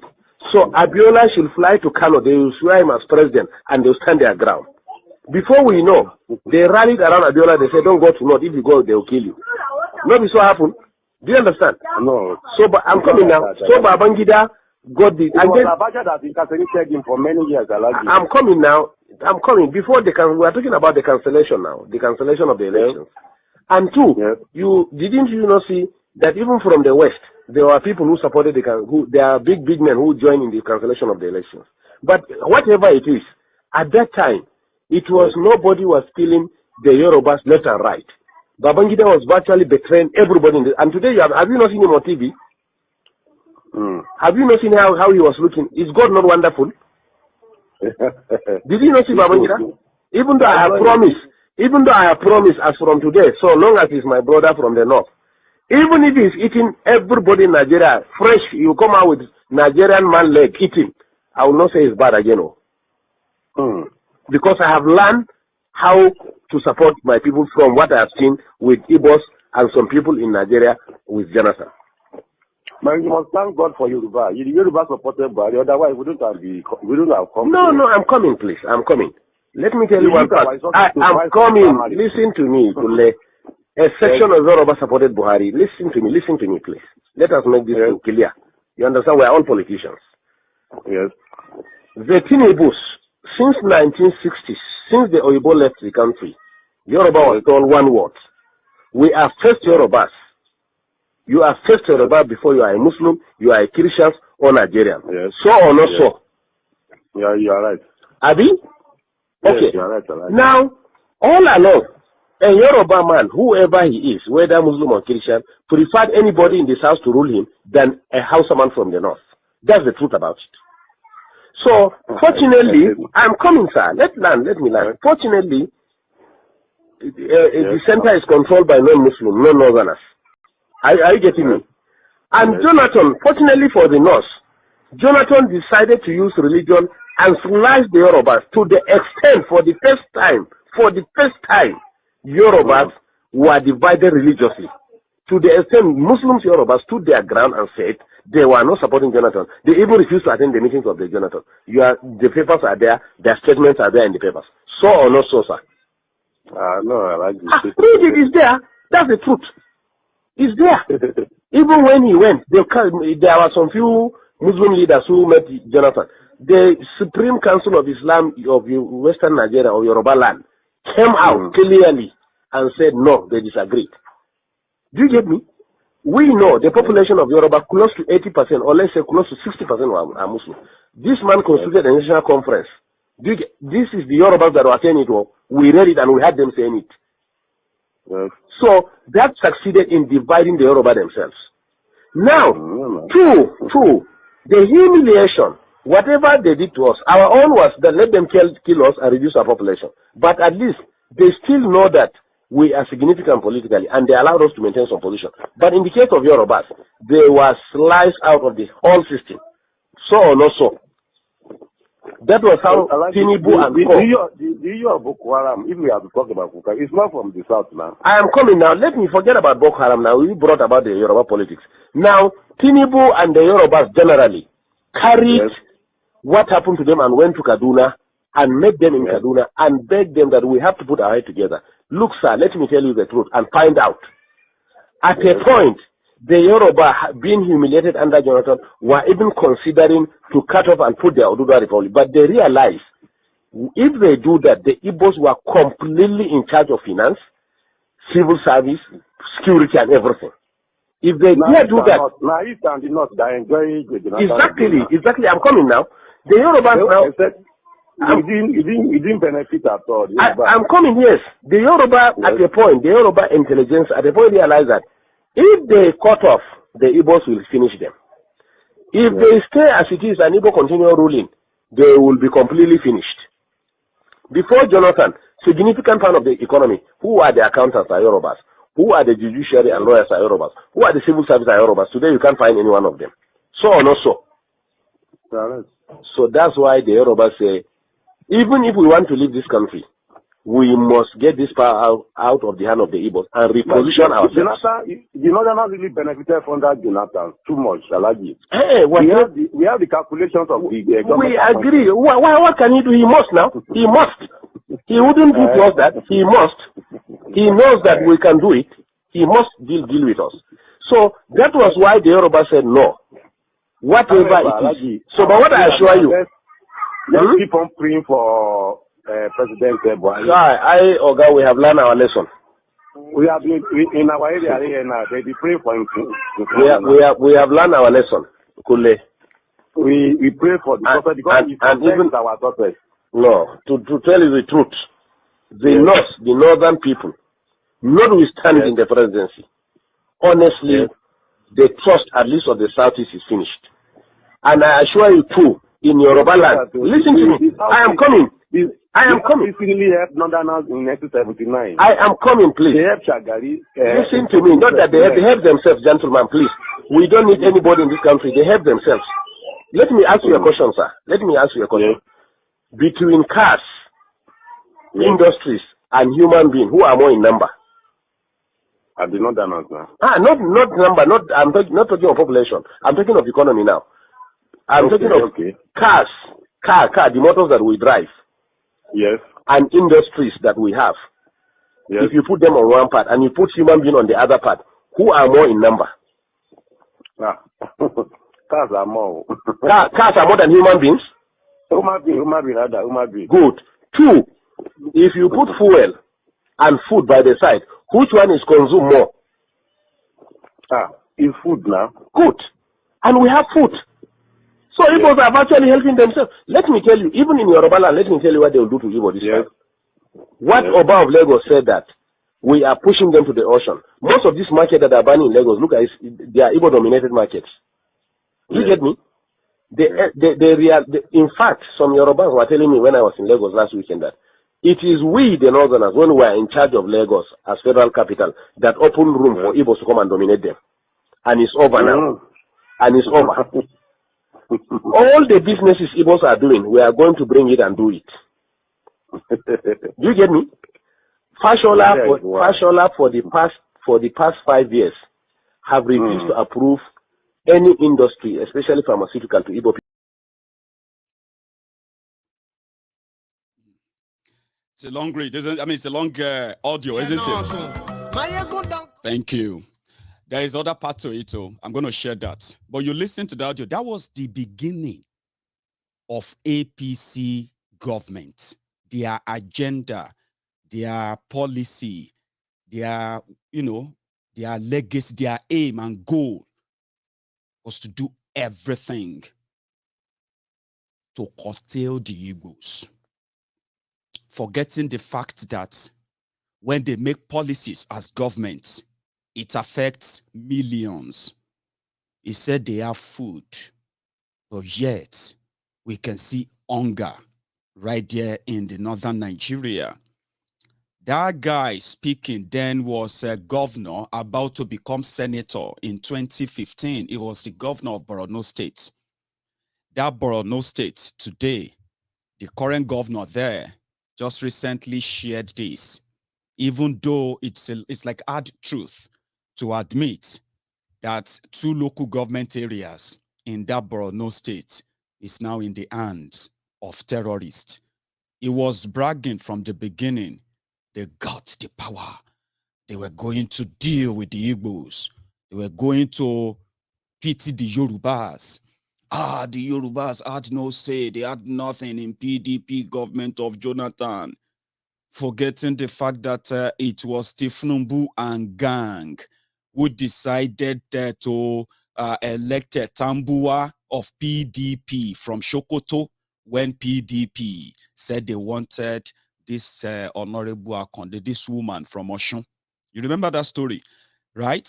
So he said the Yorubas, they were angry. And the Fulani Hausa North, they were also angry because Jonathan was killing them using the Boko Haram.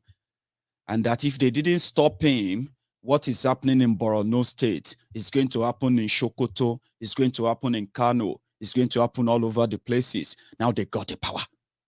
7 years down the line, the worst has happened.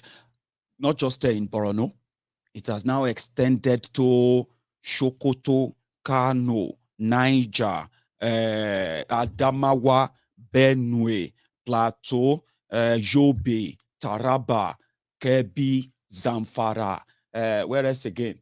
You know, then down south, oh boy, Kwara, Oyo, Ogun, Ondo, Lagos, Ekiti, start going upward, Edo, Delta, you know, Abia, Anambra, or everywhere is now enveloped by the terrorists from the Sahel, worse than the Boko Haram after these criminals took over, because they focused their attention not in building a country, but domineering agenda that serves only the elite, even their people that they said were being killed by a southern and another thing, right? Do you know that when Goodluck Egbere Jolantan was there, these guys, they called him an Igbo man. And the reason why they unleashed every terror on Nigeria around that time, including sacrificing their own people, was because, how did this Igbo man sneak in and gain power? We will not let him do that again. So they dealt with Goodluck Jonathan because they generally believe that he is Igbo. That one to come put Azikiwe for his name. Well, it didn't end there. Maybe if you still have the time, yeah, listen to the second part of what Shetima said to Amosun. Congratulations. Thank you very much. It was Rocha State, Imo State, that they started saying that Hausa people must have ID card to live in that state. Yes. Can you hear me? They say Hausa people must have ID card to live in state. Yes. Until when we mobilize our people here and say, okay, in that case, all Southerners must live north. Then Jonathan now realized that there was something going on. He said, no, these things have to stop. So are we mad? Do you get me? Count every 5 shops in this north. 4 shops are owned by Igbos. What is Igbo's contribution in the economy? It's not trade, and fraudulent trade for that matter, including Igbo have cheated you, unless if you are not buying spare parts and tires and medicine. So or not so? It's so allergic. Do you get me? Yet we accommodated them. Is it going to Dubai to bring tech drugs that we cannot do it? Now the plan is drugs now. No Igbo man will again sell drugs in this north. We are going to bring it from Kano. Drugs are brought by air. They are going to open massive coolers, rooms in Kano and import it all north, and maybe whatever you want to buy, come and buy from Kano. No Igbo will sell drugs again. We are tired of all this nonsense. We know how to control our places the way they control their own. What we are saying is that we are all Nigerians, but we are going to learn what they are doing in Southeast and do it in the North too. Simple. Yes. We don't have ancestors, but if Buhari today, as president of this country, want to buy land in the East, he will go and negotiate everything. Tomorrow the chiefs will come and tell him that ancestors made them yesterday night and said they should not sell the land for them. So we don't have ancestors, or we are betraying ourselves. Our ancestors have told us that we have been careless. That's why we suffered for the past 6 years. We have to wake up now. It's a very serious thing. Move forward. No. We cannot, sir. The society is already adulterated. That's why, to be honest to you, let me tell you, to be honest to you, we never wanted Buhari in this law, so we wanted Konkoso. Yes. We want, that's what I'm saying. If it is Konkoso, the primary, Konkoso will have defeated Buhari. Listen to me. Hey, you know the Tinubus and prefer Buhari because they can. He really tried. Can you hear me? Because Konkoso will have solved this north-south problem for us within 6 months. In Kano, Konkoso gathered all the Igbos and told them that all these drugs that he closed all those fake drugs they are selling in Kano. They know him now.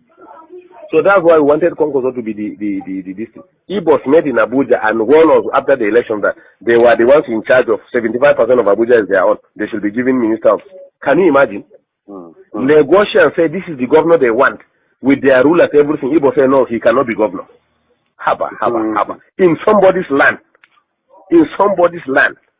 Habakule. The arrogance is too much. So 10 years ago I warned it.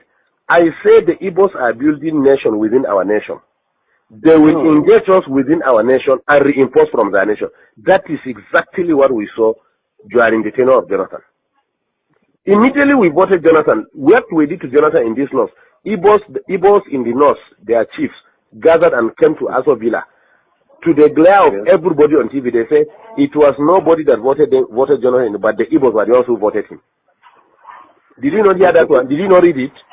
In our own land, Igbo say we didn't vote Jonathan. It was they that voted Jonathan. 2, before elections again, they gathered themselves and came and met Jonathan. I met in Abuja and said that they are directing all Igbos in the north must vote Jonathan. We don't mind. We don't mind. Let them vote anybody. But can you do that in the southeast? They stop us from even voting. Let me answer this. Amina wa alaikum salam. Alaji. Kungone. We call let's talk in the night. Hello? Thank you. Can you hear me? In the southeast, all houses in the southeast were prevented from voting. Find out. Yes, find out. But yet in our own land, they will stand and say that it is their problem that forced above Lagos to say that if they try to frustrate the decision of the Yorubas, they will send them to ocean. And I'm telling you, after 4 years, at least not we are liberal, but in the southwest, after 4 years, Igbos can never be useful, relevant again in the southeast. Whether region, in fact, the plan of APC is that they are going to make alliance of northwest economic development. The west has the ocean. Can you hear me? Yes. The north has agricultural produce. Yes. So what they are going to do, the government is going to develop all the agricultural and mineral resources in the north. And then they will put primary industries here. And then go and export, finally finish them in Lagos or Southwest and export them and bring back the money and share it between the two regions. Let them bring their oil. This is the plan on ground. Let's just pray for success of the General Barry. For that, his success is our success. For that, we can benefit better. It's true. That's our prayer now. That's our prayer here. Everybody is praying for his success for that. If he's successful, everybody is successful. God help us. That's no, but not to the extent of living the way we are. Our prayer now is that may God remove the influence of the Southeast in our region. That's all what we are praying left and right now. I'm telling you. I like you. Okay. No. The Boko Haram, these people are catch red-handed with bombs. Who are supplying the weapons? Who killed General Shua? They think we don't know. They were saying that they were revenging what they did to them in Biafra. Biafra was a war. It was a state war, trying to bring them back to the nation. Not so. Do you get me? Some useless idiots started Boko Haram, but there was hand. Don't worry, investigation will reveal everything now. Don't worry. We were just exercising patience, looking at what is happening. That is typical Northerners. That's how we are. Just look at what is happening. But we drew a line. 2014, 2015 they call it. It is the end of it. Whether anybody wins or don't win is okay. That was our decision, honestly. And they met in Enugu, and listen to me, they met and saw it that in the event of cutting it, why will they put their people? That's why the man has to surrender now. Let him, in fact, some of us preferred him to have been resistant so that we redefine this country. I'm telling you. A lot of casualty will be many. Nothing like killing. Let everybody go his way. Ha! Is it not rain that is falling in the north now? We have the food. What is oil? Look at Niger. Rano is still selling oil. He's bringing it from Niger. What is the big deal? It is when they met and saw the danger of any attempt. That was how they surrendered. But honestly, we are. Right. I bet some of you who have actually heard that audio before now and hearing it again, you can feel the chill in your own bones. You can feel the chill of what? But I actually would prefer if you paid attention to the key words of what he was saying. So when you come on Maiyegun's Diary Politico, right? And you think, why is it that Maiyegun is not here appealing to you or saying things that can keep Nigeria together as one? Why can't you just do that, Maiyegun? People will listen to you, give us you know what I mean? The reason why I won't do that is because doing that means I am lying to you. I am giving you false hope, building castle in the air for you. When you look at the players, the characters in Nigerian politics and the political spaces, right?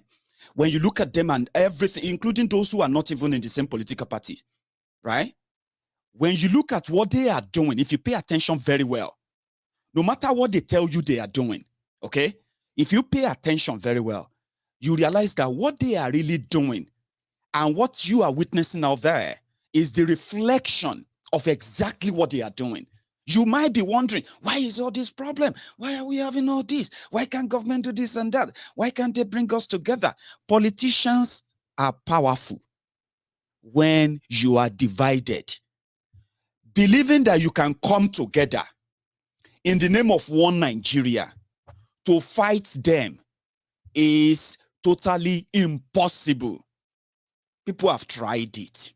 And that is why the only thing they are afraid of, they are more scared of, is a group of, a generation rising one day and bringing an end to this establishment that give them that power. These guys don't really see Nigeria as one country. They don't. You may be seeing Nigeria, or you might want to see Nigeria as a country. Why can't Nigeria be a country?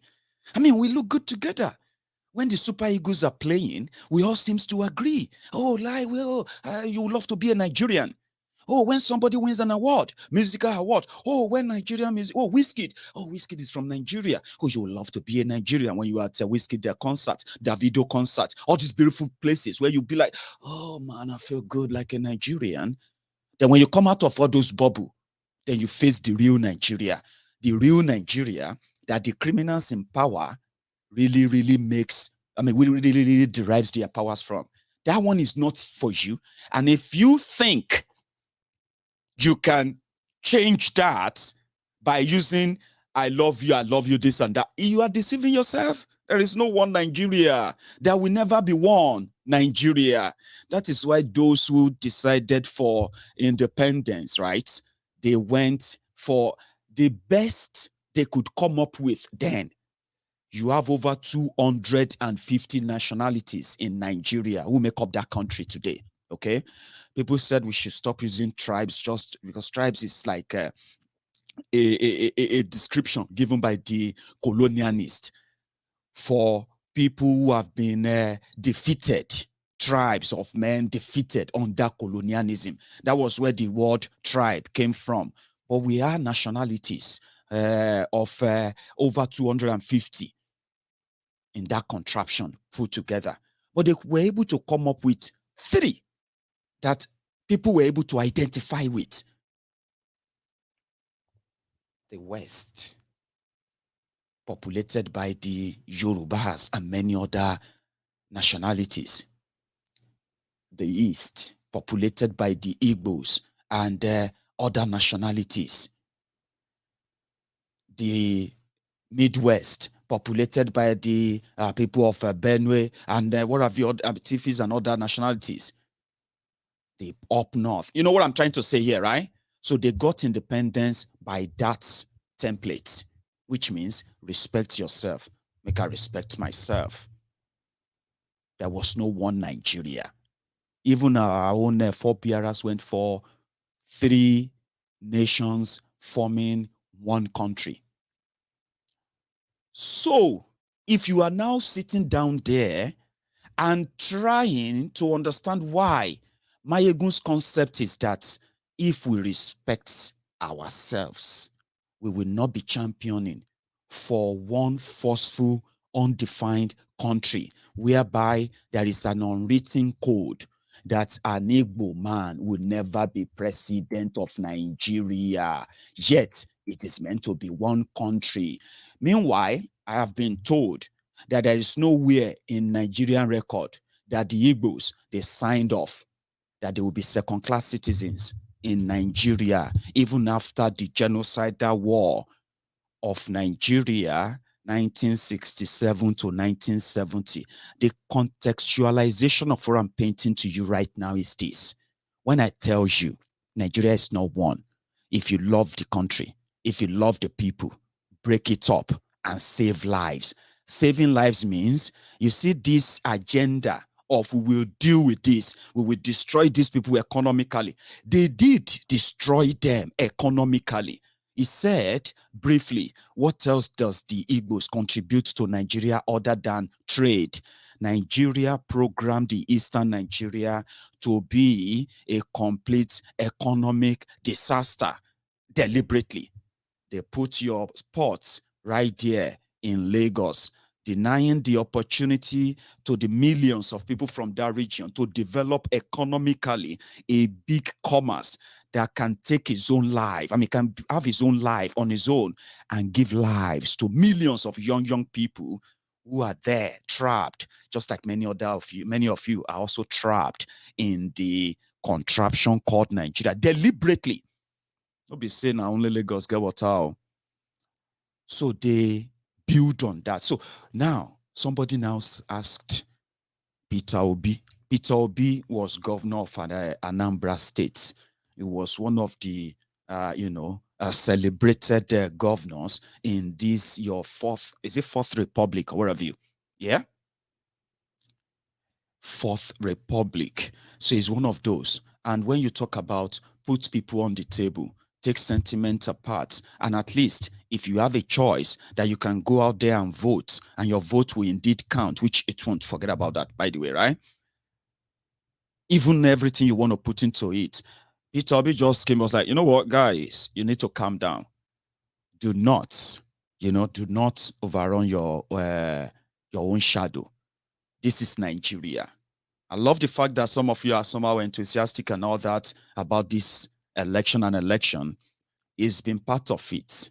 He knows the general conception. I mean, the should I call it misconception? Okay, general conception or perception, rather. General perception of the individual Igbo when it comes to politics or leadership in northern Nigeria. You heard Shetima there. You heard all he said. That is the mindset of the elite of northern Nigeria who continue to say Nigerian unity is not negotiable, but the Igbos are not part of that unity. They are actually depend that any one of them would be so happy, right, to show the muzzle on. And Buhari is showing that exactly what Shetima said. Wait and see, wait and see. And look at that. Your economy is completely ruined and destroyed because the Boko Haram gang prefer that economic jihad aimed at those who actually run your economy, importation, and the rest of that. You know what that has done to you?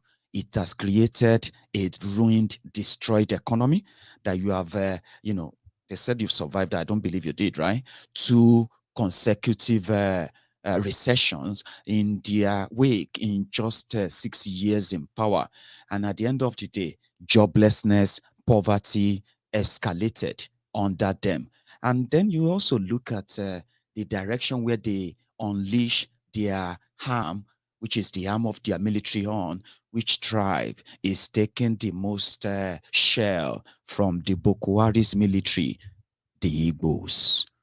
Their agenda from 6-7 years ago is exactly what you are seeing. They don't see Nigeria as one. When election comes, they may tell you all you care to hear, but you and I know that unwritten code of an Igbo man will never be president of Nigeria. When a Yoruba man become a president of Nigeria, what do you think happens? It's because the North says, let's use that one. Oh, let's use the other one. Good luck, Egbere Jolantan was meant to be a Niger Delta man from Otuoke in Bayelsa States. Yeah? A Niger Delta man turned Igbo man in the face of an average, northerner back then, right? Means that no matter what they tell you about what Nigeria is fraud, is fake, you probably should pay more attention to that in a nutshell. Kalu Okpara, my brother, thank you. It is disheartening to see a group of people saddled with the responsibility of keeping a house together ends with disintegrating the family. Bunch of overgrown babies. May God bless and keep MNK. I think Kalu is speaking in parables there. I got the message, and I'm actually coming to that when it comes to Mazi Nnamdi Kanu's court appearance in the next 48 hours. In fact, less than 48 hours, maybe the next 30, let's say the next 38 to 40 hours. Mazi Nnamdi Kanu is expected to appear in court again on the 18th. There's also another case that is coming up. I think that one is coming up in Abia State High Court, which is the case against Nigeria for the abuse of Mazi Nnamdi Kanu's fundamental human right, including his extraordinary rendition from Kenya. So I'll touch that just before we go. I think we will have enough time tonight anyway. So Kalu, I hope those who have the opportunity of keeping the family together knows what the responsibility that is for them. And I continue to repeat, yeah, except you choose this line of two brothers fighting to death. You know that narrative, when two brothers fight to death, it is stranger that will inherit their, what do you call it, whatever they leave behind. You know that. So we continue to say, the sooner Mazi Nnamdi Kanu comes out, the better for everyone. But I still believe strongly that the last time Mazi Nnamdi Kanu was held the same manner by Bukwari's government, it was with them, if you remember, for more than a year. In fact, it was with them for, I think it was about 18 months, almost a year and a half, until it was released in sometimes in April 2017. And then they came to kill him sometimes in September 2017. So a lot happened. And you also know that a lot happened after that too. So the real IPOB members, I'm talking about the real people who actually have their hearts with this movement, with this, with this campaign and all of that, they have learned to be steadfast in the face of challenges like this. So, and I'm going to appeal to them to continue to be steadfast. A lot is changing. A lot is moving so fast. Of course, a lot is happening. But again, that steadfastness is only expected of the loyal, honest, and dedicated members of IPOB. Mazi Nnamdi Kanu has been with his captors for the past, how many months now? I think it's about 8 months with them, right? So we hope that we can hold forth. I mean, hold forth enough before his release, and why we continue to encourage people to push. There are meetings expected in London on Tuesday, okay? If you live in the UK and you have that spare time on Tuesday, you can show up right here at number 10 Downing Street. Also at Kenya Embassy, I've been told. There are things being organized. There were those who were there in Switzerland at the, I think, United Nations office or so in Switzerland. So all this effort should be kept on. And at the same time, we should continue to preach peace. So important, at least now more than ever. Okay, so we look forward to that, by the way. And then, yeah. Thank you very much, Kalu Okbara. I've always wanted to talk about that, and I'm glad that you probably brought that up. So I hope that helps in a way. All right. So let us proceed. You have people who are already presenting themselves to run for the government of Nigeria, of presidency of Nigeria. The reason why some of us don't believe that the whole process is going to produce anything, credible to be called leadership in Nigeria. You see, some people think, or let me say it this way, it is a normal thing, okay? So based on the information available to you, it is a normal thing to have choice or choices when it comes to political process, okay? Based on the information available to you. And it is also a very normal thing to never want to be part of it and demand for a reform of that process before you can be part of it. in all of this, it's called rights, your right. In Nigeria, when you oppose any of these criminal organizations and the rest of them that call themselves political parties and all that, and political players as well, right? People easily turn that to, oh, you are enemy. No. It's what they told you, it's what they put in your head. You can support any of these guys that you want. Choose your own poison. Some people would rather not even want to choose any poison at all, because it's a matter of choice. It's all about choice. That sorry, one sec. It's all about sorry about that. Ebanga. Sorry, I don't know if you are new on MaiyegundsDiary Politico. Okay, so I move on when I want to, and I can also repeat myself for as long as I want until I'm satisfied that I've actually made my point. Do you understand? So it doesn't really go that smooth for some, but many knows why. Okay. I saw your comment and it's good. But however, yeah, you just watch. And when you are bored, you just vamos. Excuse yourself easily. Right? So you have that choice, so to say, and you also have that choice of saying, well, I'm not going to be part of it, like many of us have chosen. A system that you and I know that is rigged already. So when somebody asked Peter Obi to run, he gave a very simple and straightforward answer. I don't have money for Supreme Court. What does that tell you? It simply means it is not just by your election. You have all the chance in the whole world, right? To gather all your, to mobilize people, right? Get them voters card as they always claim. Or in fact, bribe the electoral officers as well as for them to write results for you and the rest, right? But no matter what you do, once the system, the rigged system decides where it's going to be, don't get too carried away with all this election, election bamboozle nonsense. Check the system that produces them, and then you will get to understand why many of us will never waste a single tiny time to encourage you to be part of it. But do you have the right to be part of it if you want to? Absolutely, yes. It's your choice. But Tifnumbu, I was looking at the author and he said, I don't have money for court case. It's going to have to end up there. They'll rig you out. You go to court, right? And when you get to their court, and they rig you out there as well, you go to their Supreme Court. Since it's against the system, they rig you out there as well. If you dare go onto the streets and then bring out your voters to come and protest, there they will unleash their military against you. That's how it works. Check the system, the electoral system that is going to decide who. Number one, Nigerians generally, they know.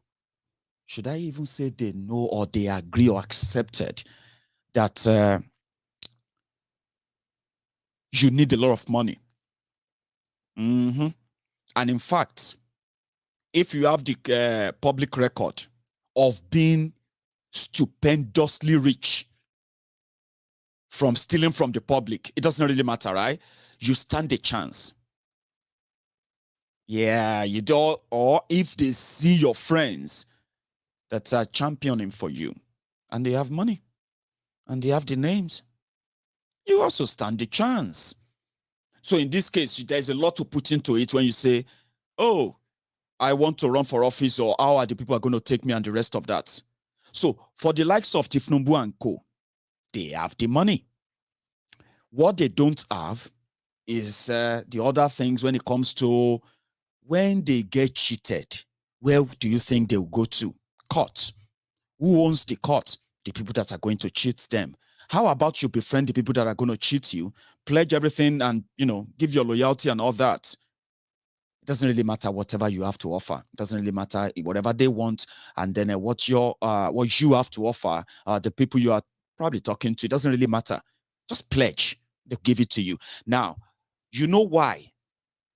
It will likely be easier for a Yoruba criminal to become president of Nigeria with an arrangement with this northern jihadist little crook than any Igbo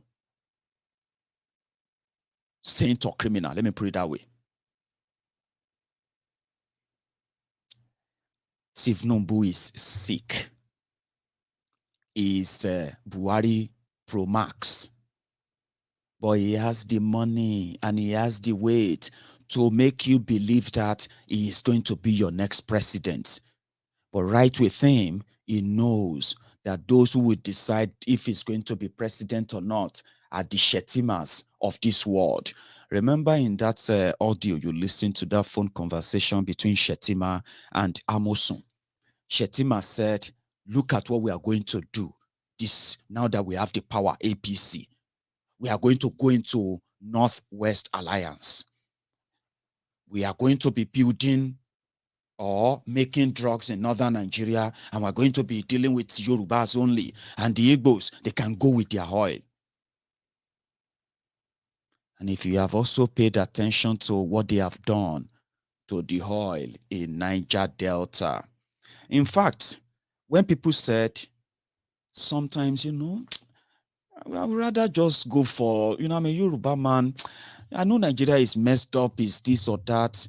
But if I have to really, choose, I will just vote for Tinubu, because no matter what, Tinubu will still be better than voting for an Hausa man or a Northerner or an Igbo man. I've heard people have said that to me. And if you have read the comments as well, you probably have come across people who have said that too. To them, Maiyegun should give you reasons why Tifnumbu is a better, or a Yoruba man, well, you have Dele Momodu too, can be your better president in a rigged system. And I said, no, of course you won't expect me to do that. Let me give you examples of the reasons why, if you pay attention to the system, you will not waste your time engaging in validating it. You will spend most of your time educating the people to reject it, break it, smash it, completely, extinct it. Then decide what they want. It's not about who is your president, where he comes from. Obasanjo was president too. Can all of you tell me how Yoruba land fared under Obasanjo for 8 years? Can you really tell me? Yaradua was president for 3 years. They can say maybe he's sick and all that. Can you tell me the impact of Yaradua economically in the life of an average northerner? Can you? Maybe not. Goodluck Jonathan became president. He spent 5 years and few months, right? He's from Otuoke in Bayelsa State, okay? Where for ages now, oil pollution, oil spillage, environmental degradation, water pollution, where, their rivers, fishes and all those water creatures and all that are dead. Sea life dead in Niger Delta. Jonathan was president for 5 years. How far the people of Niger Delta? Boko Haram has been president for how many years now? 6 going to 7 years. How far with the life of the people of northern Nigeria, economically, security-wise, and then infrastructurally? Can you tell me how much has that done for them? And then they are telling you because Tifnumbu is going to come as a Yoruba man, you should fall head over heel and then tell your fellow Yoruba brothers and sisters that it is the best thing that will happen to the Yoruba people. And you are like, we are still in when? 1950. A miracle will happen. A sick man that spent over 3 months abroad fixing his own knee. It is the same knee that you will be using your own presidential jet to take abroad. I mean, come on. Why should you even hate anybody for that? Ask yourself. No real, when you look at your educational sector, shamble. When you look at your infrastructures, shamble, electricity, zero, economy, doldrum. And you can feel all of this. And then you look at the characters that made this happen.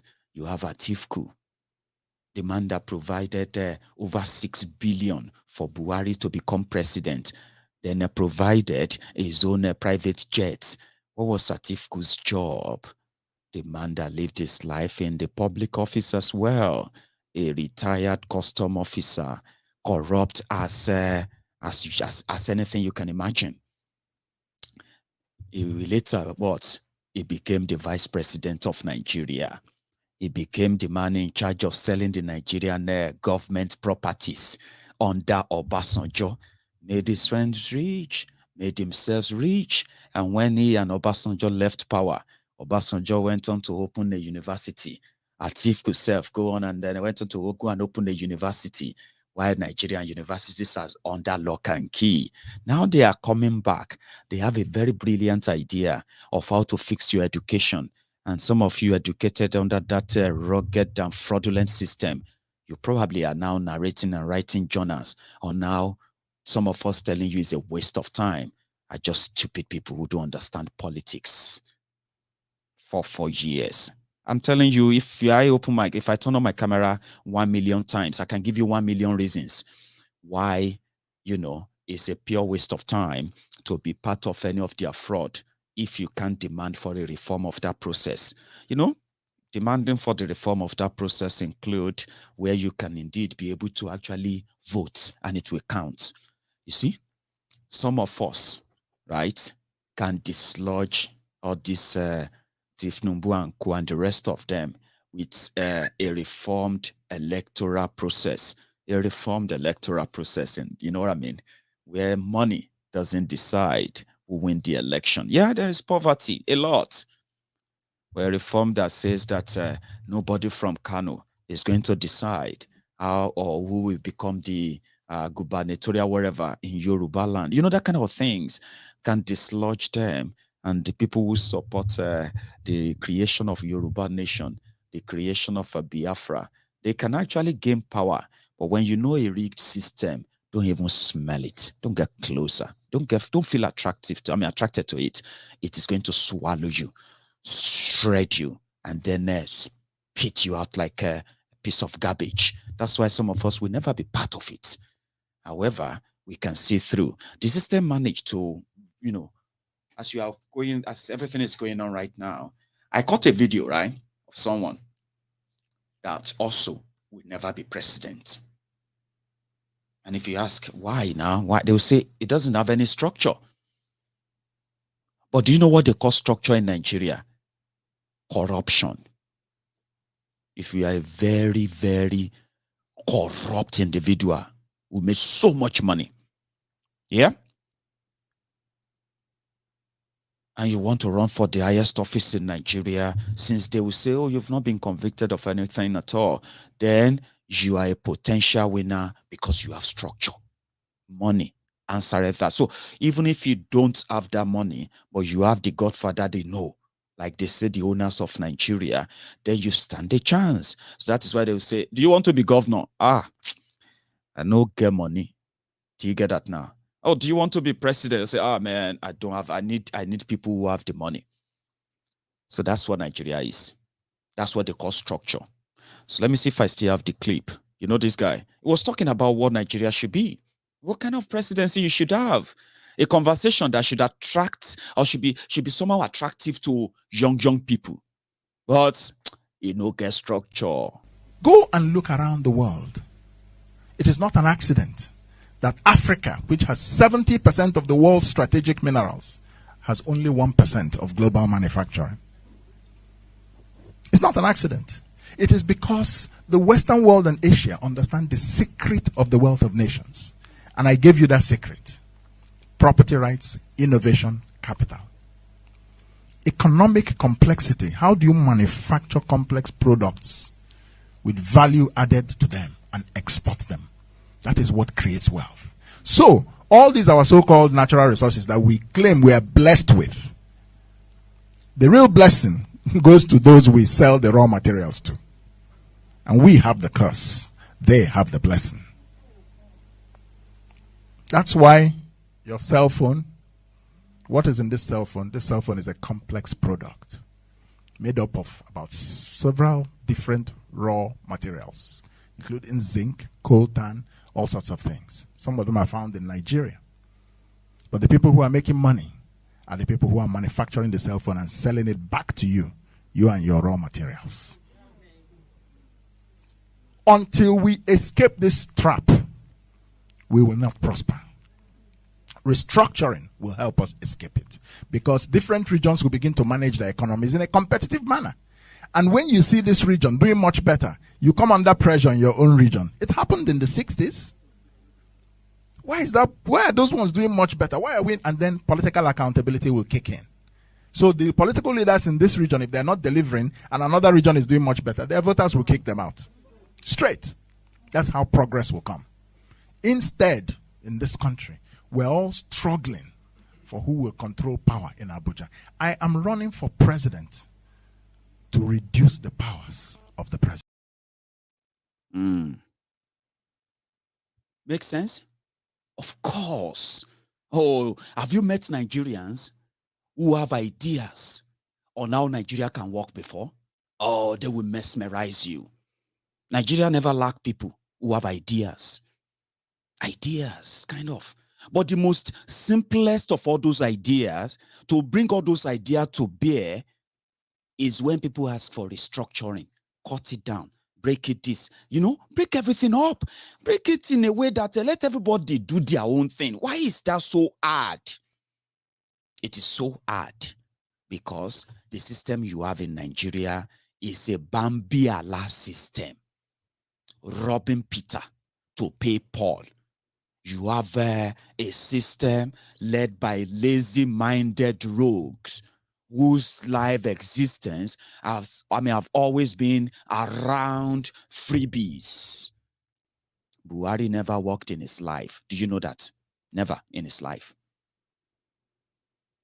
It was the village master, village head, that recommended Buhari to go and join the military. It was so useless. They didn't send him to go and join the military to be productive. They said it was so useless in school that they were like, instead of being waste, we are like many of his peers like that. They send them to the army. When they asked that, bring your primary six certificate, they said the guy not even reach anywhere. He no get the brain, give and gone and all of that. And there are many like that. So what did they do? Nigeria decided to train them. Some people who got the opportunity in Nigerian military, you know what they did? Some of them, they furthered their education. They sat for professional examinations. That is why, in 1966, the first terrorist attack in Nigeria, revenge coup, July 1966, Boko Haram gang, when they took over Nigeria and forced everything together, right? They felt like Nigeria owed them. Boko Haram never worked in his life, ever. He believed that Nigeria owes him, and the same thing with Obasanjo. These were people who had that opportunity and they felt like Nigeria owed them. Nigeria owed me. You know what we do for Nigeria? Meanwhile, that's what they did. And then they started rewarding themselves. Obasanjo even, Obasanjo went back to school later when he became civilian president. Buhari no pass any exam for the whole time he was in the military. You will see some military, they will say, Major General Maiyegun, SSP, MSN, VIP, TPU, something, all those titles I got from China training with the one I got from Sandust in UK. All my titles, professional exams, they send Buhari to all those places. India, he no pass. They just say, Mr. Muhammadu Buhari, Sergeant. When he now came back to overthrow a government as the second terrorist attack in Nigeria political space, Buhari planned the coup. And they took over government in 1983. 85 rather. Sorry. 84 December. Sorry. It was the second terrorist attack on the political, led by Buhari. And then it became Major General Buhari. That's what they did. All of them. They didn't They didn't win any war. They didn't fight any war for Nigeria. They did not. Nobody say Nigeria fought Cameroon and soldiers defended Nigeria territory. Nobody say Nigeria fought with Mali or Nigeria fought with Benin Republic, war with Ghana. Oh, you know what I'm talking about? No war. But these guys are general, major general, admiral general, general commercial this and that. But it's only Buhari that no get professional title. You no get any professional exam that he passed. Useless people. So they have been feeding off the system since they were teenagers, feeding off the system, believing that the system hold them. Lazy leaders, lazy leadership eventually gave a lazy country where people now turn to prayer warriors. Oh yeah, did you get Badura? Close your eyes and pray. Heavenly Father, you that fought for the children of Israel when they were living in Egypt. Baba Oluwa Egypt, Israel in Egypt. That's something, a prayer. Somebody from Iragbiji, somebody from Ileoluji, or somebody from Oka is praying. Father Lord, the way you move the people, calm down. That's what your leaders turned you into. Prayer warriors, secretary of heaven and hell, solicitors, and my spokespersons for Almighty God. And some of you are actually like a spokesperson for Satan, because you know the size of hellfire, you know the size, the temperature of the heat, you know the level, you know the stages, and all those things. That's what your leaders put in your head when the rest of the world. We have resources. Nigeria is so blessed with resources. Now, so because you are reading it online or you are seeing it out there that this thing we then make the book that they find out for Nigeria. Say, if to say Nigeria is a good place, we should be making good books. So, you see this this comb, the material they use in make is made in China.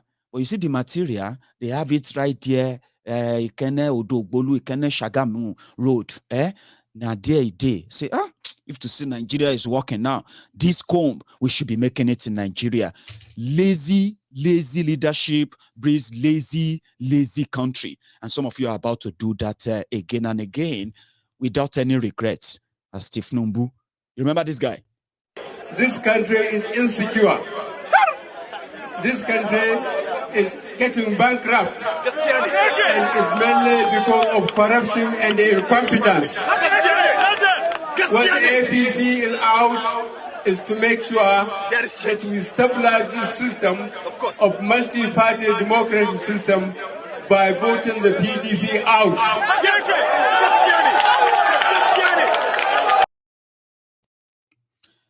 You see, when I talk about that, I am actually not, you see that prayer, that's why they say, make you be very careful of what you are wishing for. Boko Haram is a prayer answered for some people, but at the same time, it did not lift you out of anything than praying for Boko Haram himself not to die. But this guy was in Casino today, another one.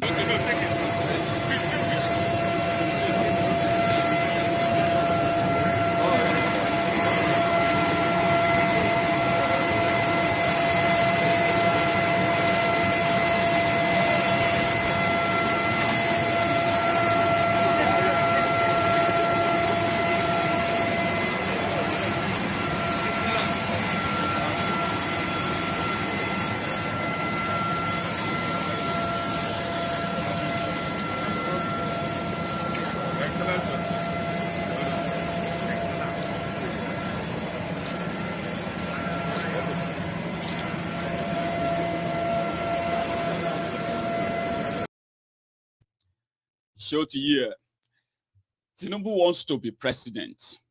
Like every other person in Nigeria, you have the chance to say you want to be president. There's nothing wrong in that. Oh yeah, everything is wrong with that. No, nothing is wrong with that. You can choose not to support him too. Nothing is wrong with that. So MaiyegundsDiary Politico, we will never be part of the whole nonsense, the whole charade.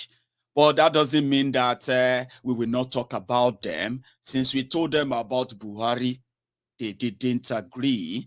And so many people ended up agreeing only for them to realize that it's too late.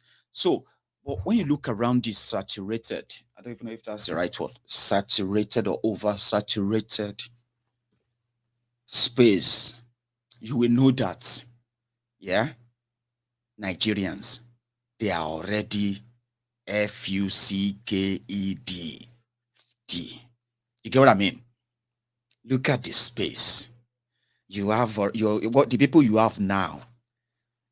You have Tifnumbu, you have Saraki, you have Atifku, you have Devulumayi, you have Kwakwanso, you have Sule Lamido, you have Tambua from Shokoto, you have Oji Uzo Kalu, you have Pius Anyim Pius. Who else is there again? Give me the names. You have Dele Momodu. Let's see. Then you have Ikene Shatabandu, fake Pastor Ruga. Then who else? So yeah, give me names now for you to know that I know what your options will be. So are those the ones? They say choose between the devil and the deep blue sea. But now by force, if they say choose devil, choose deep blue sea. Now by force, make you choose. You can create your own third option, popular or not. Create your own third option, oh, before you finally choose. Oh, let me take the list again and start telling me if these are the people you, as a reasonable person, as you are sitting down there now, Tifnumbu is considered the landlord of Lagos. He has a company called Alpha Beta that is involved in collecting taxes in Lagos State, and they collect their own share from that tax, or whatever taxes they collected, yeah? And that money goes to Tifnumbu and associates.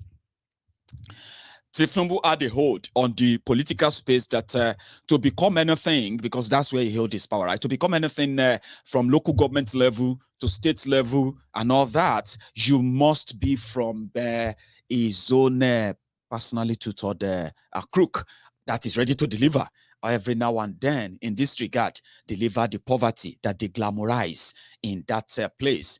So he's been accused of corruption many times, but he's never been convicted because the system doesn't convict you, okay?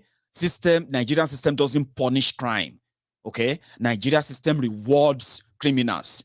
You just need to choose the type of crime you're going to do. If your crime is to loot or steal from the public, right, just spend it wisely. Tifnumbu is generous. He is considered a godfather, the godfather of all godfathers. It is only Tifnumbu as a godfather that you won't go into his house. Even if you are a billionaire running for any office, Tifnumbu will not ask you to give him money to support you. He will rather give you money so that you can hold him. In that regard, is considered the godfather of godfathers. Who would have the kind of deep pocket of Lagos State as a godfather? 400 billion naira every year. That kind of resources that they are declaring, you can't have that kind of resources and not be the godfather of all godfathers. They call him king, the kingmaker. But you know how he became the king. Many of you know that. Some of you just feel like it doesn't matter. Yeah, it doesn't matter to you. It's one of the thieves you are going to consider for your 2023. I'm not going to be part of that. Oji Uzo Kalu is also the former governor of Abia State. In fact, Oji Uzo Kalu used to be a darling for those who started monitoring the politics of Nigeria from 1998 or prior to that, especially from 1998. Oji Uzo Kalu was so good that he was a good thief. Abia State was like a family business. His mom, very, very powerful politician in Abia State, very, very influential. So Abia Post became the family post of the Uzo Kalus, okay? But he was a very smart guy. He was better than those you have right today, to be honest, okay? In fact, he gave Nigeria and gave Africa a Yimba of Aba. For every reason, he was one of those that make you feel like, maybe Nigeria is going to come back better if these guys were that, until after he was gone. And then he was exposed to have looted over 100 billion naira from Abia State. Abia became bankrupted, even when he now brought Theodore Oji. Theodore Oji ran the same system like Oji Uzo Kalu. You know the story. Oji Uzo Kalu got convicted for stealing Abia State money, right? But somehow, Supreme Court, after spending a few months in jail, right? Supreme Court said for technical reasons, he should go home. Orji Uzor Kalu wants to be your president too. Amazing. Then you have Saraki. Saraki, oh, the former Senate president, the former governor of Kwara State. Well, you should know they all have the baggage of corruption, looting, and then dirty hand and all of that, dipping their fingers in the cookie jar of the general public, of course.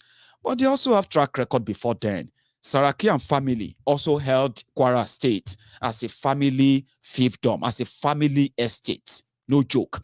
In fact, the story or the history of pilfering or stealing is not old or new to the Saraki families. They had a bank. It was called the Societe Generale Bank. Saraki was the MD. Saraki, Bukola Saraki, right? But as one of those fraudulently put together financial institution to milk the system, promote their money laundering that were not so popular as they are today. They were not so popular then, right? Money laundering, stealing, and the rest of that, passing them through the financial institution and getting away with that. But Societe Generale didn't get away. The investors, the savers, the depositors, and the rest of them, including JJ Okocha. Well, JJ got his money. Remember? JJ Okocha got his money, but thousands of other people who are customers of Societe Generale, they never got their money. Saraki and family, they looted the money. They mismanaged their bank, and they were never punished for that. One sec. Then he was rewarded as a governor. He became a governor, right? And they said, oh, Otoge, you know what happened? He even became the Senate president.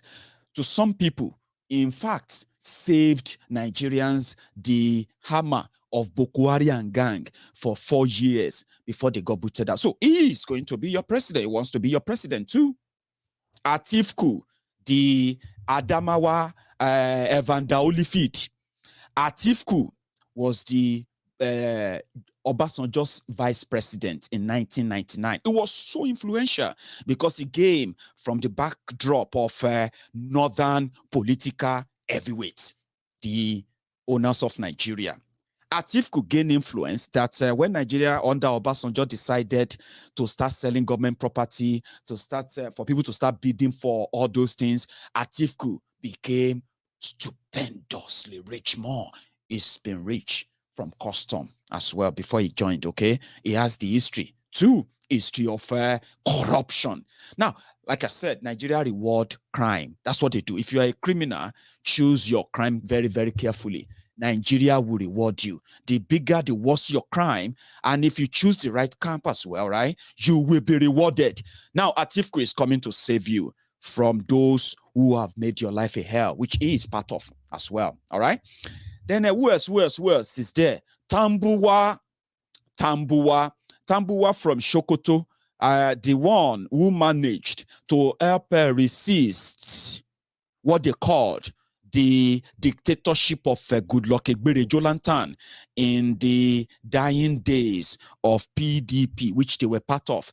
Tambuwa crossed over to APC at some point because Tifnumbu and gang were his godfathers too, talking about building alliances like Shetima of Borono and Amosun of Ogun State. Tambuwa fell in that category, but somehow, if didn't find his footings, he returned back to PDP when Goodluck Ebele Jonathan is gone.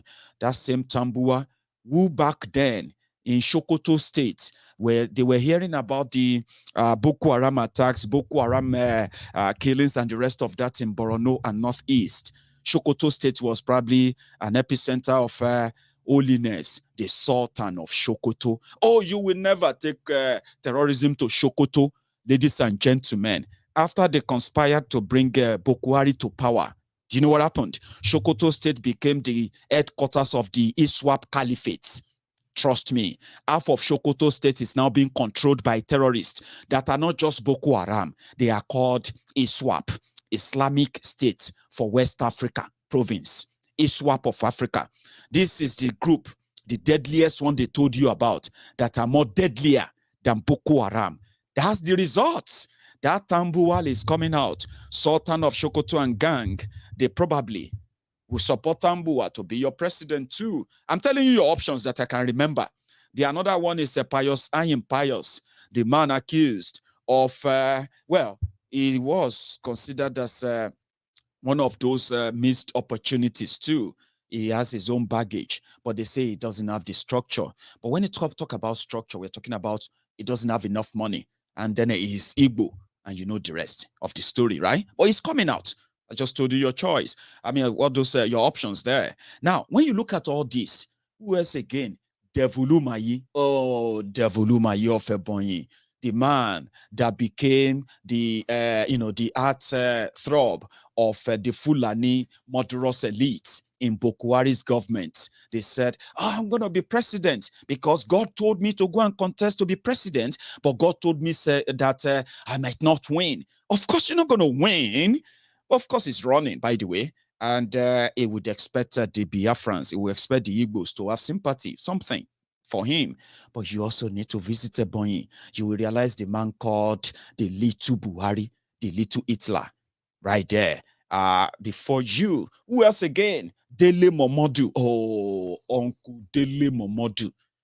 I mean, I wouldn't mind, you see, somebody I wouldn't mind to talk to is Dele Momodu. Some of you won't like it, all right? I wouldn't mind to have a Dele Momodu here because somebody I can easily, use his own lines to question in a way, all right? So Dele Momodu is running for president. He just joined PDP, okay? Meanwhile, Dele Momodu is Tifnumbu's boy. Anytime, any day, okay? There are already rumors that he's been planted in PDP by Tifnumbu. Part of the things you're going to hear, ridiculous stuff you're going to hear, and many of them truth, by the way. Ridiculous, but truth, right? So, Dele Momodu is also running. People said he has no structure. I said, well, PDP gets structure. Now they said, no, that's not structure. We're talking about money. It doesn't have the money to put the stunt, wherever it is. Remind me, who else do you have on the, you see, the point here is this. When you look at all of this, even if you want to, and listen, that's just those saying they want to be president, because it's not a president that is going to listen to the division in Nigeria and change it. There are other characters from your local government or state constituency, federal constituency, senatorial district, this and that, all those formations being put together. The fraudulent arrangement you have at the federal is the same fraudulent arrangement you have at your different state level. Guess what? That's where the accolade task comes in. Okay? So your choice for who lead your country is limited, as we speak, to this basket of rogues, right? While even if you have other options that you could look into, they don't have structure. So last, you have to go with your limited option, your criminal known faces. Then they will say, choose between the devil and the deep blue sea. Baba, what about you don't choose any of them? You ignore the devil, ignore the deep blue sea, and turn around and say, I'm taking this path to Yoruba nation. Why not? That can be your own thing. So when somebody asked me that, Maiyegun, why haven't you given us updates on Oloye Sunday Igboho's incarceration and all that? I said, listen, I have learned a lot that when you deal with people in this, especially now in this era, you have to also be very, very careful too, okay? Because intention is good, perception will be wrong some of the time. Oh, somebody is mentioning Yeye Bello. I'm coming back to your options soon. That's Oloye Sunday Igboho came to my mind. Oloye Sunday Igboho, which I have been told, actually do watch MaiyegunsDiary Politico. This is what I found. The people who have been upstanding and pushing for the release of Oloye Sunday Igboho, diplomatically, legally, and even including when they hit the brick wall, I have come to realize that we should leave them to do what they are doing. This is why, okay? Because there are other things we can do. I told you that some of us who support Yoruba nation and will put resources together to defend whoever comes under attack of Nigeria, we said we should go physical. Now, this is what I figured out. Help can go to those who are doing it in a different way, including opinions, advices, including change of a plan, what have you, through a better means that is even more kind of stronger in my own opinion. So I found that. I told you the other day, I said I have reached out to the Lanomo Odua in the UK, right? Yeah, we've reached to them. Now we are going to use that contact to build that physical presence, okay? When we build that physical presence, right, then we'll be able to at least get to see and influence any other way or better way that we can make things better and work. From what I have been told, they want things kept quiet, okay? Rather than coming up to make up stories and other stuff, which is actually not my own forte in a way, right? But it doesn't mean that something is not being done. In the next couple of days, starting with the invitation of the coordinators of Ilanomo Odua in the UK, we will use that as a bridge to connect all the Yorubas right here in the UK and from then on all over the world as well. They are already there. They exist. You have Ilanomo Odua all over the place. Then let's build it as a network that is super active, that can actually make a difference in a way. Trust me, we will start with Ilanomo Odua UK. And then when I bring that coordinator onto MaiyegunsDiary Politico, right? Then the next thing that will follow it is the physical gathering, physical presence that we'll call meetings. From then on, let's see what direction that takes. Oloye, we love you. And we'll continue to press and pressure that those who are holding you illegally, they are committing crimes. And no matter how long it takes, they will be held responsible for every of their crime against you and against the people who legitimately asking for self-determination and self-defense in their country. That is what will take me to the case of Mazi Nnamdi Kanu in the next maybe 36 hours. Politically, Oloye Sunday Igboho being away, Mazi Nnamdi Kanu being away, politically, it helped them to control the situation or control the narrative. But sometimes you can always let them feel like they are controlling it. Okay? These two high-profile kidnapping, as well as the third one on citizenship of Omoyele Sowore. You see all these coordinated moves were things to curtail the advancement or the progress of the general awareness on the divided Nigeria that only works for the criminal elite, not for their people they claim to be leading. So keeping them away can give them an ample time to plot how they are going to railroad the entire country into a fraudulent agenda 2023. So now it seems to be working in their favor. They believe they are controlling the narrative so far, but they are not. In 48 hours or less, Mazi Nnamdi Kanu will appear in court. And this time around, his lawyers, according to them, this doesn't seem that they are going to push for his bail. If they do push for his bail, that would be great. However, Buhari in his interview said Mazi Nnamdi Kanu should defend himself. That will be given a chance to defend himself. Now, Tuesday, we would expect them to bring their evidence of whatever crime they said, whatever is done that they call treasonable felony, which you and I know is absolute bollock, right? So we would expect them to bring that up on Tuesday. Obviously, they won't. But the one thing I want to appeal to everyone on is this. As much as the government of Nigeria still allows the legal team and every one of them to appear in court and bring this to court in a way, we can always use this medium, make it stable enough that we don't tear it down. Let me put it this way, by the way. The only way a defense can be put up for whenever Mazi Nnamdi Kanu is put to trial is the legal team that he has. And from what I have found out about Mazi Nnamdi Kanu, even right before this same issue, or this second time of his abduction, the first time, Mazi Nnamdi Kanu is mentally capable enough to the point that if he notices any lagging between his legal team, he would always make changes. Now, that's all he has, his legal team, when it comes to confronting these guys legally. The most vital one, the most viable one is, is actually you. Those of you who passionately love him so much that you will wish that none of this ever happened. But now that it has happened, the most you can do is just to hold hands.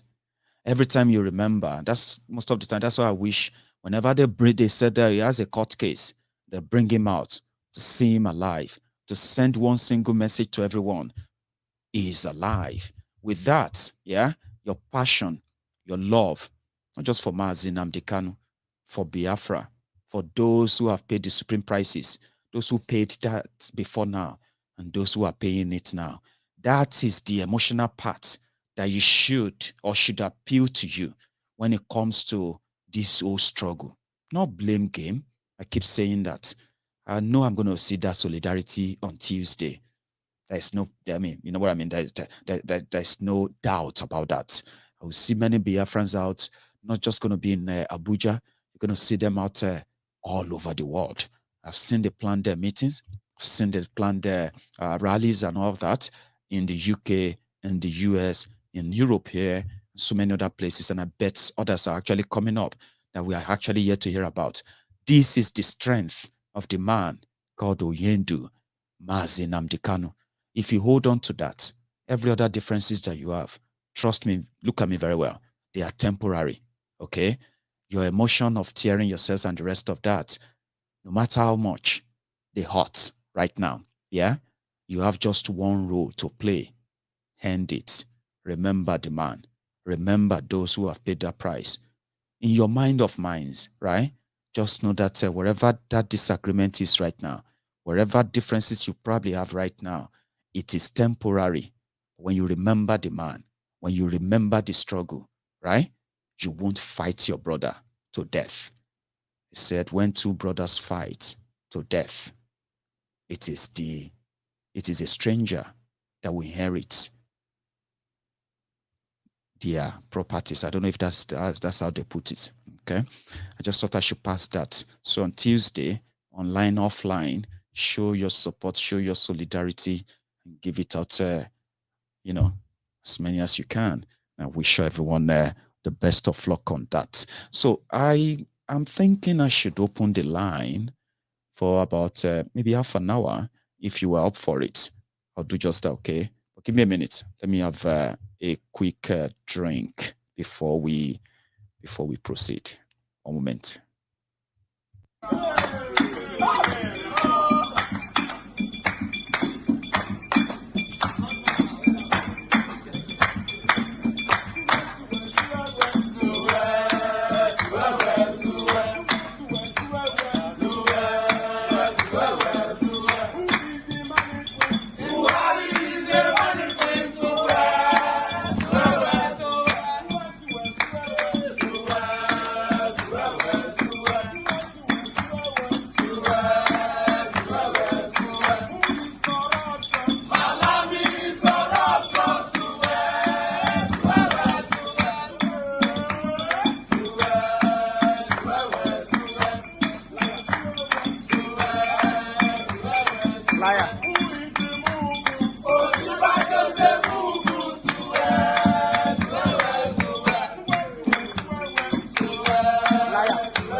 Hello there, by the way.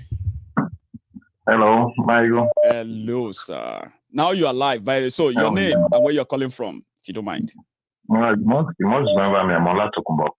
Olatokunbo. Sometimes when I ask, I do that for the sake of our listeners. You know what I mean? Yeah. So It's been a while. Now you are live. Thank you. For me, I just want to say a big thank you to you for everything you've done. Thanks, man. Everything you're doing. Thank you. And the awareness you're creating people. I got kids in London here, which I'd love them to come to Nigeria and see what Nigeria is like. The Nigeria I grew up in, Nigeria that could be. Your awareness is massive.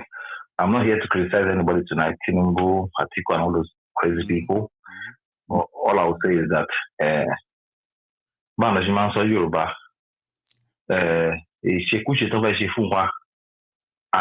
safety. And it's unfortunate that we are where we are now. Maiyegun, I said this to you before in the past. That imagine the amount of talent in Yoruba and Igbo land that are in the UK, US, all over the world.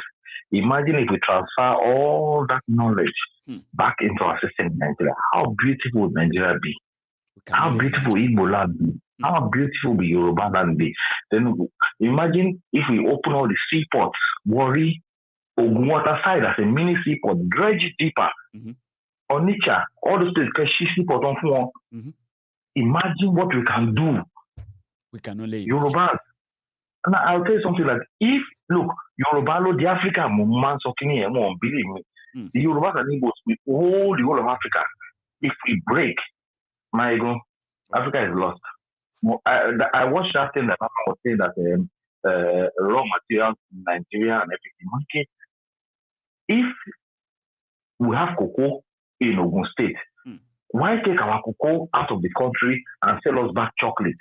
When you can make everything inside our country there. Give our children jobs. My God, is disheartening. Honestly, but I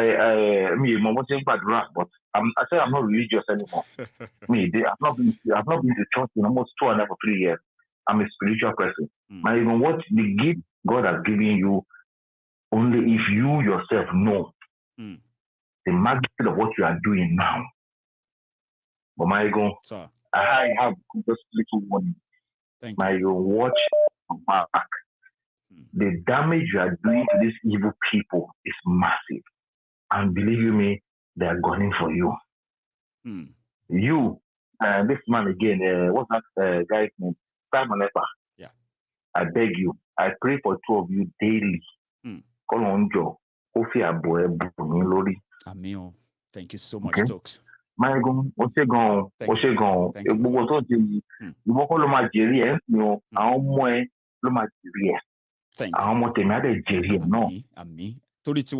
Thank you so much for everything. Tokes, the question I always ask myself is that if anything happens to me right now, right, what would be, that's the question I ask, but like, if anything happens to me right now, what would be the situation of my own children in the next 10 years in Nigeria? So if the question is for you to me, if you ask yourself that question and you are like, I'm talking about Nigeria now. If you have your children abroad, of course, you may probably never worry. But I'm saying if you are in Nigeria and you say, Omo, with this situation right now, with the way I'm handling my family and all that, if anything happens to me now, like I'm just dead, I'm no longer there, what will be the situation of my children? While you are thinking it, bring your children in front of you, look at them in their eyes, and feel like if I go out today and I don't come back again, what will be the situation of the life of my children in the next 10 years? If the answer makes you think like, God forbid, or something like that, that means you are worried. That means you know that Nigeria is not for them. Then you should be worried. I told somebody the other day, I said, when I send money to my parents in Nigeria, the fish seller is taking money from UK. That's right. Is UK money. So we invest 30 to 40 billion every year in that country.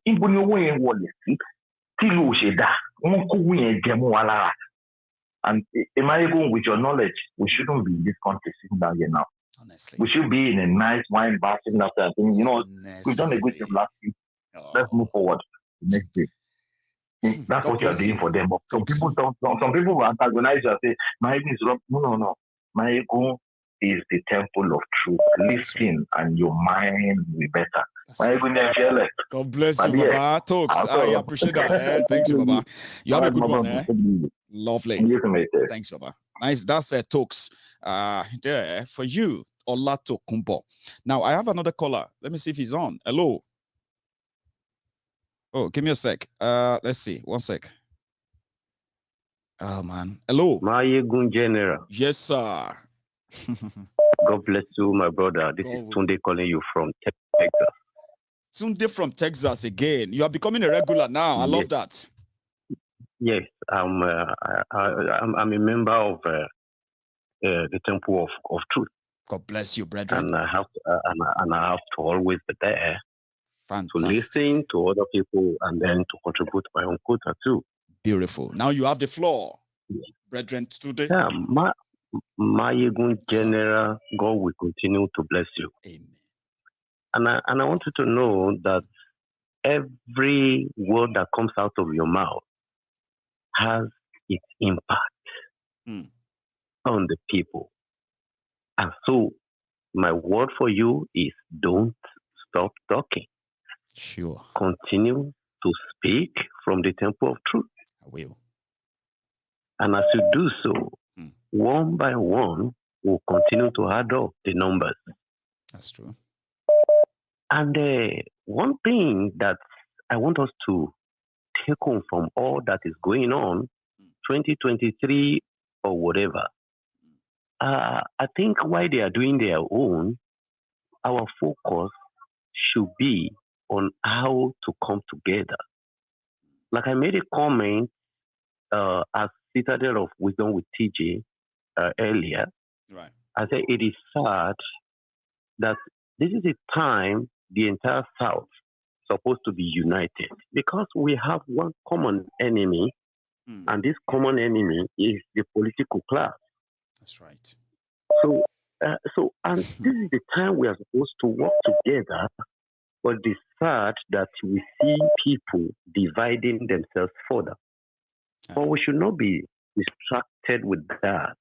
No. People who have identified with this cause, which is a noble cause of getting a sane society out of this current contraction called Nigeria. That's right. Nigeria is a bad brand and it cannot stand. That is the truth. It cannot stand. It's a brand you cannot even take anywhere at all. Now, it can't sell anywhere. It's a messed up country. And so the only thing any rational mind should do is to take ourselves out of that and take our lesson from this Nigeria to build a society that our children can be proud of. And surviving. So this is a time that every one of us needs to begin to work together. I don't know how I can link up with you one-on-one. This is a time we need to be strategic. This is a time we need to be strategic to see how we get out our heroes. Martin Nnamdi Kanu, Oloye Sunday Igboho. This is a time we need to be strategic. Come together, strategize, and see how we are going to get our people enlightened as well, and possibly give the necessary support so that when we come out in numbers, then the power that be will not be able to face us. I believe, because that is the point we need to get to. We need to get is like I said the other time. Nigeria is an inflated balloon, and is surely going to blow up because an inflated balloon that is being fired from under. There is no doubt about it. It will definitely burst. It's a matter but of when time. When it does, we should be prepared to set a system that we want for ourselves. Thank it you. is time that we cannot afford to go back. That's right. We have to realize our nation. We have to realize Biafra nation. We have to realize Oduduwa nation, because that is the only thing that we can. That is the brand that we can build right now. As far as Nigeria is concerned, it's a finished game. And the owner of Nigeria only want to retain it. I was listening to Dele Momodu. I have listened to his interview with Ruben Abati. I have listened, and he mentioned the owners of Nigeria, and he is right as far as that is concerned. I have the video. I just never used it because lately they all seems to be interested in just reporting me now, so I just stopped. He said he met with people when he was trying to sell a presidential candidate, and they told him that the owners of Nigeria have chosen Obasanjo. And he said, but are we not going to have an election? They said it's not about election. And indeed, it's not about election. Exactly. And according to him, these owners of Nigeria are still there. Yeah. But in the real sense of it, they have turned themselves to become owners of Nigeria because people have kept quiet. People have allowed them to do so. In the real sense of it, when we get the number, they will get to realize that they are not the owners of Nigeria. Of course. Thank you, But we need to continue to work to achieve that. Thank you so much. Let me take another course. Maiyegun, continue with the good work. Thanks, sir. God bless you. God bless you too. Thank you very much. That's a good one. I love that. Very, very expressive and all that. So, Bobby, you are doing a good job. Maiyegun, everyone press like, all hail Biafra. Nigerians, wake up and take charge of your destiny. Stop being slaves. That's a powerful message, by the way. And thanks for your super chats. Hello there. Hello, good evening. Good evening. How are you, sir? I am very well. God bless you. God bless you. God bless you. God bless you. Amen. I'm so happy tonight. First time coming in. Alaja Adiola from London. Oh, fantastic, Alaja. Now, I'm also kind of happy now to have you on. Ma, you have the floor. A fire. I'm so happy. Me too. Yes, I will miss it all. Please. There's a guy that just sang one song for them that Zazu. Yesterday around 5 p.m. The bandits was in Ibadan Express Road. Yes. One of the actresses who escaped he have only one child, a 6-year-old. When the road. That thing happened last week. They didn't do anything. They come back this week. Nigeria is finished. The road is very busy road. Millions of people going by there every year. When you come from London, you want to pass through that road to your state. That's right. Thank you. We are finished. We are finished. Then they are sitting down there. To buttress your point, sorry, ma. To buttress your point, yeah. This attack that happened yesterday, another one happened today. Yeah, that will be the 6th attacks on Lagos Ibadan Expressway in this past week alone. 6 attacks. Oh my God! By the same. Because this one, you know, the last week one, people will say because I don't know them, maybe it's not bandit, maybe it's a robbery. You know the way they do in Nigeria. But this one, in your me money, no shele silano. On Ashami no what they call Ibodani, what they shoot. Then all these actresses are to buy. I don't know what is going on. There's a problem. But we are just keeping quiet. All these things that we have seen the video. What is going on? Yes, you are saying the truth. I want to orienta. One boss is my type rubbish. That's true. So far, but any problem? There's a big problem. We need to do something quick. Then we finish these people. Hey, thank you. God bless you. God bless Thank you so much. You are doing a great job. God bless you and your family. Thank you, sir. Thank you, ma. God bless you, ma. Bye, so I have another caller. Meanwhile, talking about the attacks on Lagos Ibadan Expressway. To be honest, I have received about 6 reports of these attacks on different days, and it's the same pattern. And like Elijah said, they don't really make news, headlines. They don't talk about them for real, right? There's also another one that happened though in Yewa South, local government area, and in Mekwa, local government area. Sorry for keeping you waiting. Sorry, right? Hello there. Hello, the general himself. Yes, sir. I'm so sorry for keeping you waiting that long. No problem. We are together. God bless you. Do you mind telling them, I mean, who is on the phone because of my listeners? So, who am I speaking to? I'm from where? He's your brother from another mother, Magic Feet from Spain, as usual. Fantastic. So now you are live. Please, you met us on the old point today. Adios. First of all, let me command and thank you very much for the good work you've been doing. Thank you. You are the founder of the Temple of Truth, brother. Thank you. I love hearing that. And God will bless you for this. Maiyegun, I want to tell you my fear in this coming 2023 election. Do you know my fear? Please tell us.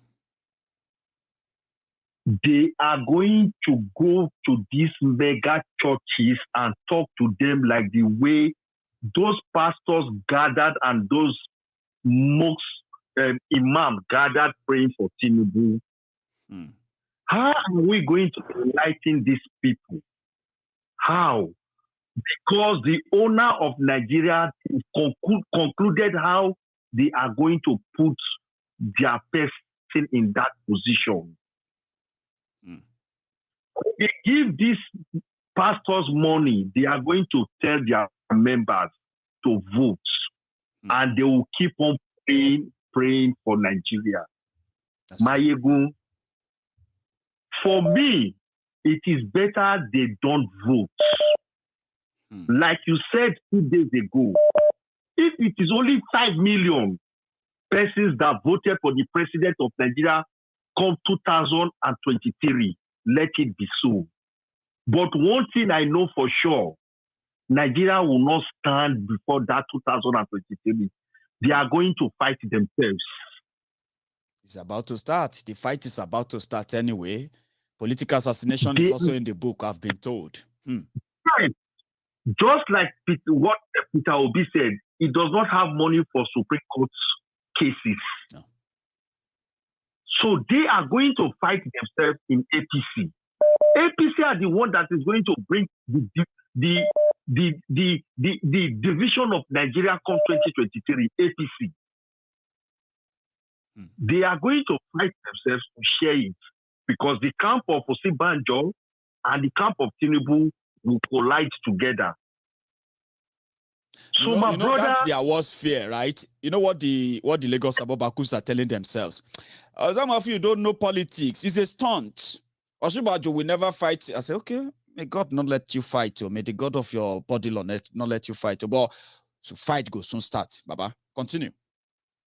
Let me just tell you the gospel truth, because you are sitting on the throne of the gospel of Temple of Truth. That is right. You see, Tinubu is not sellable. That is what they are going to bring to the table of APC. That they cannot market Tinubu. One, how did Tinubu make his money? What is the business of Tinubu? And what is Tinubu bring? What are the achievements of Buhari that Tinubu is going to build on? To increase more Boko Haram, to bring in more suffering, to devalue the Naira? Is that the achievement of Buhari Tinubu is going to build on? Are those the achievements Tinubu is going to build on? No. So they are going to fight each other because they will tell Nigerians that they cannot sell Tinubu to the public. One, what is the age of Tinubu? Or Tinubu wants to rule Nigeria from London. Of course, now it will be our neighbor. It will be my neighbor here in the UK. Yeah. So that is it, my brother. I want to thank you. God will give you more wisdom and God will give you more strength. Any arrow that they are trying to throw to you, it will return back to sender because you are speaking the truth. That's right. Thank you so much. You are not against them, but you are speaking the truth. God bless you, my brother. God bless you too. Thank you so much for that. That's a brilliant one from another brilliant mind. There, hello.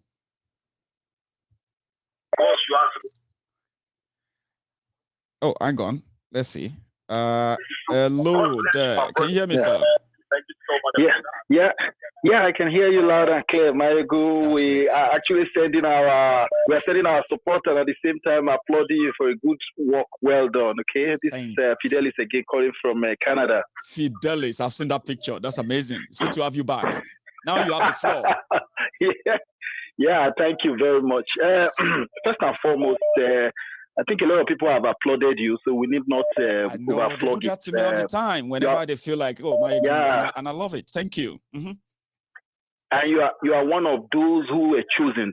There's one aspect which probably I just want to cite. When was it 2 days ago? I was listening and someone called and said it's unanimous or it's anonymous. I said, what is anonymous got to do here? You know, if you can't come up and then enlighten people and then talk and speak the truth and stand by the truth, there is no point of you coming on this show, you know. So I think that's not the best. Let's get to know ourselves. Let's know that we stand in the side of truth, even if it's going to cost our lives, you know. So that's just it. The area that I want us to flog is this: what is Niger Delta doing?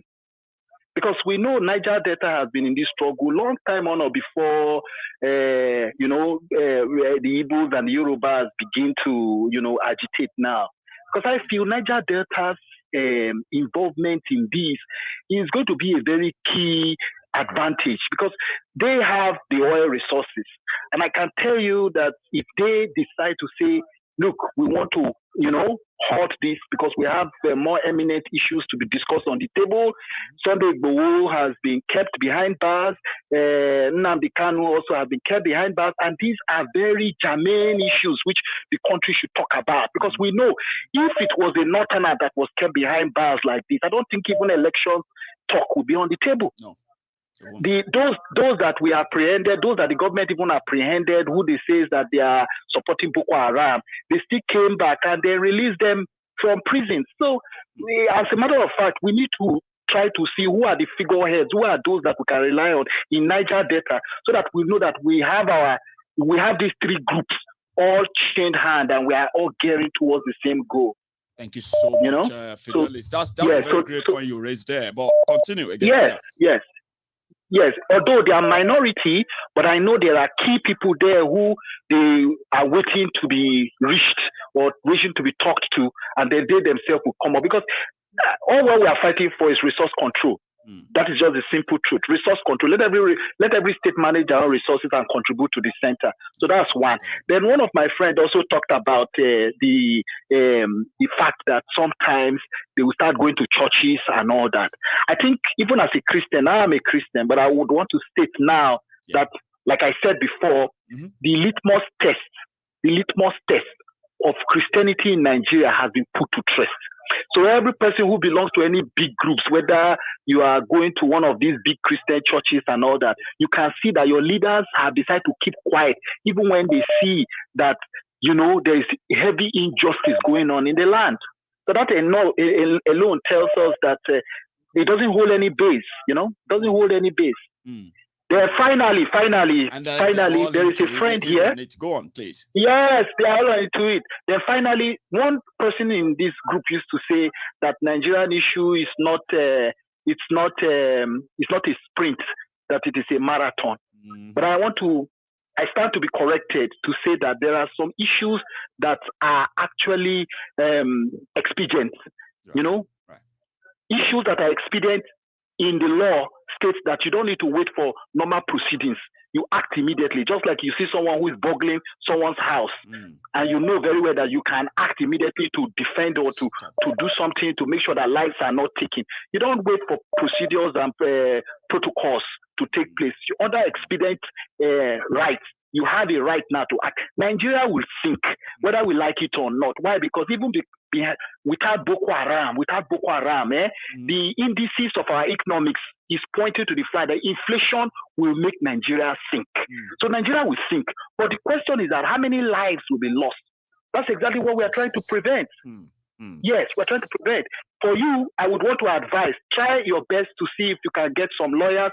We can draft a letter. I'm not a lawyer, but we can draft a letter to Suzanne Wisiski, that's the CEO of YouTube. Tell her that you really appreciate what she is doing for you by trying to raise consciousness in the Nigerian populace who are misinformed and informations are not given to them on what their leaders are doing. All over the whole world, from US, France, all over the whole world, they know that Nigerians' problems are the leaders. They know. But I can tell you, if you write to her, she herself, she's a person who has that human feeling. So all this area of them going behind and then try to see how they can, if they can kick off your program, shut you down, that will not hold again. Once she puts a signature there that, yes, you are doing, I'm telling you, yes, once she sees that you are doing what is right, you are not actually, you're not a revolutionist. You're not coming to tell people that they should go and fight and no. What you're trying to do is to bring the information to, which is our right. We should be informed of what is happening in Nigeria.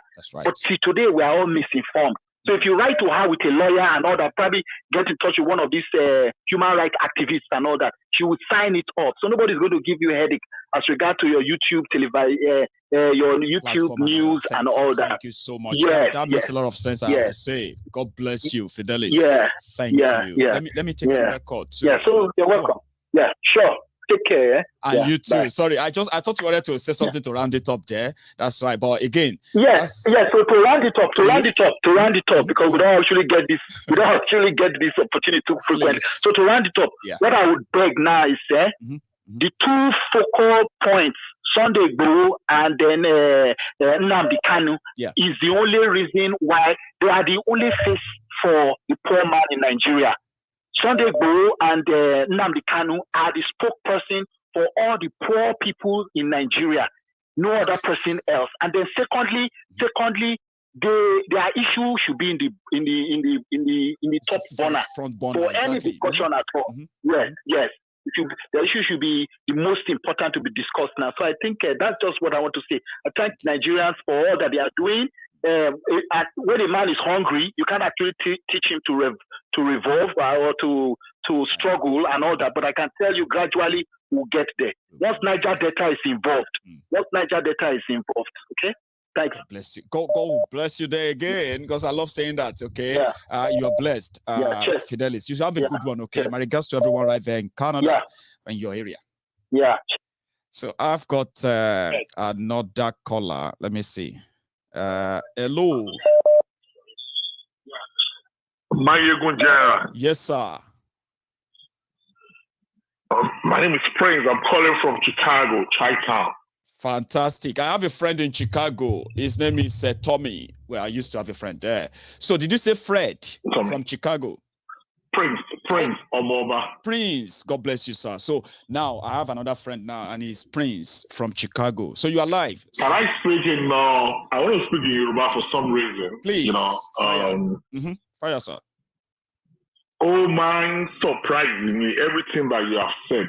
Although I'm older than you are, but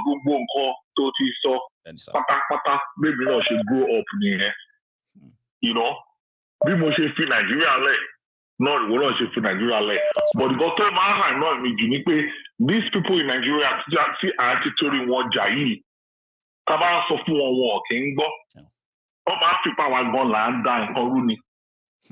You understand? And attitude one at the same time. I live comfortable in the power in diaspora. We're very, very comfortable and very, very okay. So God be the glory. You know, I mean, that's my profession. I make good money and all that. But I want to one Niger. If you want to see, if you see one next thing, you want to phone here, I just don't know. Yeah. But it got to move so again, in last week, Timo Ambisha in your cockpit, one day, tó ń sọ̀rọ̀ nípa pé kán lọ máa vote gangan olórí burúkú àwọn èèyàn ni àwọn tó ń sanwó fún ìyẹn o ẹ má máa jẹ́ kí wọ́n máa wá sínú pàtàkì. I listen to you every day even tí mo bá ń ṣiṣẹ́ mi lọ́wọ́. I'm a doctor by profession. When I'm working, I still just have the heart to listen to you. I just want to hear everything too. Ìpá padà lọ rewind láti lọ gbọ́ láti bẹ̀rẹ̀. Ìdè máa find out tó máa ń pò wọlé yìí very very interesting. This is my first time calling. And you know, I just appreciate everything you do. And for some reason, yes, sir, my parents are from Odogbolu too. No, you don't mean it. So we have a lot. Do you know where they come from in Odogbolu? Tell me. Well, I know my grandfather. My great grandfather is Olofinomankwe. Olofin, and I remember Olofin. And I remember my great grandmother goes to that church toward the Bulu. That is the Anglican church, one big church. St. So one church to all or not. St. Paul. Yeah, exactly. That was where my great grandmother. Exactly. So yeah, but well, church rich people near if you want to know the who is in Odogbolu, that's where they go to. So Prince, go figure out when next you talk to me. I want us to talk like we are just flashing back to Odogbolu, sir. Okay. So it's actually a pleasure. All right. Hearing from you. I really appreciate you, and I just want to thank you for your life and for everything you're doing. Thank you. You're so, it's just unbelievable. It's like I can't do without you now. The whole of my family, my brothers, my siblings, I just tell people about you all the time. I know. Even me can't do without me. So if you feel like you are addicted to MaiyegunsDiary, right? Then think about myself. I'm super addicted. Yeah, I'm super addicted. I know I'll be missing something whenever I'm not on, and I'm getting used to getting on every night, and I believe people love it. So for your sake and everyone else, right? I'll keep doing it, sir. Yeah. Thank you very much, and you will appreciate it. Thank you very much. God bless you. You have a good one, okay? So I have another caller on the line. Hello there. Hello, Maiyegun. Hello, is that Paul? Yes. Oh, good morning. I can easily tell. So yeah, Paul, you're live. How are you? I'm fine, Maiyegun. How is everything? How is the family also? I am surviving. At least I'm still here. So thank you for asking. Yeah. Thank God. I just want to drop a quick point and also make a small analysis. Please take your time. My dad, Canada, was speaking with you about Fidelis. Fidelis, yes. And he was speaking about he was in the from that you write letters to lawyer or something like that. Oh yeah, about MaiyegunsDiary Politico. Go on. Yeah, I'm not trying to rule out every angle, but I want to understand with the problem with Africa is much deeper than he thinks. It's a larger conspiracy than he understands. All these badly, whether in Nigeria, whether in India, whether across Africa, they are known. These people, they are known. Even the issue of is a study on its own. Do you think the youth know that he was kidnapped from Kenya? And what did they do about it? Or what that Okay. It's a deeper conspiracy. There's no letter you write. There's no. You should go and check we have this Fulani woman that is in the UN.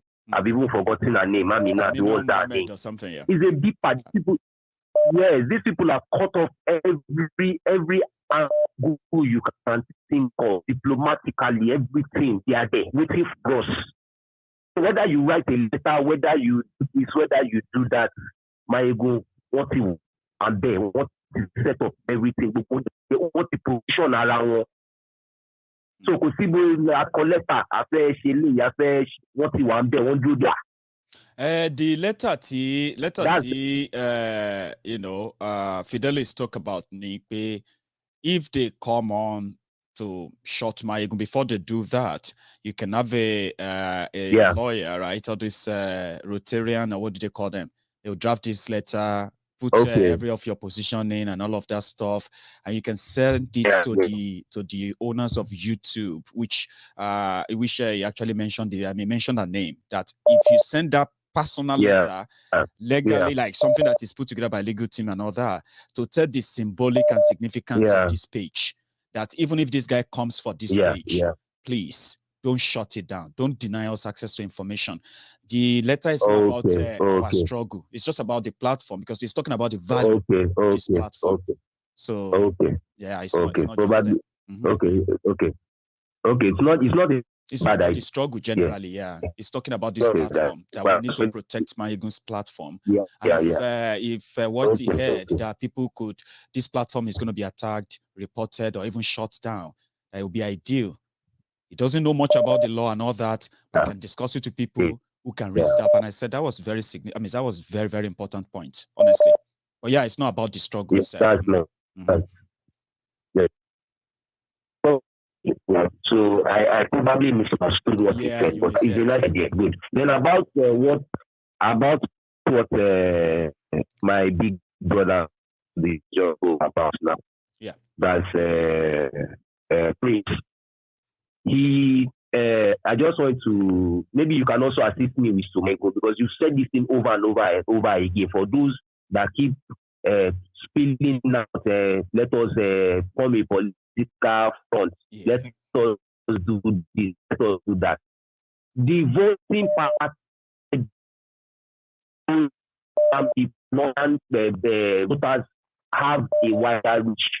So whether you feel you can have a number, you will lose.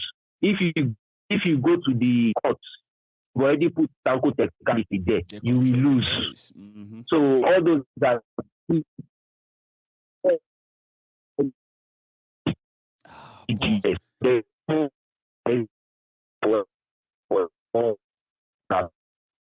Paul, that your line is so terrible. I don't know what happened. It's so terrible. We could barely hear you there. I know. It's just like that's what we can hear. Well, thank you, Paul. All right. We probably would. I'm going to take another one. Okay. Let's see. Hello there. Can you hear me? Hey, Maiyegun. Happy Sunday. Happy Sunday to you. How are you, Baba? I'm fine. How my family? We thank God, though. How is everyone? We thank God. We are managing. I know. Well, Oluwa sagbara dotun ni o. Oluwa de Oluwa sagbara dotun gba. Abi o. Oh dear.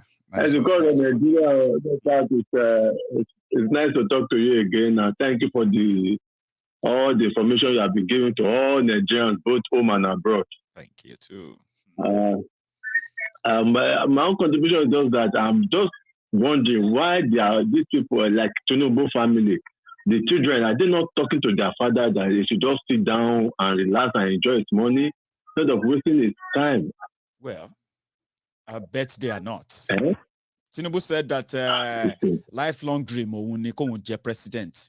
So maybe it's the lifelong dream of one more. No, maybe it's lifelong dream of one more. That's presidential sons and daughters. You know, just some tell.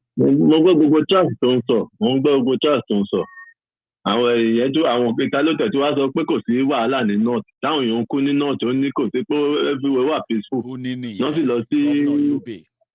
lọ sí War College Buratai náà lọ bá wọn lọ take bọ́ yọ gbogbo flag ibẹ̀ wọ́n take over bẹ̀ wọ́n sì ní north wà peace táwọn èèyàn ń kú lójoojúmọ́.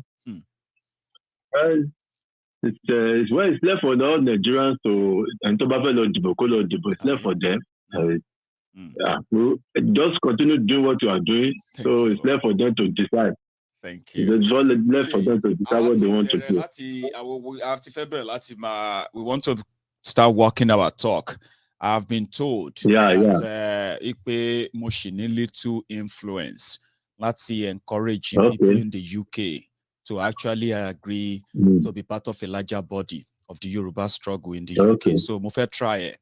From this year, we'll be having physical meetings and physical engagement with people here in the UK. If we attract enough people, right, then we'll see how that goes. Yeah.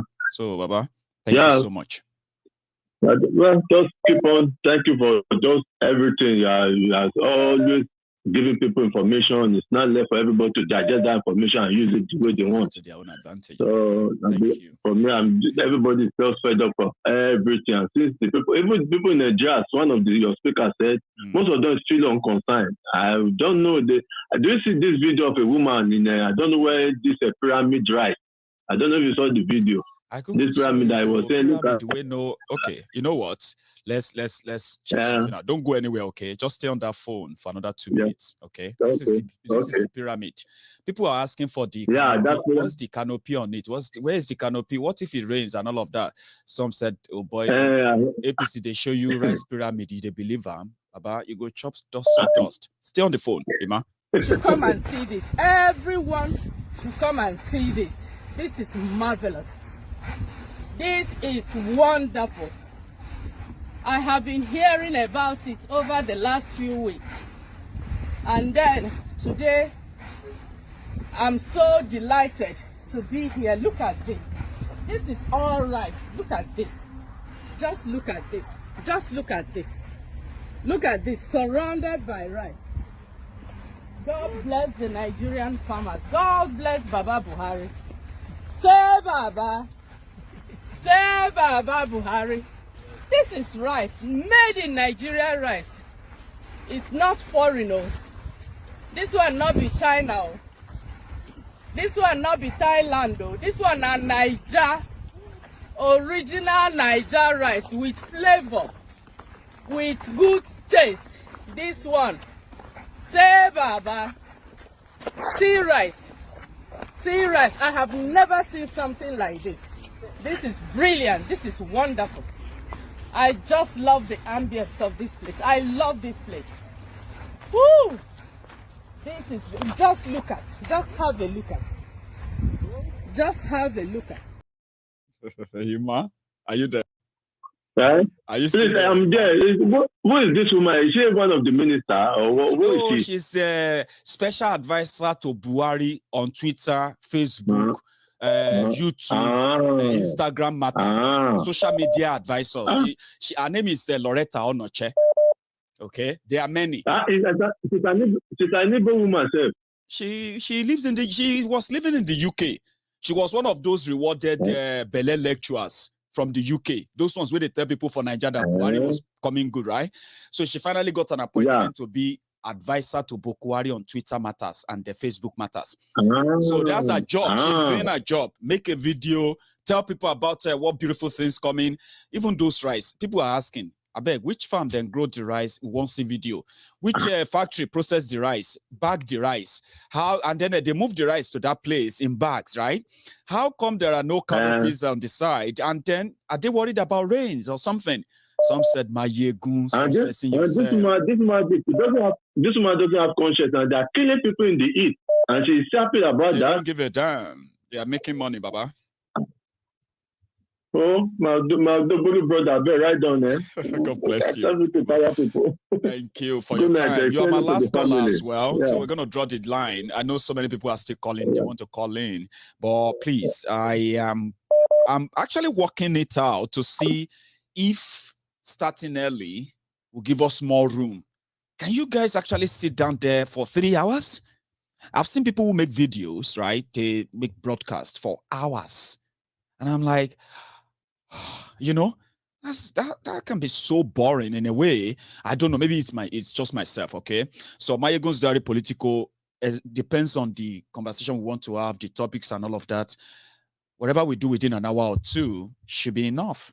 But some people will love it, especially the call part. So if you are comfortable with more hours, maybe we'll start starting early, and then I will start working on me being able to sit in a place talking for 3 hours. That's going to be really, really massive. But so far, so good, Ria. Thank you for your time, for joining me as you are here, okay? I know my friends who can stay here with me for the next 4 or 5 hours. I've got friends, you see, doctors, lawyers, you know, professionals, women abroad, you know, and they still have time to listen to Maiyegun. Say, how you not they listen to this guy that just talk? Say, oh boy, you don't know. Go and listen to him. Go and listen to him first. You realize that even if I'm at work, I plug his conversation, I plug it on, put the headset on, and I listen to him and say, what do you listen to from this? What is that? He doesn't even speak the best of English. Like, doesn't speak I don't speak the best of English anyway. But I communicate. I'm very sure of that, right? I try my best to communicate to you. But 3 hours? We may probably try it out sometimes, okay? But so far, so good. I would say thank you for your time. Everyone who actually, you know, according those who commented, those who shared, and all of you who subscribed as well. Thank you. I'll see you some other time. My super chatters, my regular chatters, every one of you is valued, just the same way you valued me to this point and your support. So thank you. Stay safe. Watch this all over again if you're just joining. And then you have a good evening and good night from here.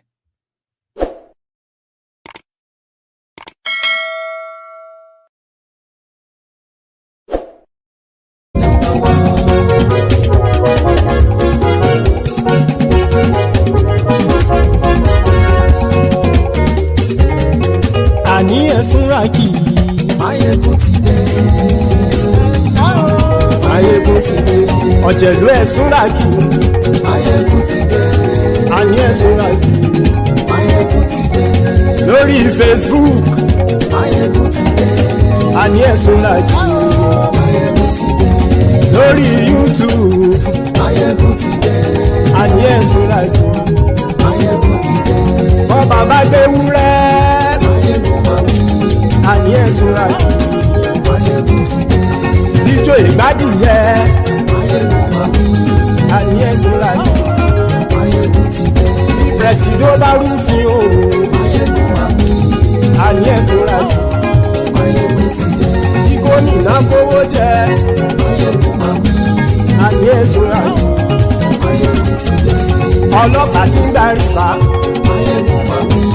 Àní ẹ̀sùn rákì. Máyégún ti dé. Aṣòfin tí ń rúfin o. Máyégún mami.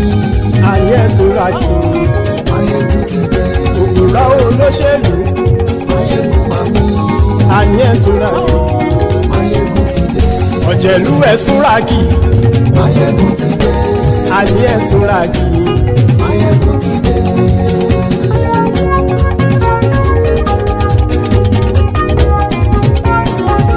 Máyégún ti dé. Gbogbo ọ̀jẹ̀lú ẹ̀sùn rákì. Máyégún ti dé. Gbogbo ọ̀jẹ̀lú ẹ̀sùn rákì. Ṣùgbọ́n ní bá ti ṣe èyí tó yẹ kí wọ́n ṣe, ọmọ bá dèrò ní fi wọ́n níran o. Máyégún ti dé. Gbogbo ọ̀jẹ̀lú ẹ̀sùn rákì. Máyégún ti dé. Gbogbo ọ̀jẹ̀lú ẹ̀sùn rákì. Ṣùgbọ́n ní bá ti ṣe èyí tó yẹ kí wọ́n ṣe, ọmọ bá dèrò ní fi wọ́n níran. Wọ́n fowó bẹ́ẹ̀ o. Máyégún ó sọ pé wọ́n ò fẹ́ bẹ́ẹ̀.